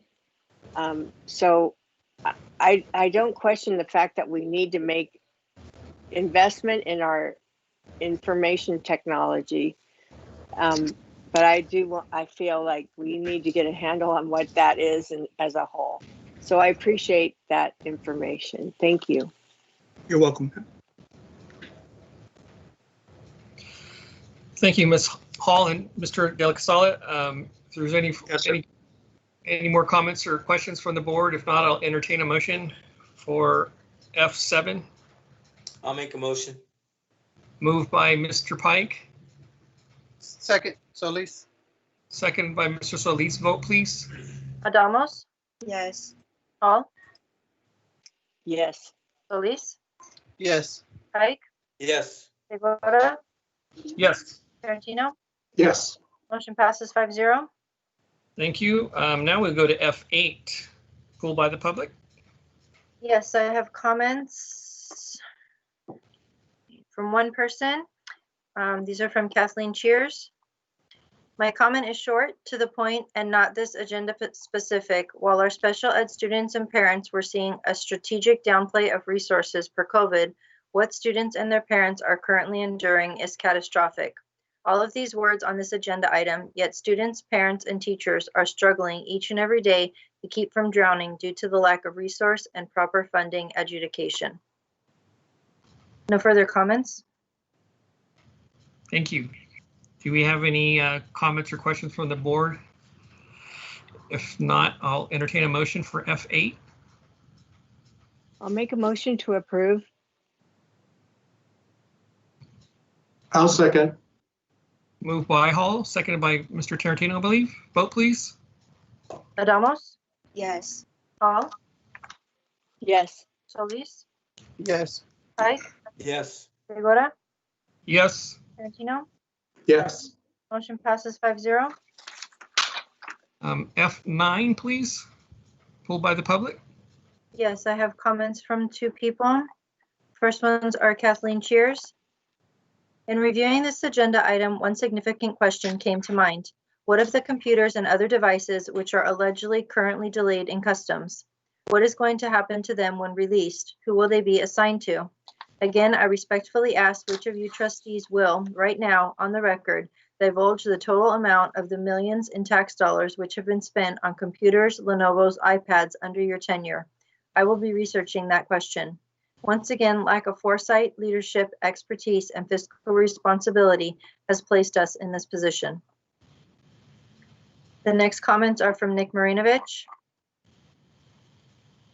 As a board member, I would be asking a lot of questions. Here's the key sentence, quote, the primary criteria for purchasing choices were device availability and a September 2020 delivery date, end quote. In other words, we were desperate and this is what was available. The cost per iPad is $611. I challenge you to find one on internet that expensive. What is the strategic plan here for purchasing and providing computers in this pandemic environment? I am having deja vu here on the past iPad fiasco. The district must get a handle on where it is going on computer purchases and IT service in general, like the home internet availability in the pandemic era. There are no further comments. Thank you. Let me make sure I'm not muted. I'm not muted. Do we have any comments or questions from the board on this? Mr. Solis. Yes, thank you, President Segura. Yeah, with regards to the previous purchases of devices, so why do we have to do this with regards with what happened with the other devices? If we can explain that. Yeah, so David, can you walk us through kind of what happened with that in that particular instance? Yes, Dr. Aguirre. Thank you for the questions, Mr. Solis. The initial purchases that we made, just to summarize, is in April, we made a purchase of approximately 2,700 Chromebooks. And we also purchased approximately 400 Windows 10 laptops just to anticipate the distance learning needs for the end of the school year. 2,700 of those devices, the Chromebooks, did arrive. However, because of the fact that there was a situation with Bitlin Information Technology, a Chinese company, which basically was removed as a United States Lenovo business partner, those 400 devices that we were ready to receive the following week were placed in customs and shipped back. Okay? Basically, Lenovo did not have access to those. They could not provide us with a delivery date of the 400. We also, that particular scenario with Bitlin Information Technology also impacted our order that we made in July for approximately 5,000 computers. And so the ship date for those were basically out to November, and that was unsure. We can't even get a ship date now as of last Thursday when we met with Ari Jones and Lenovo.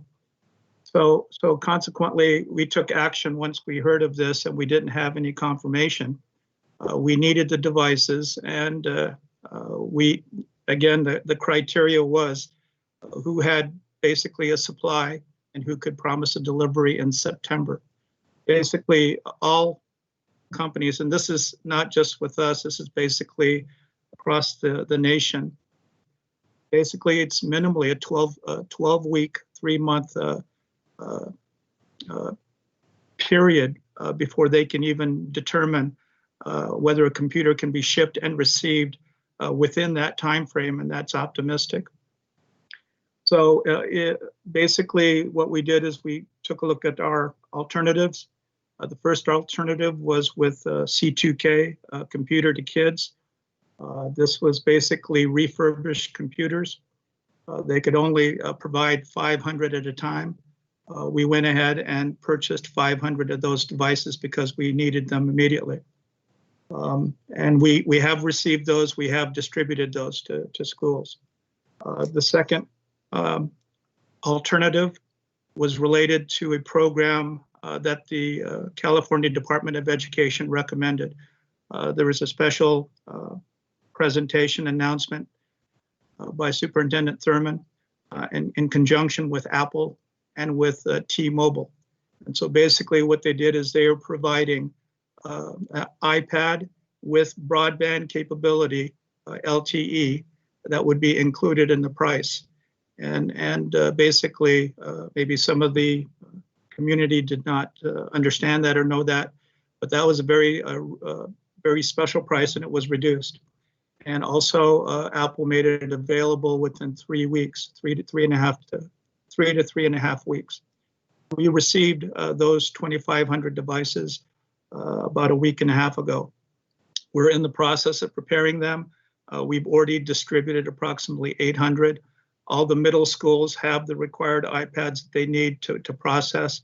We are also using those devices for special needs students, those that are transient or homeless, because it does provide a device with a broadband capability. And so we are using those devices for that particular program as well. The third option that we actually invoked was the availability of 2,000 Surface laptops. So basically through CDW, they had a supply and inventory. They promised a delivery date in September. And so we acquired that.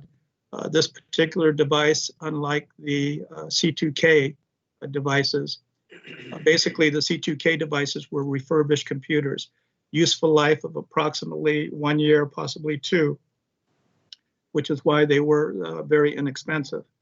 The useful life for the Surface computers will probably be 4 to 5 years.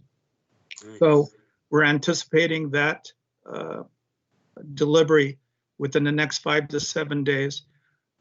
And so hopefully once we get that, we will complete the requirements that the high schools have for laptops, as well as that particular order will take care of all independent study and learning center students. It'll also take care of a backlog of staff members that also need computers. And so that's the immediate action that we've taken regarding those computers. Now, with regard to our orders that are back in China and that haven't been shipped, we are taking a look at options associated to canceling them and, as we say, pivoting to go another alternative to complete our inventory for operational use.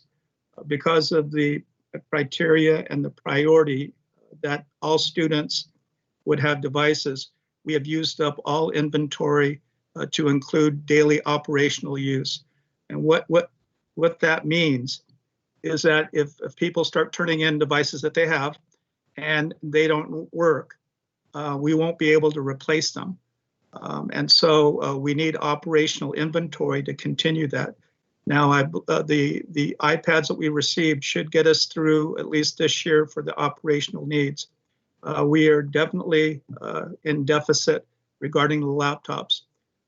As you know, the July order had approximately 3,670 Chromebooks, which you can't get a Chromebook anymore, at least not at an educational price level. And so we don't have any Chromebooks, we need laptops. And so the Surface is basically the closest to the configurations we support that would provide the functionality that our students need.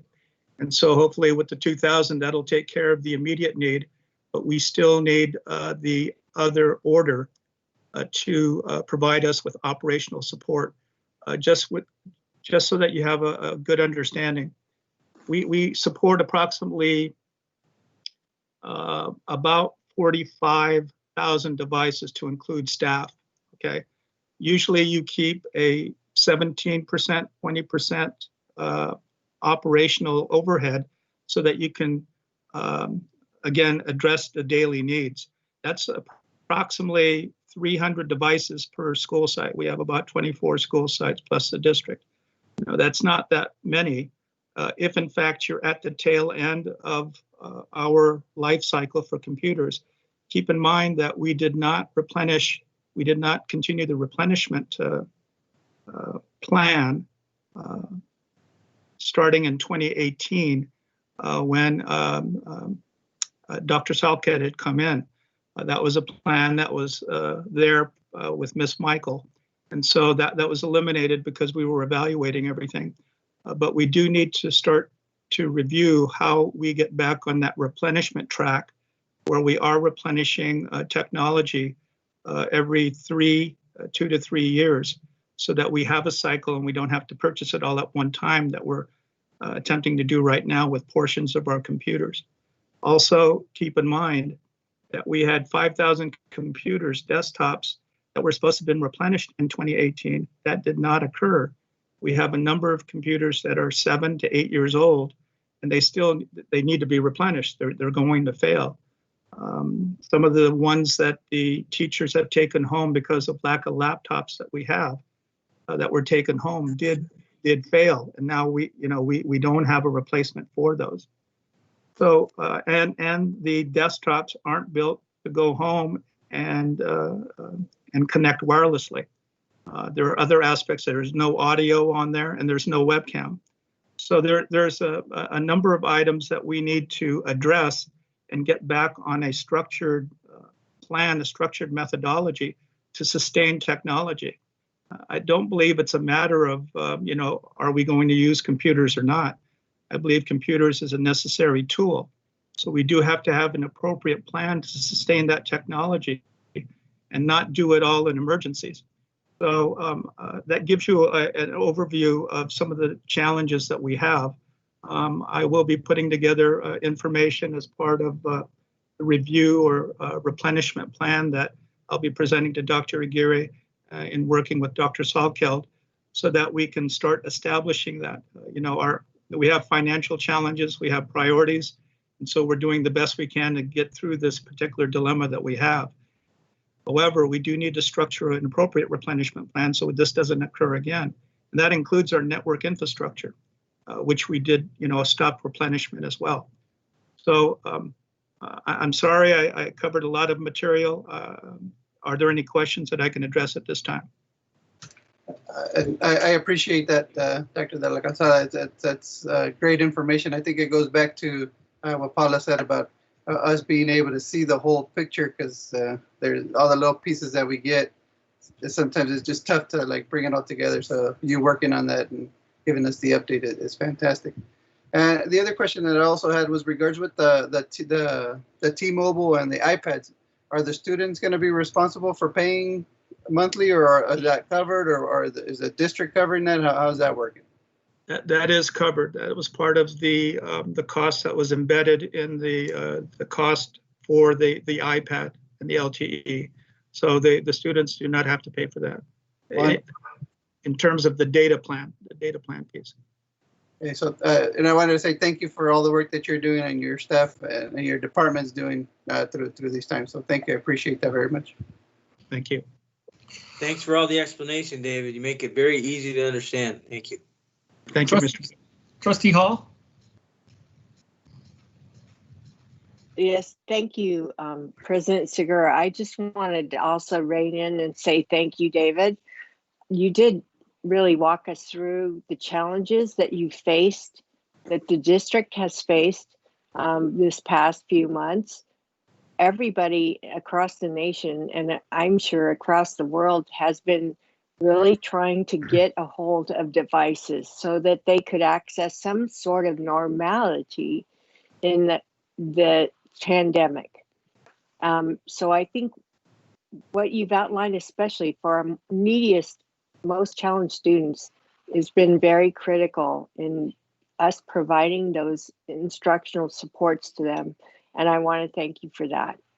That, and along with all the challenges you have in creating a new system, the transition to an Infor and the human resource capital system that is part of the package that we have been transitioning to. I know those are all big challenges, and I hope your team understands how crucial they are in all the work that this district does in serving our students. And I want to thank you for that, and Dr. Giri, for you also taking that and understanding and supporting that effort. Thank you. Thank you, Ms. Hall. Thank you, Trustee Hall. So the only question I would add would be, Dr. Getty, if you could let us know what the plan would be for acquiring the additional, whenever we can get them, order the additional computers that we have for reserve and what that might look like, that plan. That's all I would have. And then with that, I'll entertain a motion to accept F. Somebody help me. I'll make the motion. I forget what we're on. Second. F9. Yes. Moved by Hall, seconded by Vice President Solis. Vote, please. Adamos? Yes. Hall? Yes. Solis? Yes. Ike? Yes. Segura? Yes. Tarantino? Yes. Motion passes 5-0. Okay, let's go to G2. And there was a presentation with that. Yes, Dr. Alvarez. Good evening. Give me 1 minute and we'll upload the presentation for everyone. Sure.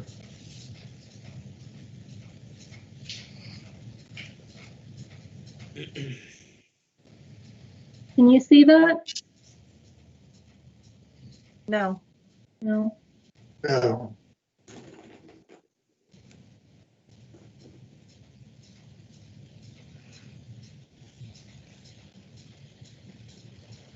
Ian, do you want to try from your end? I'm not able to upload right now or to bring it up.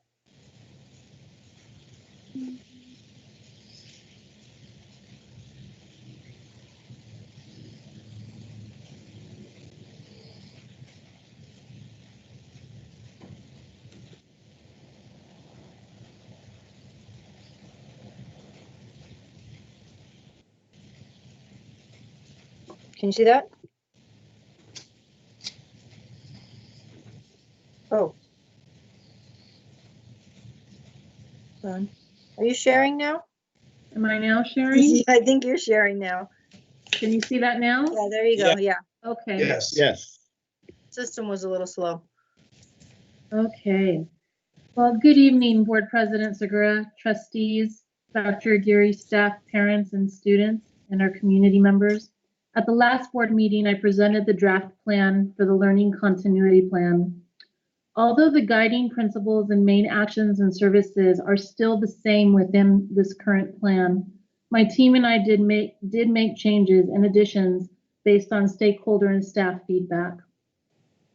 As a reminder, Senate Bill 98 changed the requirements for districts from having to submit a local control and accountability plan this year to creating a learning continuity plan in its place.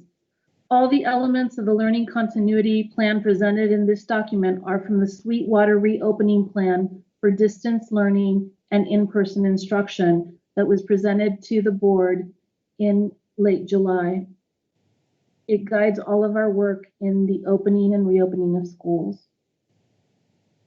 Just as a reminder, a lot of stakeholder engagement went into the development of this plan. We had committees from teaching and learning, equity, culture, and student supports, and community engagement teams. We held town hall meetings, presented at several board meetings, received feedback from the San Diego County Office of Education and from our principals, staff members, and cabinet, in addition to our presentation to DLAC, the District English Learner Advisory Committee, and to our District Parent Advisory Council. Those occurred last week, actually 2 weeks ago.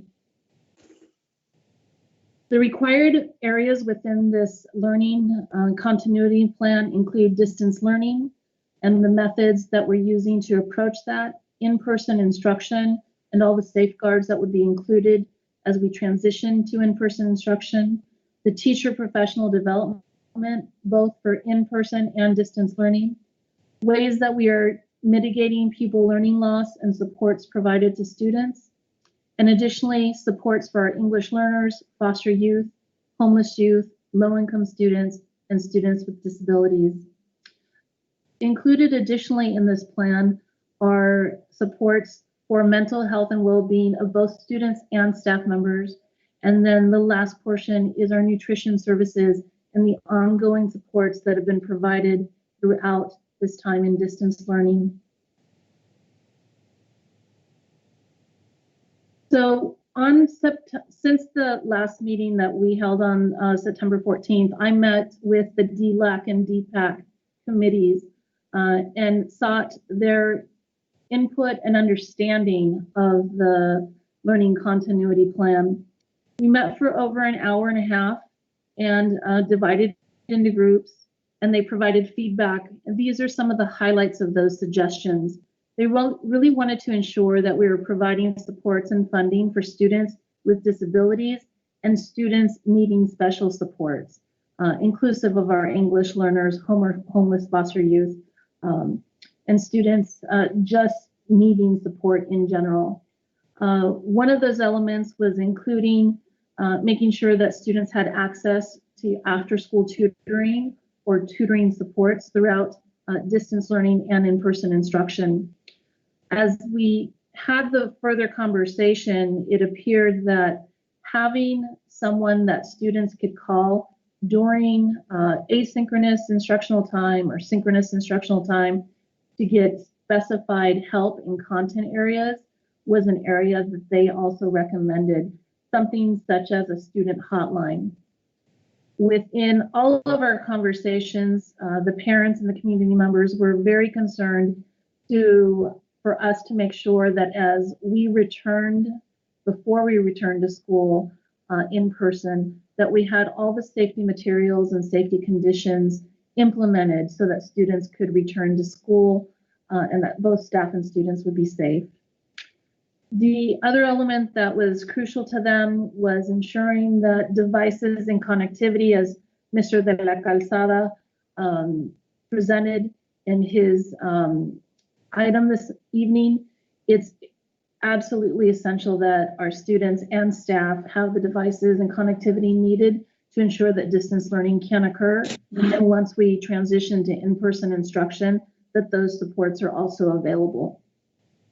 And then one of the elements that was a little bit different and it was focused mainly on seniors was as seniors are coming into the big season for college applications, that we're assuring that school sites through district support are having the resources needed for students to apply for colleges and universities while in a distance learning model. So we wanted to make sure that those elements were present and relevant in the changes and additions that we added. So updates from that initial draft, and these are some of the major proposed actions or services. One of them was additional support and funding for students with disabilities at the site level. We heard and we spoke to various stakeholder groups, not only parents, but also administrators and teachers, and looking at what those resources were for school sites, ensuring that credit recovery and other supports were embedded into the funding at the school sites. We also added professional development, and we added QTEL, and that's quality teaching for English learners. We are going to support our school sites with English and math resources directly for distance learning so that we can address the integrated ELD or English language development needs of our students.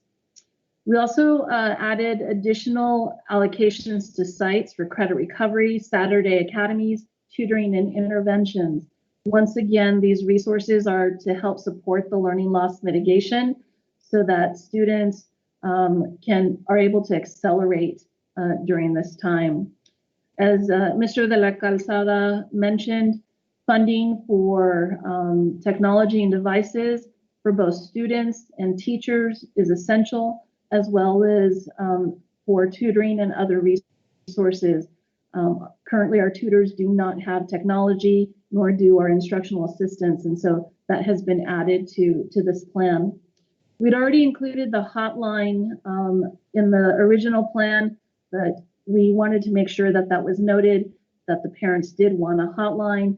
And then the last one was just, again, making sure that additional training was provided for teachers for engagement in distance learning. Very difficult to engage students on a daily basis in distance learning when most of the students and teachers have only met through a virtual platform. And so we want to make sure that through supports from QTEL and other WestEd and other professional development agencies, we're able to offer that support to our teachers. Before I talk about the recommended actions, there were some changes in the narrative, and basically what we added is we added more description of what we were providing, whether it was in the stakeholder engagement. We talked a little bit about dates and timelines. When we talked about learning loss mitigation, we were looking at those supports specifically for students and also providing timelines for assessment so that we could monitor and measure where students were and how they were progressing throughout the semester. At this time, the recommended action is that we approve the learning continuity plan. Please note that this is like the LCAP, a living document. There may be some adjustments needed based on issues that arise or needs that arise. And so we want to make sure that we're able to continually inform the board on where we are in this process. Please, if you have any questions, thank you. Thank you, Dr. Alvarez. I know I had pulled it, but anybody else from the board have questions on this? We actually have a public comment. Would you like to hear that first? Yes, we would. Thank you. This is from K.H. Hamilton. In regards to board item G2 to approve the learning continuity plan for the Sweetwater Union High School District during the 2020-2021 school year, we as a newly formed group were not aware of the previous LCP presentation opportunities for feedback and are requesting to provide input to this document before it is finalized, as it affects our students, families, educators, staff, and administrators of African descent during the dual pandemic of COVID-19 and anti-Black racism that is plaguing our nation and schools. They're from the Black Minds Matter Advocacy Group of San Diego. While the Sweetwater's LCP mentions African American inequality in the death of George Floyd, the plan visibly lacks key points that specifically target the trauma of anti-Black racism, including structured professional development for all Sweetwater employees on the areas of bias, microaggressions, racial trauma, and social emotional support for African American students, nor is there any mention of intentional strategies for recruitment and retention of Black faculty to fill this void. Additionally, the LCP mentions an equity plan in spite of the equity department losing critical staff over the summer during a time when it is needed the most. BMM Advocacy Group is equally concerned with the $500,000 allocated for teachers to create their own curriculum that address racism versus provide targeted training, tools, and resources specific to this goal and plan to present at a later date. As we are expecting the dire issue of anti-Black racism and trauma to be addressed, we strongly advise structured professional development for systemic change and change in practice, which includes racial battle fatigue and trauma, along with culturally responsive and empowering restorative practices and healing. Our group identified and contacted providers that will meet these goals and Sweetwater-specific needs. Black student unions in all schools that will create safe spaces for students and faculty. Establishment and implementation of mentoring program pilot and expectation of excellence in Black students through a collaboration with consultants. Culturally responsive and empowering curriculum and teaching practices.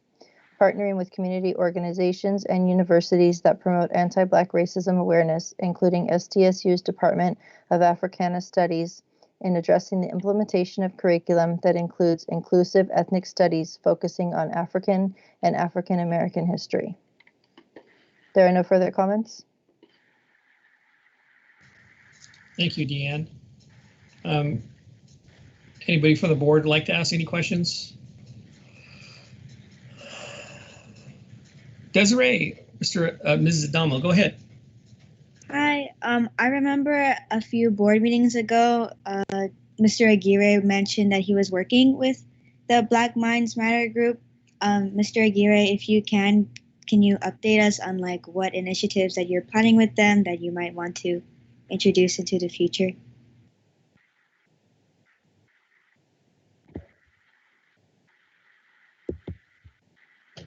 Hi, Desiree. Sure. So we've been working on they presented a series of items for us to provide follow through, including ethnic studies, as well as working on what we're calling champions at sites. So we recently had a meeting with Dr. Fulcher, Dr. Moore, and myself, where we outlined kind of how we were going to structure the work. So the focus has been really on that portion of the work to this point in time. The LCP is something that was worked on with teaching and learning, and it's something as Dr. Alvarez mentioned, it is a living document and could be adjusted moving forward. So it's not necessarily something that's going to be etched in stone, but rather could be adjusted moving forward. So at this point, that's kind of the update regarding that work. Thank you. Thank you. Mr. Tarantino, I believe. Yes, I was just going to thank Dr. Alvarez and her team for all the subsequent additions and also the reformatting.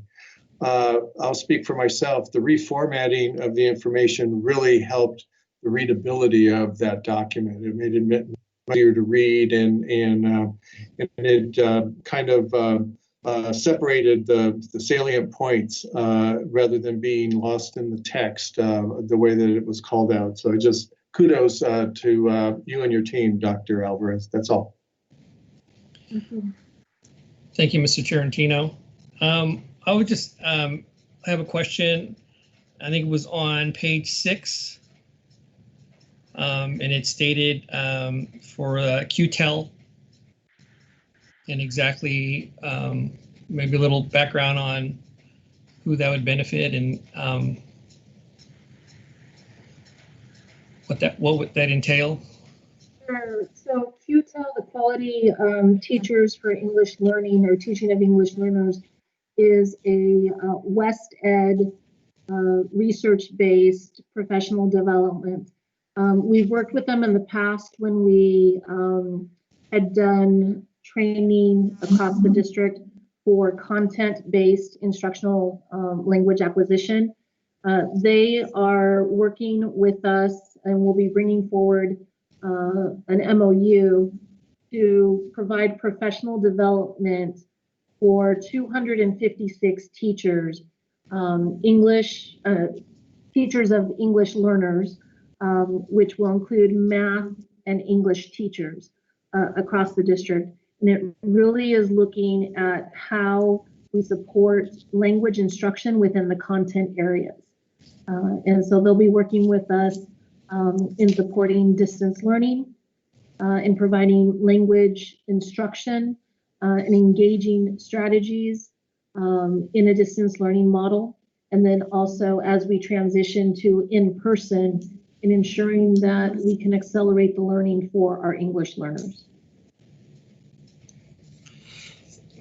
Thank you, Dr. Alvarez. I know in reading this document, it looked like there was a lot of information here about learning loss, and I know that's going to be a big that is a big thing with it's a big issue with as we go through the distance learning. I mean, that's just part of us having to transition to this and doing the best we can.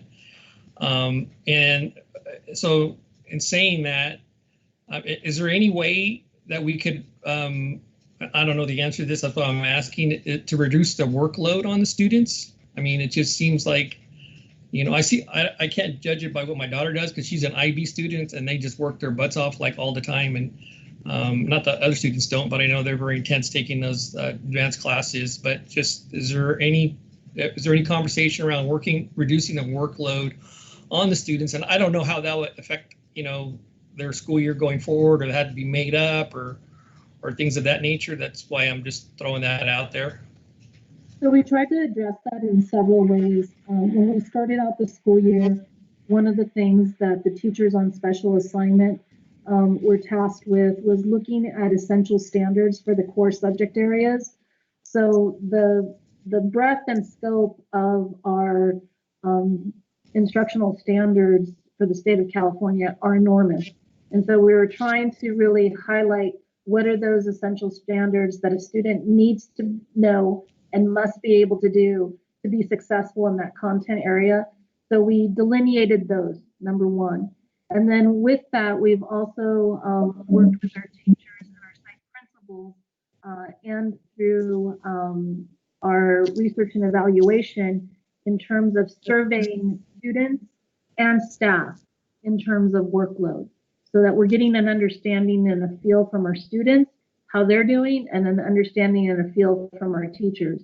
And then at the site level, talking about how do we ensure that we're giving students work that is meaningful and applies to those essential standards. So brick by brick, we're working with our teachers and our sites to manage that workload, because we do know that we can't function at this time in the same manner that we have in the past when we're in person. Right now, we've talked about trauma, we've talked about students that are working and have other duties, students that are sharing computers, students that don't have access at home consistently. And so we want to make sure that we're maintaining the standards, but also providing those supports so that students are able to not only survive, but thrive in this environment, because it is a much more difficult environment to get things done. And so we're trying to support through those ways. So did you say we are looking at reducing the load, but just keeping up with the standards? We are. Need to. Okay, and that's trying to limit those standards so that they don't have to, you know, if there's, let's say 500 standards, let's limit it to the 100 essential standards so that we're really focused on what students need to know right now and provide supports. I think the other concern, you know, definitely for teachers is that we are looking at some monitoring pieces that includes having, you know, teachers are doing formative assessments, those assessments that they do on a daily basis in classrooms, that checking for understanding. But we also are going to initiate performance tasks that are modified, and then end of course exams that are modified to, and I think that heightens a little bit of the anxiety that teachers may have. But this is really to understand and monitor where students are right now and how much we have to mitigate in terms of that learning loss. So we're trying to lower the anxiety level, provide the supports, let teachers know that we're giving grace. You're not expected to teach everything, but to focus on depth of what you're teaching so that students are getting that understanding. And the sites know that, I would imagine.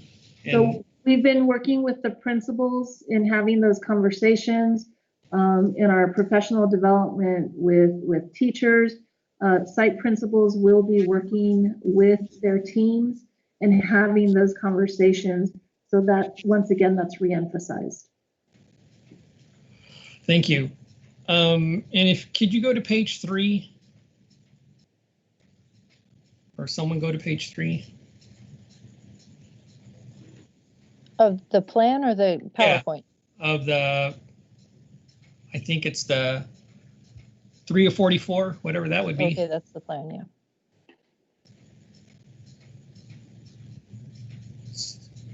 Let's see. That's 3. How about go up to 2? Let me see the beginning of 2. So I was just looking for, I wrote a note that, oh, I didn't write that, the page number, but it was the key timelines. So it's not page 3, the key timelines for the transition. I just thought that that's important for the public to see and what, you know, for any transition that we might do in the future. You know, that's some very important stuff. You don't have to go through it, but I just thought it was good to point that out. You know, it talks about the stages and all that information. There's a lot there. Yeah, that's in the section for returning to in-person instruction. Yeah. And details our timeline and our stages. I reviewed the stages the last time we presented, and it's basically right now we're in stage 1 because we're in distance learning. We talked about stage 2, about small groups, small cohorts, up to 10%. Talked about stage 3, which we could have about 20 to 25% of our students returning. That would be 1 day a week. And then stage 4 would be 50% of our students. And then stage 5 would be 100% of our students returning. Thank you.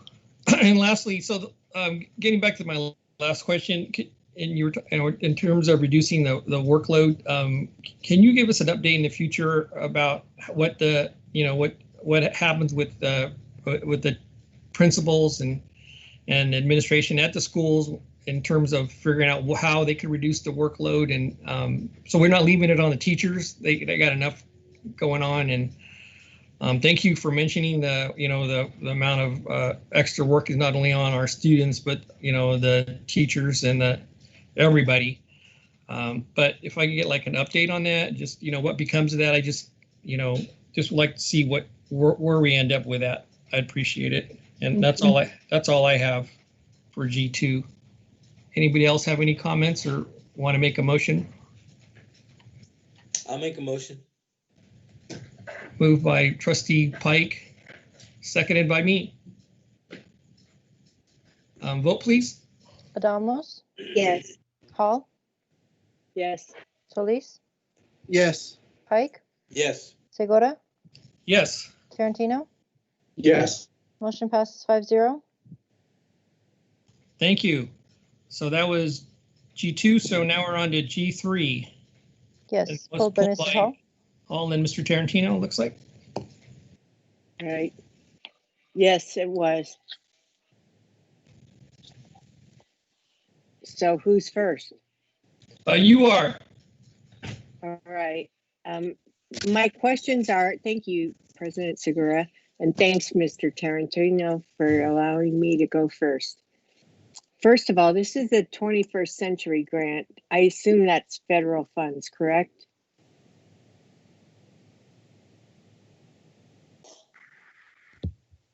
Correct. I will.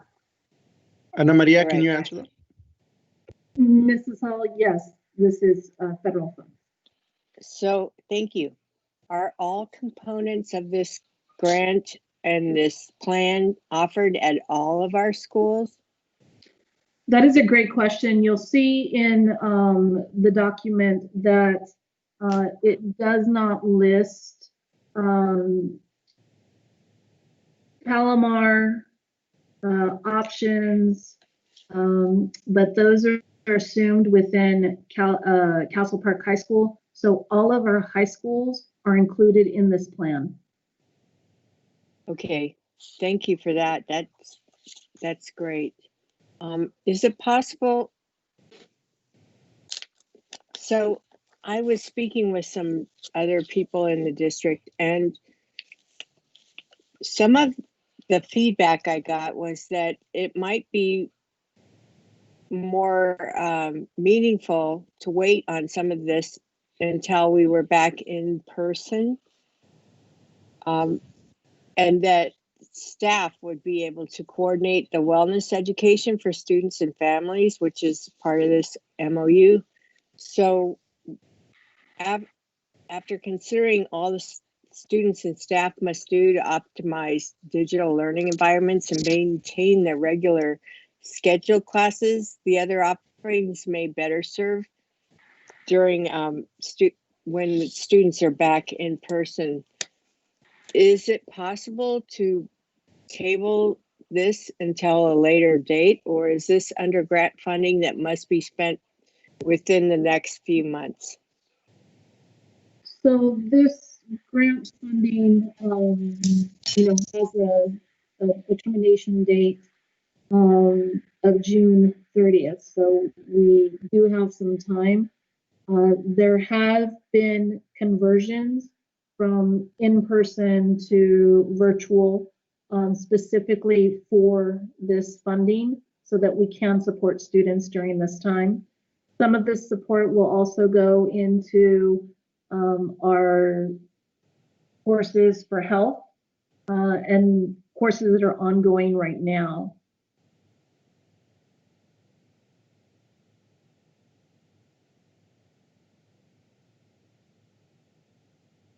And then it also provides, we wouldn't be able to pivot families it to staff-led, like the health pieces to be staff-led, because there is no time to turn around and say staff could develop that and present it and do it themselves. Yeah, this is already developed by Scripps Wellness. All right. Thank you. Mr. Tarantino? I did not pull this. Remember, I changed it to Yeah, G2. you changed it. Yes. So I'm Thank you, sir. good. Thank you. So no further questions from the board. Do I have a motion? I'll move approval. I'll second. Vote, please. Thank you, Deanne. Adamos, Yes. Hall, Yes. Solis, Yes. Pike, Yes. Segura, Yes. Trentino. Yes. Motion passes 5-0. So that was G3. And Yes. I believe we're going to N3. Go by the L1. L1. L1. L1 was L1, by yes. Mr. Mr. Tarantino. And I actually have a correction that needs to be read to this item before it's approved. Sure. There's a correction on the backup. There are 12 Learning Center teachers listed with a work year of 197 days, but that should be 187 days. There are also 2 Learning Center counselors listed, and they should be going from 208 work days to 190 work days. The number of days was not listed on the report. Additionally, on page 3, Jacobo Dominguez should be going to a 1.0 FTE, not a 0.1 FTE as listed. The report will be updated after board approval. Thank you. And Mr. Tarantino, correct? Okay. I had a question about those very items. I was under the impression in the agreement that was reached with SEA that all Learning Center teachers would be on a 184-day work week or a 184-day work year. And it's been corrected, but it's still 190 days. So I'd like some clarification on that. And if it is in fact 190 days, where are we getting the money to pay for the extra days? Good evening, President Segura, board members. So the counselors are the ones that are 190 days. Learning Center is 187. Okay, well, okay. So where are, I thought it was 184 days that all Learning Center teachers were on 184 days. I thought everybody except Alta Vista and East Hills were on 184 days. So am I correct in, or am I wrong in what was negotiated? My understanding is that it is 187 days, but I can go ahead and double check that information with the MOU. Okay.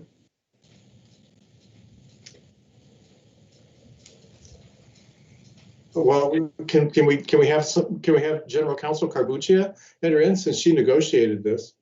I would be happy to step in. Okay. Yes, so what happened was the Learning Center calendar days were brought down to 184, which is consistent with what every other teacher in the district, with those few exceptions of what you noted. 187 was where we started at the beginning of the school year for the purposes as we were transitioning in HR, the calendars over. We brought everyone down to the 187 for those Learning Center teachers, and those in October will change also to 184, as the same will the other teachers. But it's going to take us a minute to go back, as we had talked about Mr. Tarantino previously in the MOU. Everyone started the work year at 187, and they all moved to 184, but it doesn't show up in payroll until October that they're at 184. But yes, all teachers are at 184, except for those few exceptions that you noted, and 190 for counselors. Okay, thank you very much. Thank you, Mr. Tarantino, for that question, and thank you, General Counsel, for the answer. There's no further questions. I'll make a motion for approval of L1. I'll second. Vote, please. Adamos? Yeah. Hall? Yes. Solis? Yes. Pike? Yes. Segura? Yes. Tarantino? Yes. Motion passes 5-0. And now we can go to N3. Yes, I have comments from one speaker. These are from Nick Marinovich. In so many ways, this item is hard to believe it ended on the agenda in the first place. You cannot really tell what the firm is doing for these services in the cover letter narrative, and even more troubling is that you are awarding this contract with only one bid. At least there should have been an explanation of the reason why you went to this firm. Why are they so good? For starters, Google Constellation Energy Investigations. You might reconsider to at least get more info. If this is the kind of staff work the district finds acceptable for awarding contracts, we are in trouble. Hold a higher up accountable. It is this kind of stuff that gets the district in trouble. No further comments? Thank you. I believe it was pulled by Mr. Pike as well. Yes. Yes. I wanted to specifically talk about the $23,000 for the adult fund. It says the $23,000 is coming out of the adult fund. If you could pull that, Diane or Deanne, I mean. And I think, Dr. Aguirre, do you want to explain, because it looks like $23,000 is to be paid from the adult fund, like we're taking money out of the adult fund to pay for this? And I just kind of wanted the public to understand that the reason why. Yeah, thank you, Trustee Pike. I'll go ahead and ask Ms. Janelle Quirk, who worked on this particular RFP, to go through and explain that particular expenditure. Janelle? Yes, good evening. Thank you. So I actually have to go back and take a deep look at that, but my understanding is that 23,000 is representative of what the assumed savings would be as a result of the Constellation contract specific to the adult schools. Okay. All right. And why was there only only one person that applied for this contract, or we only looked at? Yeah, I can't answer why there's only one. What I can tell you is that Constellation has been with us, and when we ran this contract, similar like was done back in 2016. And at that time, we only received 2 proposals that came in. We are starting to experience in this last several months into a year, a reduced level of engagement from consultants and contractors when bidding opportunities are coming forward. And so we sometimes make that decision in terms of what we know is available in the market. If we're going to go back out, we've done that at certain times and ended back up in the same place, and or if we are going to extend service. And so the decision on this one was made because the contract had been in place with Constellation, But as a reminder, when we do most of our consultant or service contracts, they generally have a 5-year term on them. And the previous one was coming up to that timeline. And so my understanding is the decision was made that in the best practice, we would put the RFP back out to see if we could open the pool. And unfortunately, that did not fall into our favor. And so the decision was made to continue to move forward so that we can lock in and secure the rates. Okay, that's what I want to know. Thank you very much. Thank you. That's all I have. Thank you. Do I have any, Paula, Trustee Hall, have your hand up?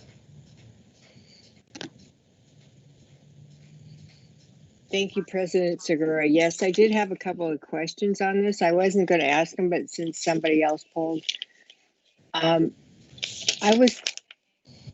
was wondering exactly why we have to do an RF, contract for services for electricity, other than what we would do normally through SDG&E. So that's a general question. Then I have several others. Okay. So Janae, I can handle that one. So the reason that this is done is because this is what's known as a direct commodity purchase. And so when you purchase the commodity directly from the producer, i.e. the energy company, you do receive preferred rates. So the actual price per unit is lower than when you purchase it from a direct commodity producer than when you actually purchase it from somebody like an SDG&E. In this instance, there's only a limited number of electrical meters that are available for this type of contract, and that's only because the district has participated in this from a while back. So it's preferred rates. And Janae, in your previous answer, you said that you wanted to lock in these rates. What's the difference between what we had been contracted with them to do and what that cost was to this one? What's the change? So it's based off the kilowatts. And so the 2016, so I want to be clear, the rate that we lock in at is going to be from the day to which we actually sign contract. Okay, so today is one day. If it takes us 3 days, whatever that daily rate is, and 3 days from now would be the day that we would sign contract. So when that happened last year, their daily rates in 2016, they had a fixed fee of 0.04866 per kilowatt. And in this new one that's coming forward right now, the fixed fee would be 0.05338 per kilowatt, which is an increase of 0.00472. I'm sorry, I wrote that down wrong. I wrote it down as 0.74866 in 2016. It's a little late, right? Could you repeat that rate again from 2016? The 2016 was 0.04866. 866. Okay. All right. So it's increased about 0.5% or something. It does. All right. Thank you. Sure. Thank you, Mr. Williams. He provided me that information. Good Yay, job. George. Do we have any further questions on this item? If not, entertain a motion. I'll make a motion. I will second it. Vote, please. Adamos? Yes. Hall? Yes. Solis? Yes. Pike? Yes. Segura? Yes. Tarantino? Yes. Motion passes 5-0. And our final is Q1, pulled by the public. Yes. I have 4 speakers. The first comments are from Autumn Sandwald. Thank you for the opportunity to address Resolution 4691. Celebrating differences is a crucial step toward achieving greater equity, and I would like to express several related points below. 1. Maintain support of the Equity, Culture, and Support Services Department. Sweetwater's Equity Department is an asset that many districts do not have. According to the department vision, a focus is to engage district teams and staff in thoughtful explorations of structural and institutional bias and their impact on students and staff learning and opportunities. Directed by Dr. Fulcher, this department has been working to equip educators like myself to dismantle inequities in order to ensure the personal and academic success of all students. We still have much equity work to do in this district, especially regarding anti-Black racism, and I think the Equity Department is going to play a critical role in our collective success. We need a fully supported Equity Department to prepare our youth district-wide to advocate for all groups, especially the most marginalized. 2, support comprehensive integration of culturally responsive curriculum. As you consider the level of investment that is necessary to create authentic change, I challenge you to go beyond the basics of designating months to various cultural groups. While this type of recognition is a step in the right direction, it still caters to a Eurocentric view that limits cultural groups to a month-long celebration rather than meaningfully integrating representation into curriculum all year round. Structural and institutional bias take longer than a month to unravel. Racism persists in society, the district, and classrooms, and anti-Black racism in particular is pervasive. Until each racial group is regarded equally and celebrated for unique identities and contributions, equity cannot be achieved. 3, publicly affirm more explicit support for anti-racist education. Resolution 4691 acknowledges the history and contributions of all of the nation's inhabitants need to be valued and taught in the curriculum of public education institutions. However, this language is vague. Educators need to know more than ever that the district stands behind anti-racist education that includes teaching concepts such as critical race theory, white privilege, the 1619 Project, etc. Given President Trump's September 22nd executive order, which limits intellectual freedom related to anti-racist teaching, teachers need to know that Sweetwater stands behind efforts to educate students about past and current institutional and structural biases in this nation. 4, seek district involvement in education to end hate. On September 21st, Superintendent Tony Thurmond announced an Education to End Hate initiative to combat bias, bigotry, and racism. Included in the initiative is the opportunity for LEAs to apply for mini grants. This sounds like an amazing opportunity for the district to continue to battle racism, including anti-Black racism. 5, collaboration with San Diego Black Minds Matter Advocacy Group. I participate in and fully support the San Diego Black Minds Matter Advocacy Group, which is in line with the points listed above and has additional action items presented to Dr. Aguirre on 8/6/2020. The next comments are from Dina Donato Palmore. Good evening, Board of Trustees and Interim Superintendent Dr. Aguirre. I would like to thank you for your efforts in putting forth the resolution recognizing the month celebrating the different ethnic and cultural heritage or history. I appreciate your recognition that this country's history is made from the experiences of a multicultural and pluralistic society, and appreciate your statement of support for ethnic studies. Your statements and resolution, though, are empty words. For months, the African American community and the Filipino American community have been sharing with you their experiences of racism in this district. To date, there has been no visible or substantial effort from you in addressing these. You have not initiated any outreach to the communities to have a sincere dialogue. You have appeared at forums that you were invited to. You can publicly spew politically correct sentiments, yet you don't act upon it. In the Learning Continuity Plan, it states, quote, as a district, we are ready to confront racism and educational inequities. It is our responsibility to address these issues through the development of culturally responsive curriculum, training for our staff, and creating community advisory groups to assist in this process, end quote. Yet you have dismantled the Equity and Culture Department that has been doing this work. Your inaction to reach out and the contradictions between your behavior and your words send us clear messages that you do not intend to follow up with the resolution you made on Black Lives Matter and that you pay lip service about equity. Each of you can say that you are not racist, but none of you can say that you are anti-racist. If you are truly ready to confront racism and educational inequities, then why have you not reached out? Why have you dismantled the Equity and Culture Department? Why have you not taken responsibility for the injustice done to Principal Mary Rose Peralta and Dr. Jason Josephat and make these right? These are not examples of confronting racism and not working to address educational inequities. No more pretty words. We are watching each of you. The next comments are from Kathleen Cheers. In reviewing this agenda item, the Sweetwater District is more focused on talking the talk versus walking the walk. Case in point, our district leadership is more focused on being able to point to resolutions such as this one versus demonstrating action. As referenced earlier tonight, outdated Filipino language textbooks. Then there is the issue of the 2 recently demoted Filipino principals.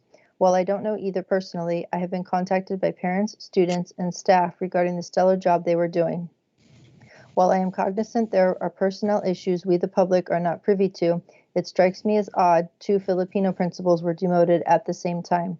What further exasperates this issue is the fact if you research district test scores, our Filipino student demographic continues to rank amongst the highest. Yet here those students sit not seeing mentors who look like them as being valued as exemplary. It is a surprise labeled minorities can't seem to be recognized in the Sweetwater District. No, it is fact. I reference your lack of resources to Dr. Fulcher's Equity Department. Again, you talk the talk, but don't walk the walk. Dr. Fulcher has been around a while. This is his 2nd tenure at Sweetwater, and while he excels in his educational expertise, he is not known for jumping on bandwagons, backroom deals, secret strategical dinners, or BS backstroking. He is a straight shooter. I surmise some of you are threatened by his blackness, overlooking the wealth of contribution he and his once staff had to offer. He is a Black man who refuses to be seen as less than simply to be a member of the flavor of the tenure crowd. Just my opinion. I call on the district to value our Latinx student population by putting forth the financial educational resources they are due. They, as are all students of our district, the future leaders of this country. Stop with the fluff and give them the resources due them.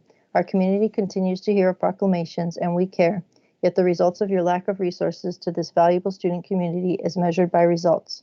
Look at your results. Pitiful. The last comments are from K.H. Hamilton.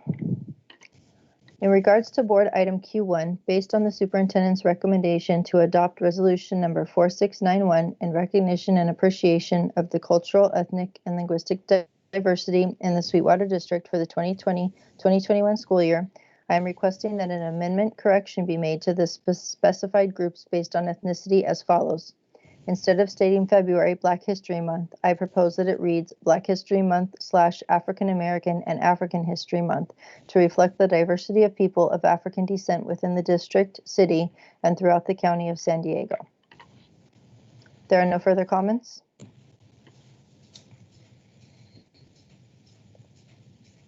Thank you. Do we have any comments from the board?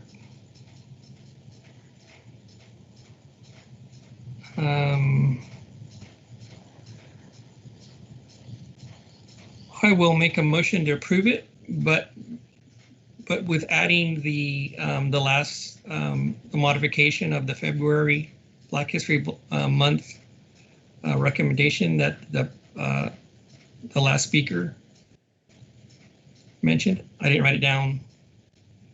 I got it. So that's my motion. I believe you had a second from Mr. Solis. Yes. Moved and seconded. Any more discussion from the board? If not, let's vote. Adamos? Yes. Hall? Yes. Solis? Yes. Pike? Yes. Segura? Yes. Tarantino? Yes. Motion passes 5-0. Thank you. That concludes tonight's board meeting.